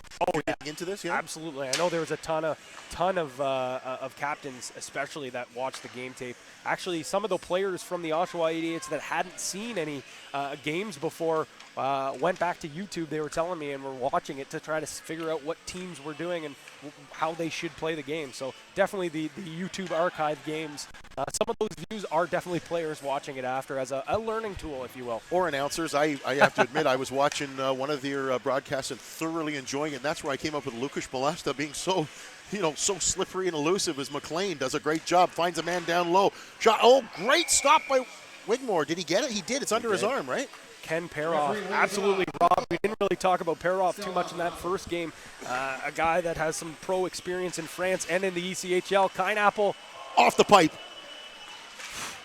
This guy's buzzing. Yeah, no kidding. Pineapple, no name on his back, but plenty of pedigree in his wallet there as he put one right off the pipe. And again, you try and block her side, you better be careful there. As Wigmore made the stop. And I don't know if Guelph's McLean, sort of Miles McLean, that would be, just sort of backed away from him. He could have gone for the puck, but I think you tend to respect the goalie and back away from him. Absolutely. Here's an opportunity now for Joe Underwood, former captain of Waterloo in the CIS. Underwood throws one towards the net. It's cut off, though. Miles McLean with it. McLean finds himself with some real estate. Oh, and a screen shot through everybody, and he finds the hole. Wigmore. So we have a 1-0 game now. Miles McLean with a beautiful shot, doing his best Brett McLean impression, Nice. dangling through a few guys and ripping one short side. I'm sure Grandma approves. Yes, I would. Mackey now with it. Made it look like he was going to head into his own zone. Then he goes the other way. Mackey now. He's got a man trailing. They can't come away with the biscuit. It's Balesta now. Checks his shoulder. Plays it into the corner around his man. Now he's got a great bit of speed, but Kennedy's all over him, testing him like a Moulinex now. Kennedy circling back for the puck. Can't come away with it, though. Want to go right through Mackey as Mackey just stood his ground and took the puck away. Here's Peckham now. Right up the middle of the street. This is where you got to be careful because Kennedy could head in and disappear in the ether, which he did. Now he's got to get back down ice. Kennedy does. Slowing things down a little bit here is Matt Foy. Unbelievable heads-up play by Peckham. Goes in the rush, notices that there's a chance for a turnover, and he also calls the too many men play there for the ref. Well, it's never a bad idea to open their eyes. No. Excuse me, could you do a head count quickly?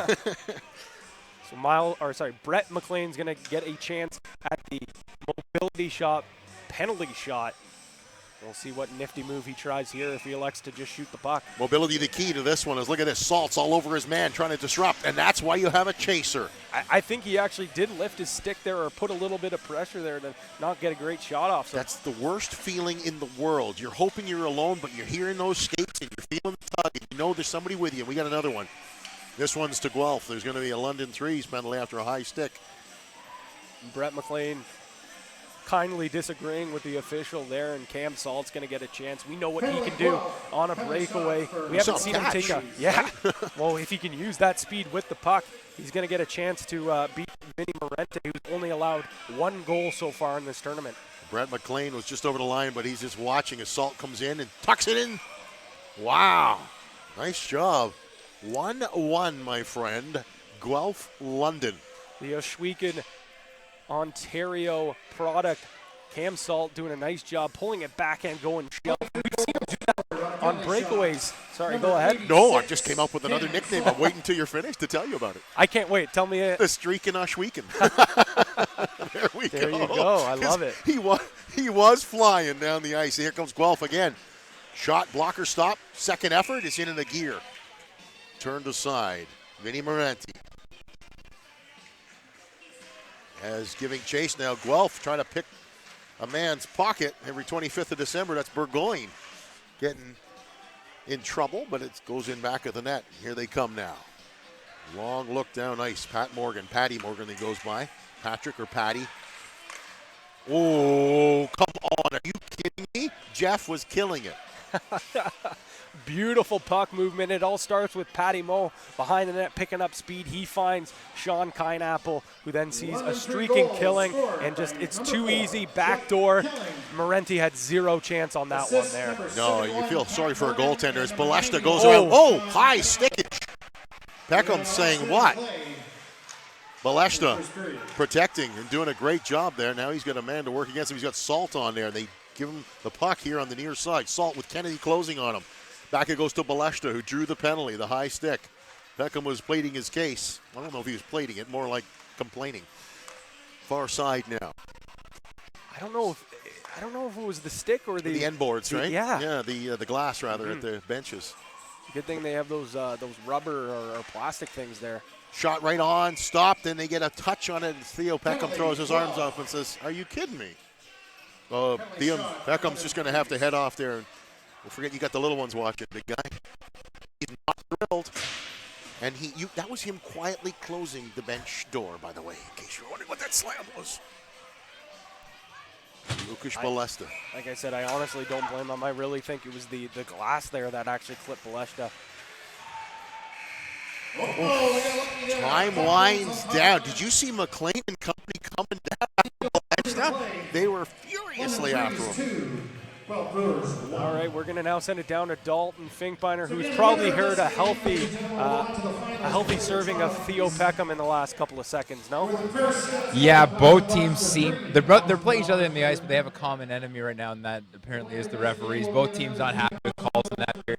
Very upset at the too many men call, and Theo Peckham very upset about his high sticking call. Him and Lukas Baleshta have been going at each other for, they had an earlier collision in the game where Baleshta wanted a high stick as well, so keep that in mind. Penalties could be deciding this one when two teams like this go at it. Usually special teams, and in this case, penalty shots could be the difference. Thank you very much, Dalton. Yeah, absolutely. And we even heard Miles McLean talk about it in the pregame warm-up, the postgame interview. He said the Guelph Brewers, one of their biggest downfalls is the fact that they do get too emotional sometimes with the officials, or they just get too upset and kind of get away from their game. So hopefully for them, that doesn't happen again. And that's the thing. And it's hard to rein in those emotions when the game's on the line and you're wearing your heart on your sleeve. Absolutely. This puck is, picked off right now. Here's a chance for London to salt the deal. Great job right there. Foy, oh foy, what a goal. Oh, man, I think I'm rubbing off on you. I'm so sorry. I'm going to write apologies to your family and friends. You're going to have to write an apology to Dalton. I see him shaking his head down on the board. Kidding. Not a fan of the puns, but no, we're having fun up here, and how can't you? This London Threes team on the verge of returning to the finals for the first time since New Year's Day, but there is 6 minutes left. There's a lot of time for this Guelph Brewers team to put some points on the board, as they almost right there. Well, it's been, 4 months later? January, February, March, and 3 months later, technically. But plenty of time, and they want to come back here as doing some chasing now is Kineapple. Kineapple got his man to center. Yeah, we can't thank the officials enough, even though both teams may not be thrilled with the job they're doing. Yeah, if they weren't here. Call your own foul. Yeah. It's like street ball. Yeah, exactly. Yeah, Pat, you were saying about the emotion of the Guelph Brewers. They once again were unhappy with the call, so keep an eye on that and see if they can calm down here and get things back on track. Yeah, I look to see maybe Brett McLean trying to calm down this team. He's a leader, so much experience as well, and we haven't seen too much fire that way from Theo Peckham. No, we haven't. Kennedy was really enthused in that in his puck pursuit a little bit earlier. He's got Mackey with him out there, and Peckham. Peckham reaches out and grabs Salt's glove and sweeps it away, and on the doorstep, and while Salt's picking up his glove because Peckham skated by, he put it on his hand there. There's a bit of a man in motion there. Salt wasn't really thrilled with what happened, but it's a 3-2 game, my friend, still anybody's. Matt Kennedy now not only the leading goal scorer in the 3HL, but now with 16 points on the year, he is also the leading scorer in the 3HL. So most points, most goals for the Guelph Brewers forward right there. Nice. Kennedy, an exceptional player as well, so really had a look at the net there. But here comes London the other way.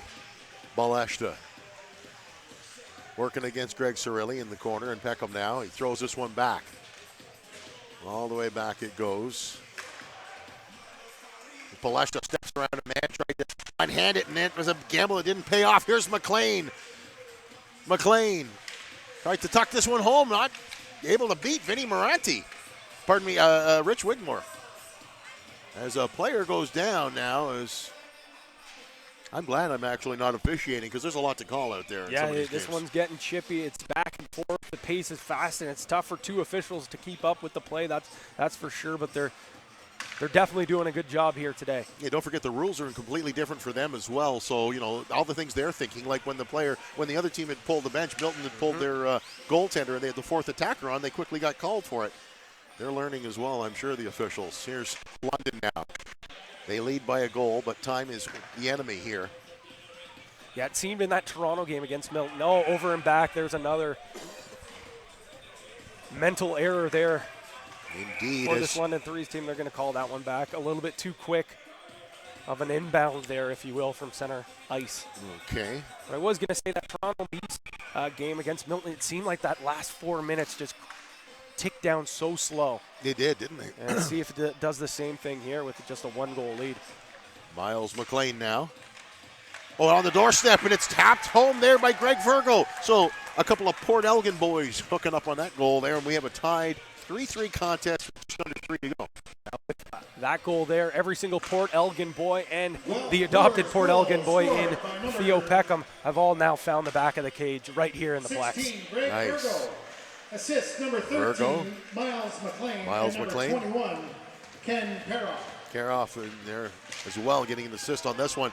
Oh, and a quick little grab there of the player's stick is Underwood's away. Oh, what a great stop, and it's on the doorstep, Wigmore.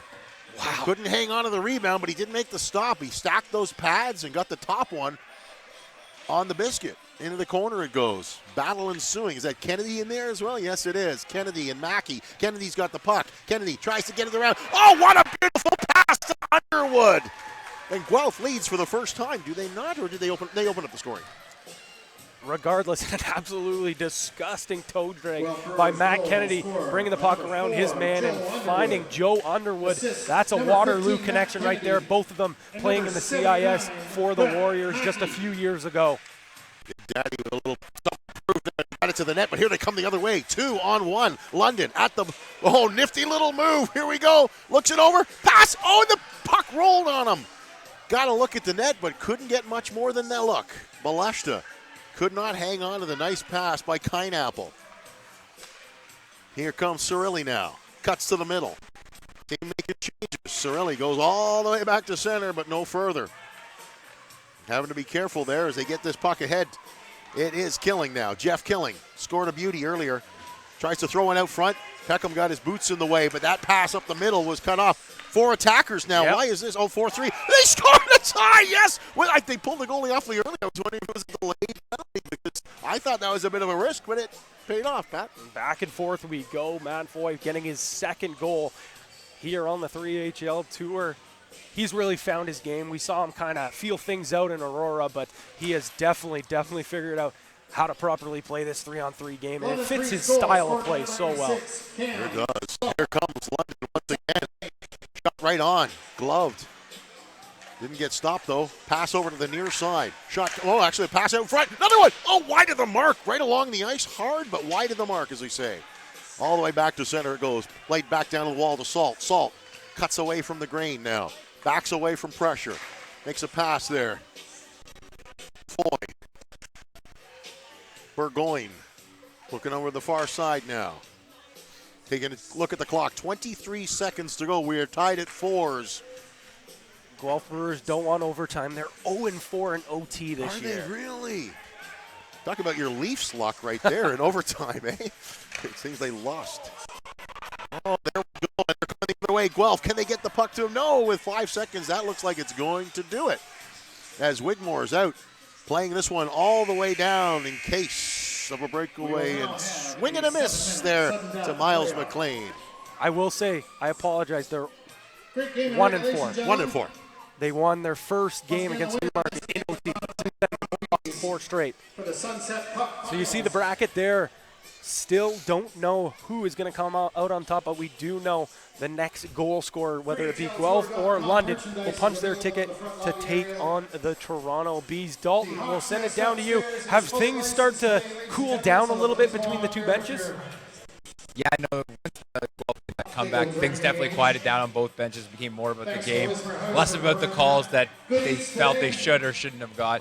But I was really impressed with Guelph's pushback after, they kind of seemed out of sorts with some of the complaining with some of the penalty call. But fantastic pushback and great on the threes as well. After Guelph took back the momentum, they grabbed it right back to send this one over. Perfect. Thank you very much, Dalton. We have 7 minutes on the clock. Sudden death or sudden life, depending on whether you want to see the half glass empty or full. Here they go. London looking to improve their fortunes. But his pocket is picked and coming the other way. It is Matt Kennedy. Matt Kennedy's got some options. Hangs on to the puck. Pass, far side. That's Underwood with it. Underwood scored a beauty. Somebody taken down. That's Kennedy tripped up in front. No call on the play. This is overtime, and that had to be a great stop there by Rich Wigmore. That shot had eyes. Yeah, didn't it? Kennedy. Near side corner now. Working up the wall. Backing away from pressure. Baleshta following him, marking him. Gets it to Mackey. Mackey had it chopped away from his stick, and then a broken play, and they couldn't get it out. Here is London's killing. Took a look. That puck goes off the mesh, so it's settled down. There's going to be a hurry-up face-off, whether you're there or not. Here we go. McLean was quickly there, but Baleshta won that one easily. Probably because McLean wasn't set very well, was he? Down the wall for McLean. McLean with killing on him. McLean stops up. Got Peckham in motion. Cirilli now as well. Cirilli cuts around a man. He's looking to work against Salt. Back to Peckham it goes. Lots of room out there, as we said. Little pass to McLean. They're not hurrying at all. Puck possession is what Dalton said these two teams like to have. And Guelph's proving that right here. Is some Brian Adams entertaining the crowd, as well as the on-ice product, of course. The only bad thing about overtime, I will say, it delays us from hearing Chris Barkley. You can see them over there getting ready for this game to finish so they can start playing up again. Oh, right there. They nearly said 2, 3, 4. We're going to tune into him after the commercial break. So more great music to go with this great action. Great block shot. A block there by Killen on the back end as Theo Peckham has it go over center. And no over and back with the deflection there. So. No, not off the shin pads, right? And going wide around his man, Theo Peckham. Big Daddy looking to, a great stop. It's on the doorstep now. Can they get it? Peckham! Theo Peckham celebrates against the glass. 5-4 in overtime. Rich Wigmore heads off. They're going to have to shake hands, but I don't blame Rich Wigmore for saying, just get me off here. We had the lead, and we watched it evaporate. And what a fitting way to finish it. As Don Cherry would say, Teddy Beckman, a good Ontario boy, finishing it off there with a beauty and an even better Selly to finish. And the Guelph Brewers are off to the finals once again. But the big question is, can they finish the job and finally win their first ever 3HL Tour Championship? It's kind of a second home, isn't it, with Guelph here? Yeah. It is. They're really close nearby. Like you said, though, you got to feel bad for this London Threes team. Such a great effort they put on there. And Rich Wigmore, you could tell he just wanted off the ice right away. And one guy who can't get off the ice just yet, he's huffing and puffing. It's Theo Peckham. We'll send it down to Sam. Thanks, guys. I'm now joined by the OT hero, Theo Peckham. Theo, can you take me through that play, that game winner? I started skating and I got caught in front of their net. I was out of breath, and I guess the puck came to me and I could bury it. Between these two teams, did you expect it to go to extra minutes here today? London, I mean, they got a good team, a lot of good players, and it's always a battle beating teams in this league. You can't look past anybody, and we're just happy to get the win. You guys have one final battle ahead of you against the Toronto Bees. Are you guys excited first off? And second, what's it going to take to win that? We're going to have to score more goals than them. Lastly, we have some pretty cute footage of you skating with your kids before the game. What was it like having them out here and being a part of this 3HL tour with you? I mean, that's the first time my son's been on the ice. I mean, even if it's just in my arms, it's pretty special for me and my wife to be able to bring him out here. Well, you saw him here first before he became a superstar at the 3HL Tour. Thanks so much, Theo. Best of luck in the finals. We're going to take a quick break here on the 3HL Tour. When we get back, it's going to be Guelph and the Toronto Bees. Stay with us, guys. Come on, come on, come on. Shake it for the birds, shake it for the bees. Can't be slipping down, even the great for the birds and the girls. Shake it to the moon, shake it for me, girl. Country girl, shake it for me, girl. Shake it for me.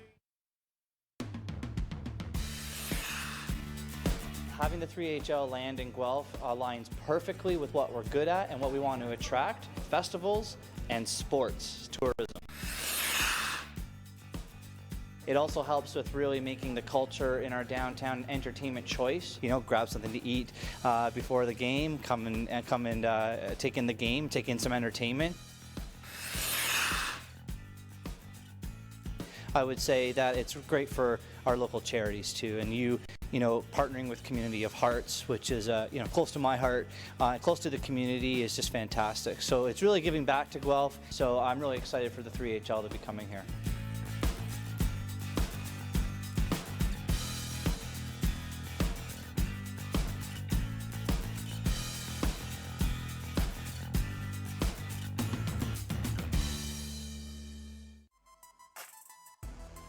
Hi, I'm Matt Nickel from BioSteel Sports Nutrition. Here to talk to you a little bit today about proper nutrition and proper training for hockey players in the off-season. So everybody knows that it's important for hockey players trained to be fast, to be explosive, to have great endurance, to have great strength. It's also extremely important that they stay on top of their nutrition and have proper nutritional habits. Our BioSteel HPSM is the healthiest, safest, and most effective sports drink on the market. It's a great way for professional athletes and regular Joes alike to stay healthy, to stay hydrated while they're training, while they're competing through a long, hard work day. It maintains energy levels in a healthy and effective way, maintains focus and attention during a stressful period of time, whether that's during practice or at work, and also make sure that we stay healthy as we're training.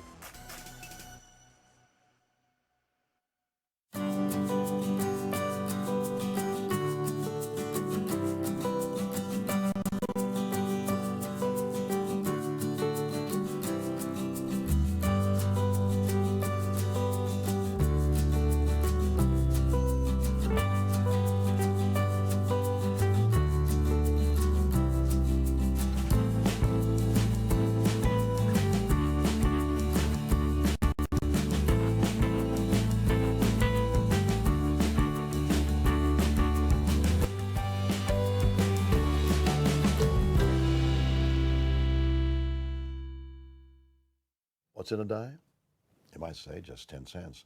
But for over 60 years, March of Dimes has turned this into a force for transformation, changing the lives of thousands of Canadians with disabilities. Today, March of Dimes Canada is a national organization helping countless children and adults live full, independent lives. But to make it happen, we need these more than ever before. The miracle of transformation is in your hands.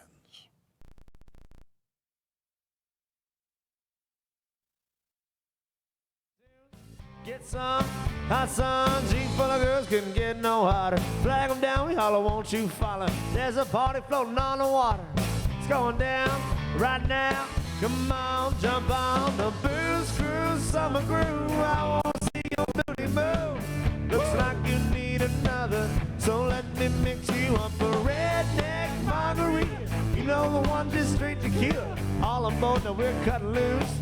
Come on, jump on the booze cruise. Got a headline Lisa with the Jaeger bomb. She done lost her mind, she done lost the top. Walk around looking for one flip-flop. Goodness, she's a hot mess. Donna's daughter, she was 316. He was madder than hell because she was last seen jumping on the back of some boy's jet ski. That girl done flew the coop. The booze cruise, summer groove. I want to see your booty move. Looks like you need another, so let me mix you up a redneck margarita. You know the one just straight tequila. All on board, now we're cutting loose. Come on, jump on the booze cruise.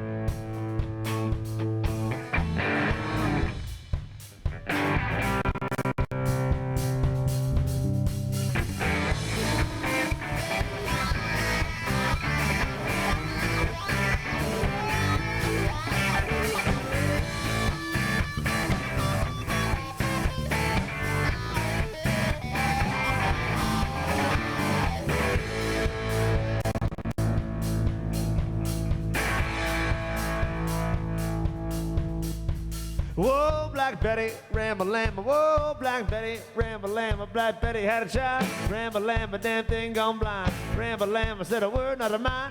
Ramble-Lamba, damn thing gone blind. Ramble-Lamba, oh, Black Betty, Ramble-Lamba, whoa, Black Betty, Ramble-Lamba.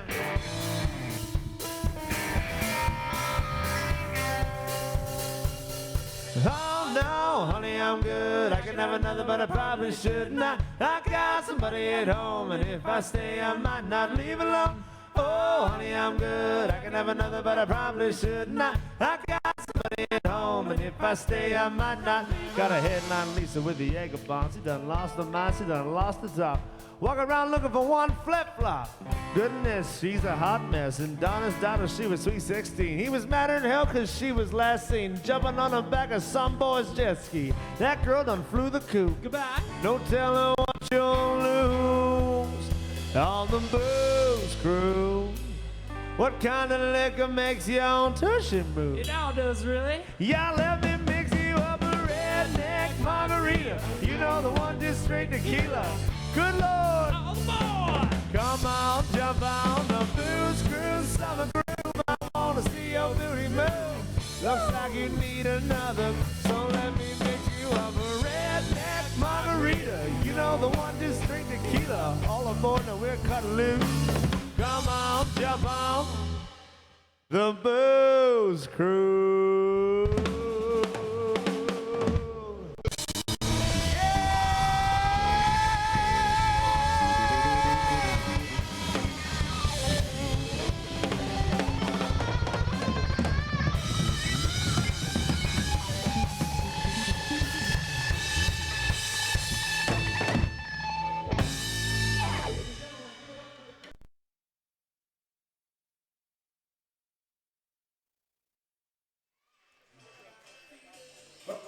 There's the hottest place in town right now in Port Elgin. But in just a couple hours, the hottest place in town will be the Wismer House for the official 3HL Saugeen Shores Sunset Cup after party. Will it be the Toronto Bees coming home with the $7,000 check, or will it be the hometown Guelph Brewers winning their first 3HL Tour event? It's something you'll have to wait for, but not too long, as we are just about ready to get underway here at the Plex. We certainly are. I went over there into the lounge, what's called the Winterhawks Lounge, or the Hawk Lounge, if you will. Found out they've got some great food and some wonderful beverages, including, of course, the Outlaw Brew. Of course. Well, there you see the Toronto Bees, the Guelph Brewers have made their ways all the way to the finals. These two teams have played each other. I believe this will be now the fourth time they've played. Guelph leading the season series so far 2-1. The first game they played was all the way back on January, later January, not on the first, for the Oshawa tournament, where the Bees won the championship. They beat them in the semifinals, and since then there's been two other games where the Brewers have come out on top. So right now, obviously, the Brewers have an edge, but overall, I think you got to think that maybe the Bees have a little bit of an edge right now. Not giving up a single goal so far. That's what I'm thinking as well. And as well for the Bees, they have Guelph just playing now. It went to overtime, so that's a little extra skating as well there. So as we look at the Guelph roster, we just saw Guelph a few moments ago disposing of London, but it took them, they took a little extra time to do that. They expended a lot more energy than they maybe thought they would. I wonder if Toronto sitting and watching are going to have an easier time. One has to wonder if that factors in at all. I honestly think you can debate it until the cows come home. True. But it's just one of those things, and I know it's so cliche, but it's something that you're just going to have to wait and see. And we don't have too much longer to wait and see, as these teams are just warming up now. But I think, obviously a big story here is all the local talent that this Guelph Brewers team has with the McLean brothers, Theo Peckham playing for the Saugeen Winterhawks, and of course Greg Virgo from right here in Port Elgin. But a big thing for this Guelph team has been the play of Matt Kennedy absolutely ripping it up. And you look on the other side there, one player that's been ripping it up is Rob Quitt, the former Memorial Cup champion with the Windsor Spitfires. And you could even say Rich Garbett as well has been on an absolute tear. I just, I don't know what to really anticipate for this matchup. So with that being said, maybe the guy down in between the boards has a little bit of a better idea what's going to go down. Dalton? Yeah, no, guys, I really think the Guelph Brewers having to go to overtime and play right again is going to play a huge factor in this. We've seen this in the past with the second semifinal going overtime, having to play the finals right after. Typically, the team who's had rest has come out on the better side of the draw. So I really think that's going to be a big factor. It'll be interesting to see if Guelph adjusts their game at all, knowing that they maybe don't have as much gas as Toronto. I think the first few minutes are going to be really critical here. Maybe weather a storm from the Bees. Yeah, thank you very much, Dalton. We'll have to see if this Guelph team can weather the storm, but no storm outside. Like you said, a beautiful day here at the Plex. It's been a great day of hockey. I've had a blast. This is your second time being with us here on the 3HL Tour event. Did it lead up to, or did it live up to the hype that you saw in Aurora last week? In Aurora, yeah. I couldn't believe the crowd, the action, the activity. I came home, I felt like I was a bit out of my element because I hadn't been so immersed in it. But now the second week in, I'm feeling very confident. I'm very familiar with a lot of the names now. So seeing the tendencies as well and watching the skill set, I'm just amazed, like all the fans are here in attendance at the display of hockey skill out here on the ice, and the goaltending skill is just incredible. David Blair, for goodness sakes, nobody would have blamed the guy for leaving the ice and saying, I'm really hurt here. Instead, he got up after being tended to, stood on his head yet again. And this, you talk about your experience with junior hockey, calling in the OJHL for 25 years now. One of the teams, the Aurora Tigers, you saw David Blair playing junior for a year with the Tigers, but this has to be the best hockey you've seen this netminder play before. I've seen a lot of the guys that have been out here today in different levels of hockey, as you said, over a couple of decades plus. Don't feel that old, but I sure do look it. You don't sound it. A lot of energy up here in the booth. Thank you. Speaking of energy, Quitt's goal earlier was an absolute beauty. When Sam asked him about it, he sort of shrugged it off, and I think that some of the better players do just that as well. They say, well, I just sort of closed my eyes and fired it, although it takes a great deal of skill, as Quitt's going to show some again. He does just that. That's a quick shot from Quitt there. And he got a pass from Garbett too as well. Now they go on the defensive now as Kennedy's got it now. Kennedy stops up. Yeah, it's funny. I remember David Blair a long time ago, of course, for the Aurora Tigers, and they have 2 national championships, the only team in the Ontario Junior Hockey League to do just that. Oh, and there's a pass out front, and that did not miss by much there. It's Ken Peroff. Close. Now it's in back of the net, working for it in the corner. Looks back to the point. Shot coming, and that one hits a body in front. It sounded like Kennedy's helmet, perhaps, as he plays it into the corner. McLean had the puck taken away from him. It's Garbett now. Garbett, who's looking really comfortable in his second tournament as well, tries to steer this one towards the net as 2 Toronto Bees teammates were changing, and Garbett now signals, I need off, I want off, somebody call me a cab. I wonder if they have Uber up in Port Elgin. I'm sure they do. It's called your neighbor. I'm going in to grab some food. You want to give me a lift? There's a little pass, and quickly upon that are the Bees there, and it's a good thing they did. It would have been over back anyway. Places got it. As look at that. Holy smokes. McLean wants some money. I was thinking Milton can go home and cry themselves to sleep tonight on a big giant bank account, can't they? Confirmed there are no Ubers in this area, my friend. You're going to be having to drive yourself home later. Not shocking news. No, not indeed at all. Here they come now. Toronto. Clements. Oh. Goes upstairs, but oh wow, did he ever go way upstairs there? He made everybody duck in the lounge. Yeah, Clements playing his first experience here, first tournament in the 3HL. I've been very impressed with his game. Strong skater. And that was a bit of a miscue there by the Brewers, and that's a costly one, if you will.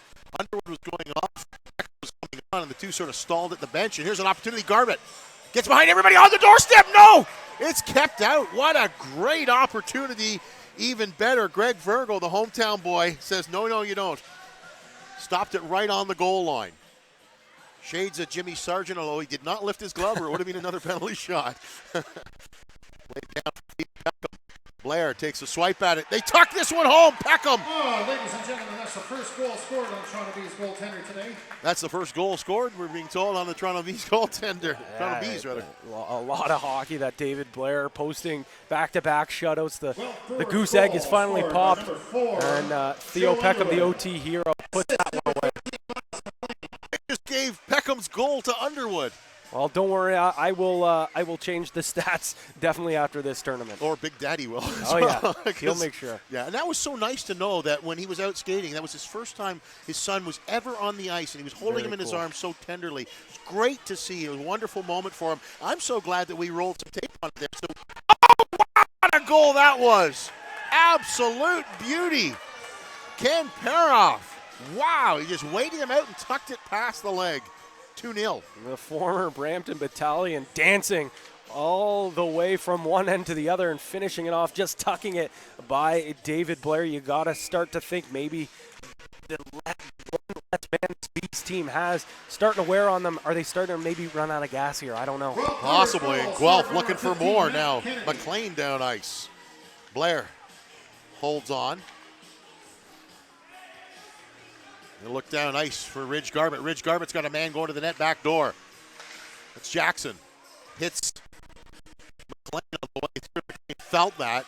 He's still out there holding his ground. Garbett now had to take it off the skates. Couldn't control it. Here comes 3 Guelph players. 3-on-1. Cirilli now with the puck. Cirilli looks off. Tucks this one through to 5-hole. And it's a 3-goal bulge just like that with 2.5 to go here in the first frame. This really seems so similar to that Milton Flyers final the Toronto Bees were in last week. Looks like they're running out of gas here, this Bees team. And it's so unfortunate they've played such a strong tournament and the wheels are starting to fall off once again for this Bees team.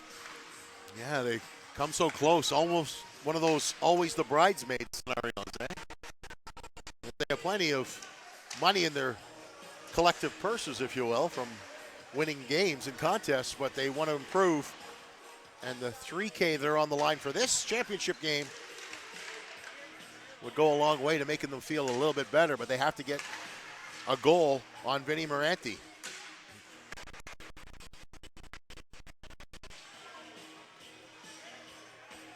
And it goes back to Theo Peckham. Dances around his man, Garbett. Garbett loses his footing, but won the battle. Yeah, Peckham's got it again. He forces it down the wall. Peckham heads into the slot area. Shot coming. Blair makes the stop. Here comes the Bees now. Left wing side. That one gets away from Quick. You know what? The Chris Barkley band was doing such a great job entertaining the crowd. I was watching 2 men standing there in front of them with their mouths open, enjoying themselves thoroughly. The music that goes along with the hockey is absolutely top-notch. No, his music has been unbelievable all day. He's been traveling with us since the second tournament, and we're so lucky to have him here. Obviously, the product on the ice is great, but the entertainment level off the ice has been outstanding as well. Indeed it is. Great harmonies, and you mentioned a former hockey player as well, so he knows his way around a tournament or two. And here comes Guelph with some speed. The Brewers. Kennedy waiting on the far side, and it's 4-0. With a beautiful goal by Mackey going upstairs over the shoulder of Blair, who says, oh, here they come now. Yeah, seems like once the spell's broken. Exactly. No, I've alluded to it already. I think that this Bees team now, I mean, having to dig yourself out of a 4-goal hole when you don't have your 2 top goal scorers, that's going to be really tough. You know, also going with 1 less skater as well is going to be difficult. It just looks like, yeah, this team is just hit the wall.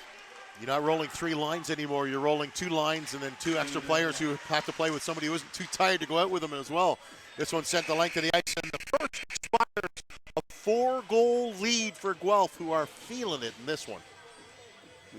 Dalton, we see 4-0 up on the board right now. Obviously, all the momentum is on the Guelph Brewers bench. What's the mood like on this Bees bench right now? Oh, it's very quiet here on the Toronto Bees side of things. Guelph Brewers are very fired up. Point out in the opening is that, you know, the Brewers haven't won yet. So, you know, I know they're just played in overtime, but the desperation and the adrenaline might just be taking over, and they might be running on fumes, but they want this a little. The Bees have been champions before. Don't know if they expected this much of a punch right in the first half from the Brewers. And speaking right now, you can hear both of them just screaming, especially mostly from the Guelph bench, saying they want to close this out. These guys want to win this one really bad. Nothing like a little money on the line as well. Thank you, Dalton, to make it more interesting. And as well, as Dalton said, Guelph hasn't won, so they are more than ready to increase their purse. Yeah, I mean, if they pull this one off, hold on to the 4-0 victory. 21. Creeping up close to Milton. That's the drinking age in the United States, too, you know. Here we go. McLean steps around his men. Did a good job on place, pardon me. As McLean, though, loses the puck, and here they come the other way. Toronto, 2-on-1 shaping up, though. They find the man on the back end there. It was Jackson. His shot was wide of the mark, and Moranti had to be sharp there. Here comes Joe Underwood, who got credit for the first goal, even though Theum Peckham scored it. Stopping up now, Underwood. Going to head off, and Peckham steps on in the defensive exchange, if you will. McLean now finds Mr. Peckham, the left-handed shot. Steps to the middle around Garbett. Didn't get a clean shot off, clean look at the net, but the second effort looked good, but it was wide, and we've got a penalty coming. Is it to Guelph or Toronto? We'll soon find out. Wait, and it is going Guelph. to Toronto. Or, sorry, Guelph. That's okay. I was going to say. That was touch, but I don't know if control was gained. You know what? You can't wait for control to be gained in just 7 minutes on the clock. Yeah, no, absolutely. So we'll see who's being awarded or which player will take the mobility shot. Penalty shot is looking like number 55, Ridge Garbett, and that's definitely a good shooter to have on your side taking this penalty shot right now. No kidding. Let's see if they can catch him. The chasers are on the blue line. Ridge Garbett, they're telling him, hang on just a second, but the time is chewing down on the clock while we all chinwag. Well, actually, it's going to be Mr. Wiseman who's going to have a go. Played for the Ajax Attack. I'm pretty sure I play hockey with a former teammate of his on Lee's side. Trying to stuff this one home, unable to do so. And then right after that pucker, 3 Guelph Brewers, and they are playing like there's money on the line. Oh, wait, there is.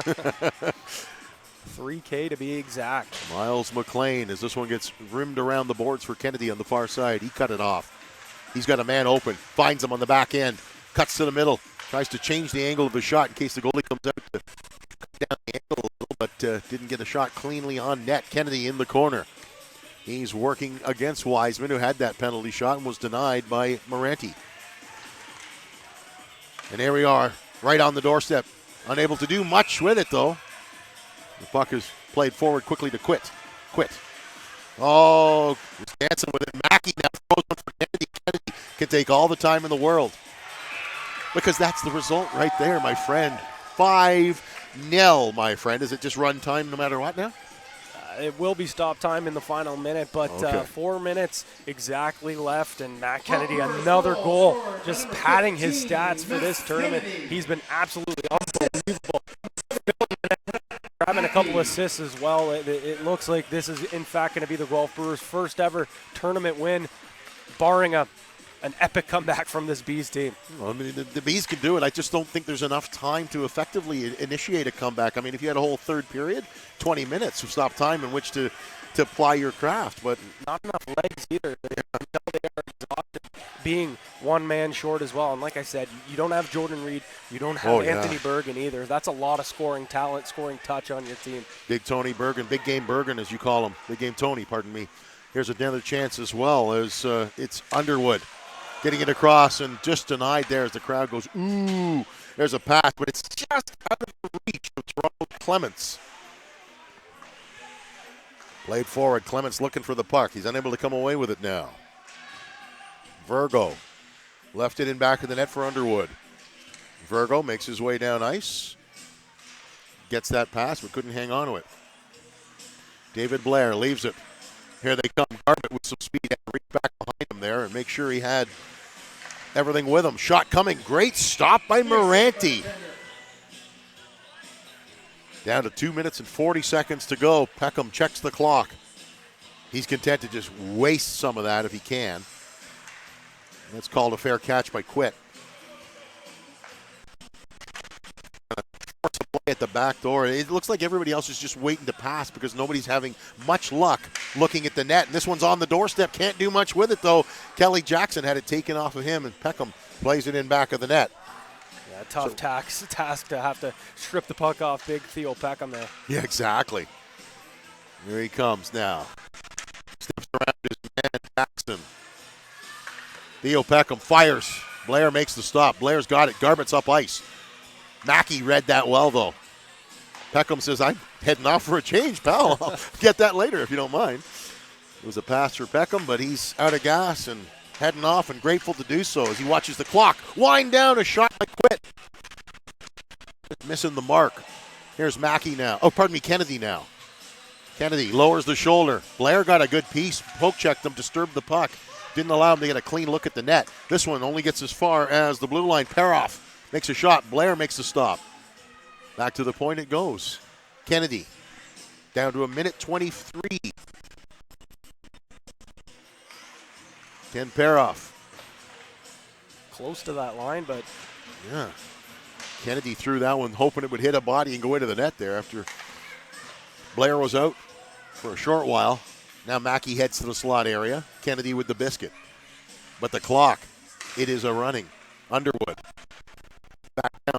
Under a minute down to go in the final frame. Barring overtime.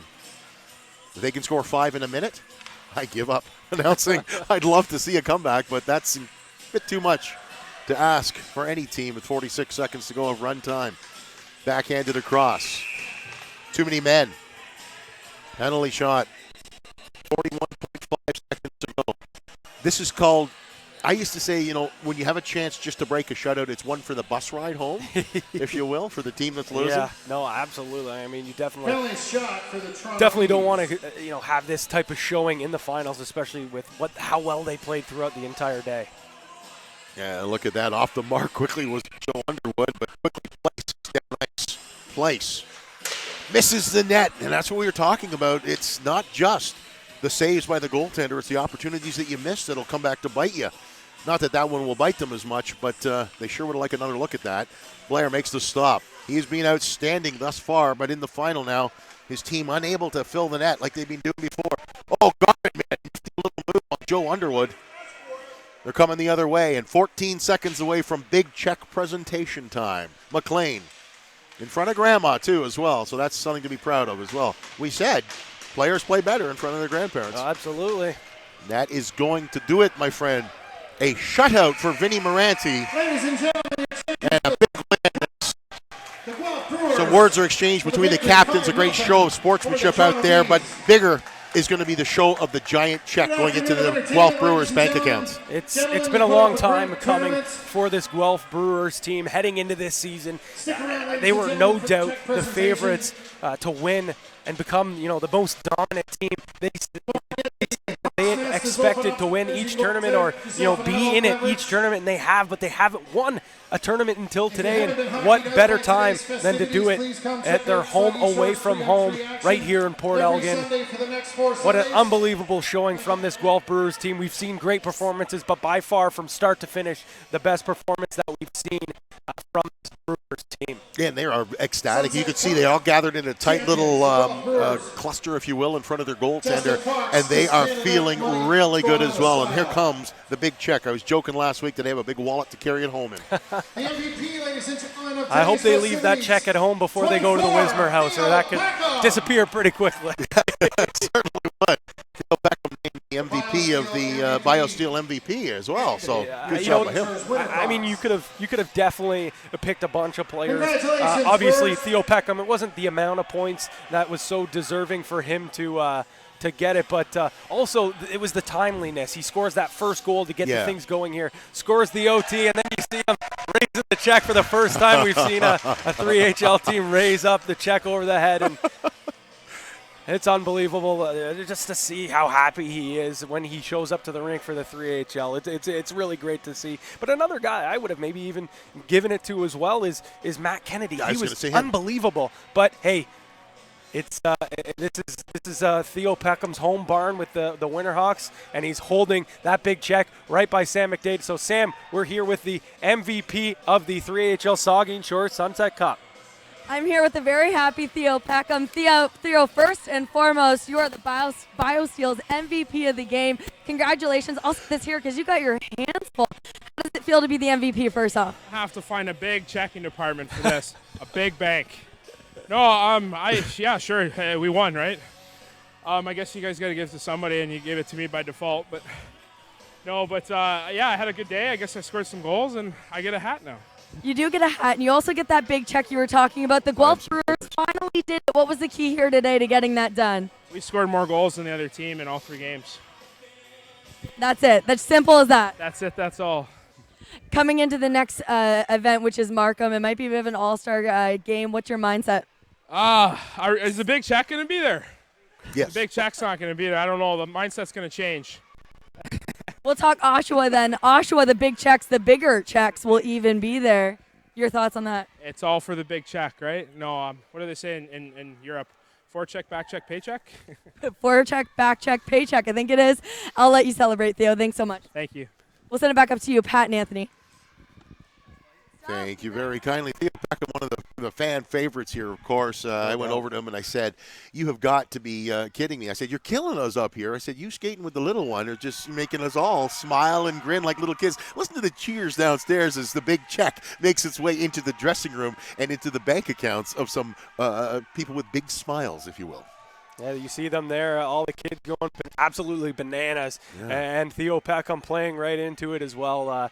It was a a very fun day. We talked about how this was the tournament. If Guelph was going to win any tournament, it would be here because of the connections to the town and the bracket. They even said they really thought that their road to the bracket was a little bit easier than the Toronto B side as well. But they did run into a tough game against London, and I think that they, used that momentum. Instead of, we thought maybe it would hinder them being a little bit tired playing that overtime game, but it looked like they just went full speed right after that game, right ready to go, and the Toronto Bees had no answer for them. It looked like a commercial timeout, basically. So they resurfaced the ice. They just continued on with their dominance, if you will, although London gave them a run for their money, and I think London has to be proud about that. Yeah, absolutely. I think that's something that they can hang their hat on and build towards for the next tournament. Rich Bigmore was outstanding in between the pipes. They were shorthanded as well, too. So I think if you get a guy like Spencer McCormick back in the lineup, Charlie Stevens as well, who I think is one of the best players in the league as well. So this championship, the Champions Cup in Oshawa, it's going to be a great event, and we'll have to look at the standings as what the seedings will be. But I think Guelph now, you got to maybe see. I know Milton's always the favorite, since day one pretty much now. But the Guelph Brewers, I think they're definitely on people's radars as well now. And I think they want to be on everybody's radars as well. There's some terrific teams here. It's nice to see, though, the hat passed around a little, because if Milton had won yet again, there may be some bad feelings starting amongst the teams. In other words, like, oh, these guys again.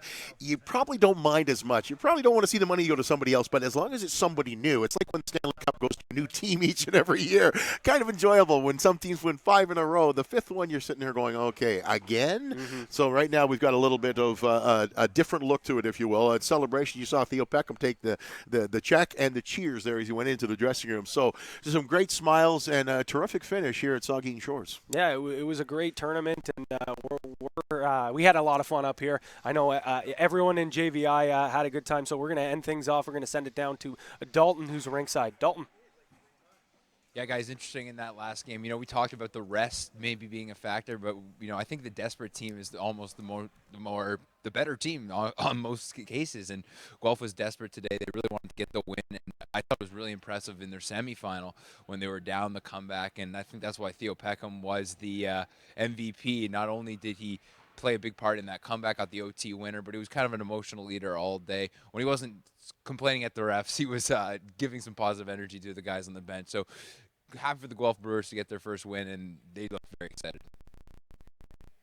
They certainly did look excited, didn't they, as you could tell. And I like the way, Theo Peckham, what's the secret? Oh, we outscored our opposition. I mean, that's as simple as it is, but it's not always easy to do. And you saw how much trouble they ran into with London. They nearly didn't outscore their opposition. So to say it's that simple, I think you're just not letting any of the secrets out of the kitchen, if you will. Yeah, no, I think, and that's kind of the beauty of this Guelph team. I think when they, keep it simple, that's when they play their best. I think even Miles McLean, I mentioned it earlier, he said that, we kind of worry about other things, the refs, the other teams as well. And I think when they focus on playing Guelph Brewers hockey, which is, keeping it simple, outscoring your opponent, if you will, very basic stuff. They have so much talent on the ice. They just worry about themselves. There's no doubt that they are one of, if not the best team in the 3HL. Well, they proved that here today, didn't they, as well? This is very, very exciting for Guelph as well. So Milton's won a few times. Newmarket's won as well. Guelph's won as well. Spreading the wealth around a little, that's what it's all about. Yeah, it certainly is. And we are going to continue our road to the Champions Cup starting not this weekend, but next week. We are going to be doing live preview shows from different locations, getting everyone ready for the Champions Cup on May 6th at the Tribute Community Center. For everyone here at JVI Sports Network and 3HL TV, we say thank you for tuning in. And the folks here in Port Elgin on TV, we also thank you for tuning in as well. We will see you May 6th for the Champions Cup.